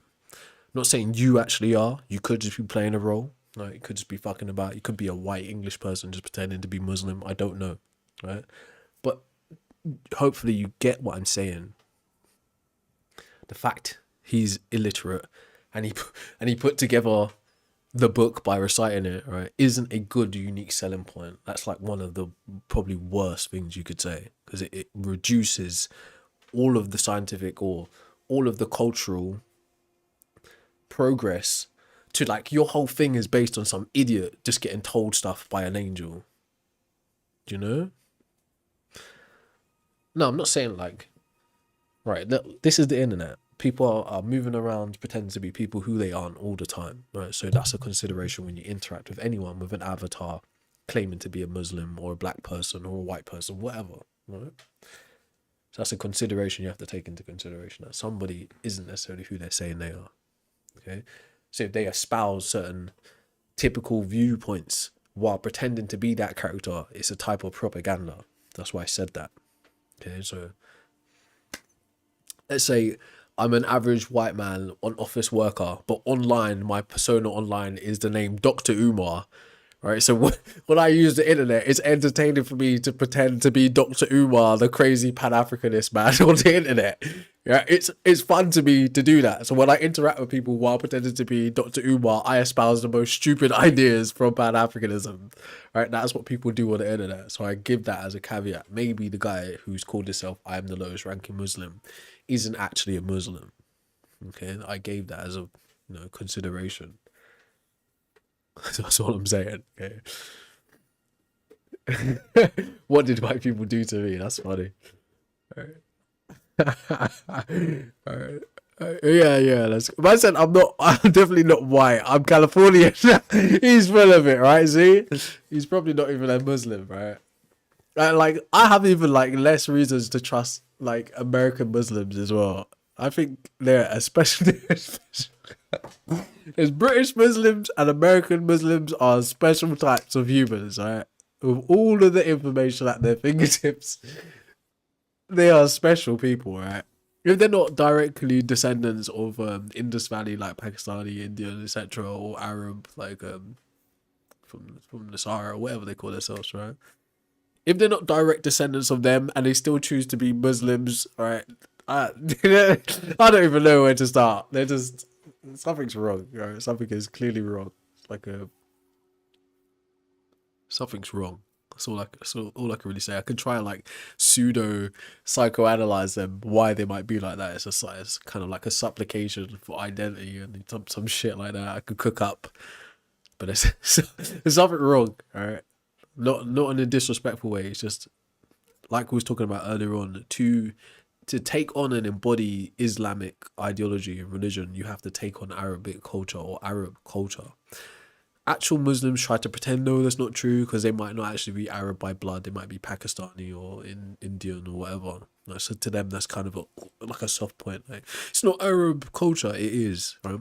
You read the Quran. It's in Arabic. You wear Arabic dress. You recite and do Arabic rituals. You go to Mecca to touch a fucking stone. These things pertain to that culture. Yeah. So, that being said, right? To pick up an Arabic ideology like Islam is to how can I it's to forfeit your identity culturally as whoever you are from wherever you are from in the world, right?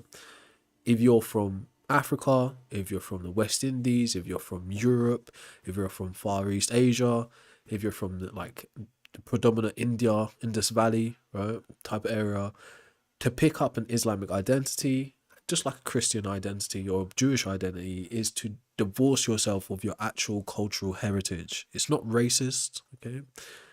It's clearly not racist because no one's talking about race here, right? But to take on an Islamic identity, right, as someone who isn't Arab, is to divorce your actual cultural heritage, because you can't be a Muslim and still be an African, right? Or traditional from a traditional sense. You can't be a Muslim and still be a European from a traditional sense. You can't be a Muslim and still be a Far East Asian from a traditional sense. You can't.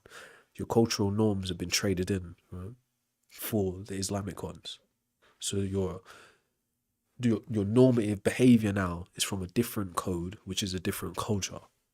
Does that make sense? And to be frank with you, you thinking me as a black person is racist is fine. I don't mind you thinking that because I understand racism at a far greater level than you do. So it really speaks to your own ignorance by thinking I'm racist. So that's fine. Okay. But anyways, yes, you couldn't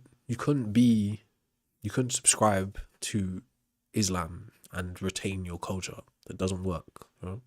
In a way, Christianity has undergone many reformations and revolutions where some people manage to reconcile culture, but truth be told, you can't do it with Christianity either, and you can't do it with Judaism. Right? It's either you're going to commit to their world, their way, their culture, their rule, you know, to submit, or you're going to retain your actual cultural traditions, right? Your traditionalist values, etc. So yeah, I don't think you understand what racism is, but that would make sense because why would anyone read if you could be like the prophet? Like, why would you read at all? It doesn't make sense. It's like you'd just be like the prophet.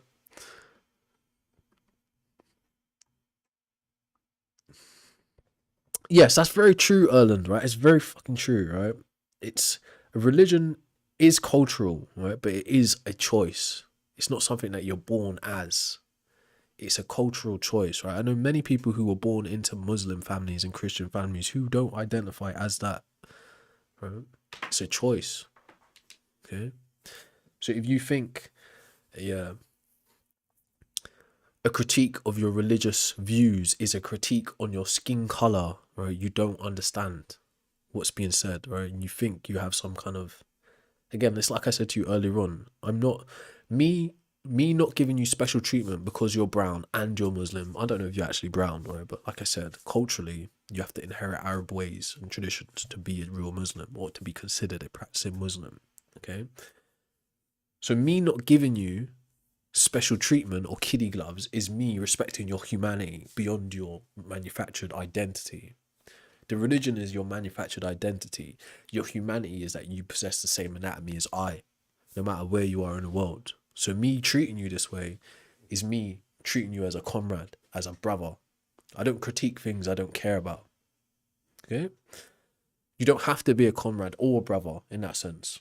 But as you pertain the same anatomy as me, as it pertains to you having that anatomy, I deem it worthwhile through my value system to treat you no different than the Christian or the Jew or the Hindu or the Buddhist.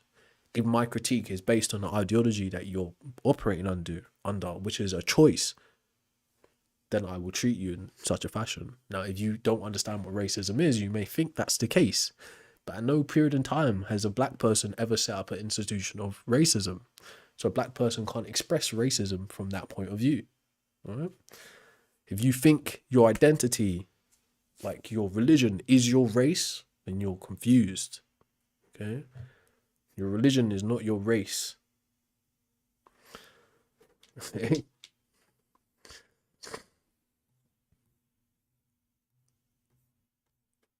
But yeah, anyways, that's fine, right? We discussed that earlier on.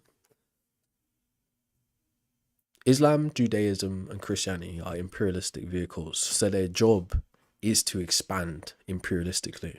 So, of course, they want to gain more influence, they want to gain more resources. That's what their job is to do. They want to save souls.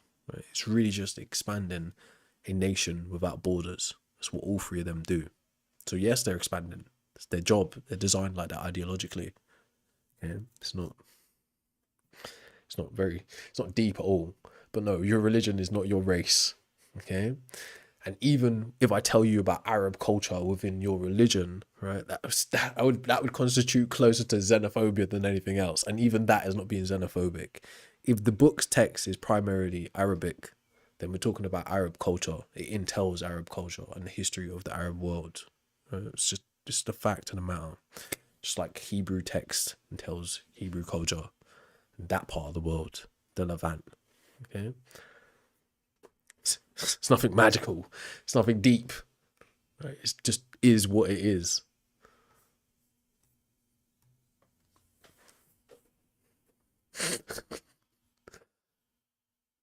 Bro, Big Brick, Matthew 6 and 5, bro. Matthew 6 and 5, bro. But thanks. Self, that's a cool quote. I know that quote. But anyways, right, yeah. See, Islam is not Arab. What is it then? Where was it born? What is it then? What is it then, bro? What language is it primarily delivered in? What place was the prophet from? And this is the like the stupidity I'm talking about. Like an intellectual Muslim isn't gonna deny that it pertains to Arab culture. They're not gonna deny that, right? Whether you're a Somalian, a flipping Filipino, right? A European guy, an African, like a Nigerian, right?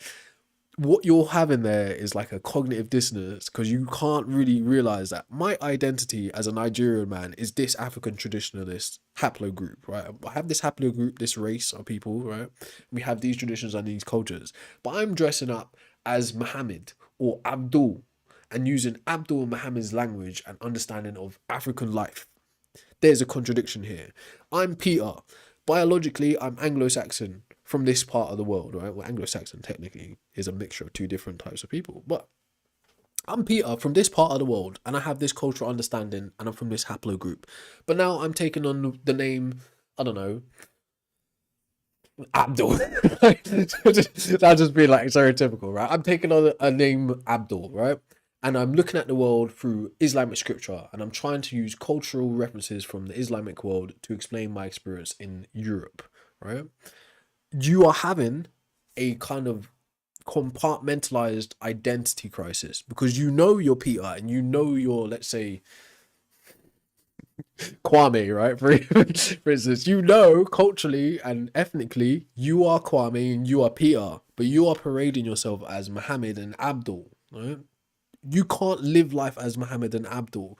Muhammad and Abdul's system works where Muhammad and Abdul come from. It's like Kwame's system works where Kwame comes from, and Peter's system works where Peter comes from. Now, Peter and Kwame have cognitive dissonance where you tell Peter and Kwame, you're not Abdul and you're not Muhammad. So they start telling you, but it's not Arab. What's the language? What's the culture? What's the dress? What's the setting? Where are the religious relics found? Okay. It's not that deep, right? It's just shit as it is. It's not that deep. Listen, Judaism is a Hebrew religion. Comes from the Levant, right? Comes from the nation of Israel primarily, right? Christianity is born by bridging the Hebrew world and the Greek world, brought to you via the Roman Empire. So it entails European culture, right? With a mixture of Middle Eastern and Greek, right? Greek is European though, made a mistake. Okay? Islam comes around 650 years after. So there's Judaism, can't remember the exact century or the period. Then 1500 years later, there's Christianity, an addition added by the Roman Empire. All right? Then 650 years after that, there's the invention of Islam. Everyone in the Middle East, everyone in the Arab part of the world, right, could have said, we like what the Jews are doing, we're going to become Jews. Or we like what the Christians are doing, we're going to become Christians. No, they said, actually, let's analyze what's going on geopolitically, historically, theologically, philosophically. Let's take the best bits from this and that, just like the Christians did, right? Just like the Jews did. And let's build our own system that pertains to how we're going to run and manage the Arab world and progress our empire from there. That was the point of inventing Islam, right? It was a political vehicle from its inception. If you take out the fancy story about an illiterate man being visited by an angel, the reality of Islam is a political theocratic structure to govern and unite the Middle East, or, well, the Arab world. I don't know if it's called the Arab Peninsula, I'm not quite sure. Right? We call it the Arab world, right? Because there's kind of a mixture of what you're talking about when you say the Middle East. Right? The Middle East now is more considered Muslim than it was then, obviously. Okay. Modern day Iran, Iraq, and all of that is still the Levant. Okay. But anyways, right, all of that being said, Christianity was devised for political reasons. Islam was devised for political reasons.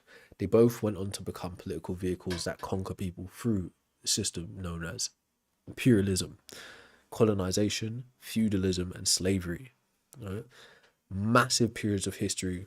Islamic domination of slavery in Africa's, in Asia, okay? So this is undeniable truths, bro.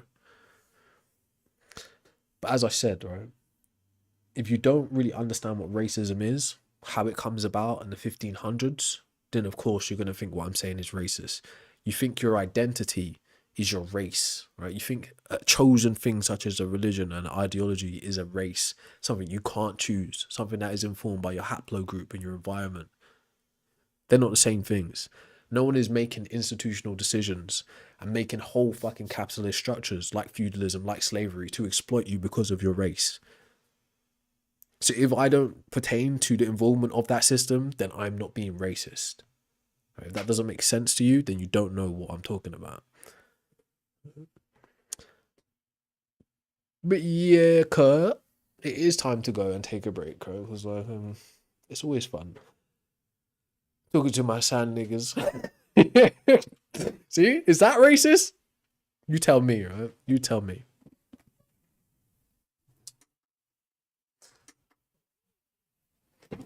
But is it racist if a black man says it? What does it mean to be a sand nigga? Do you see? Do you see? Right, anyways. Brother, what you say and what you do, right? Same way when we're talking about ethics, right? There are normatives, what one ought do. There are descriptives, what people do. Pause. Okay? So what you really do is different to what you purport to do. Okay? Right, so anyways. No, actually losing weight, unfortunately, drop. Losing weight, bro.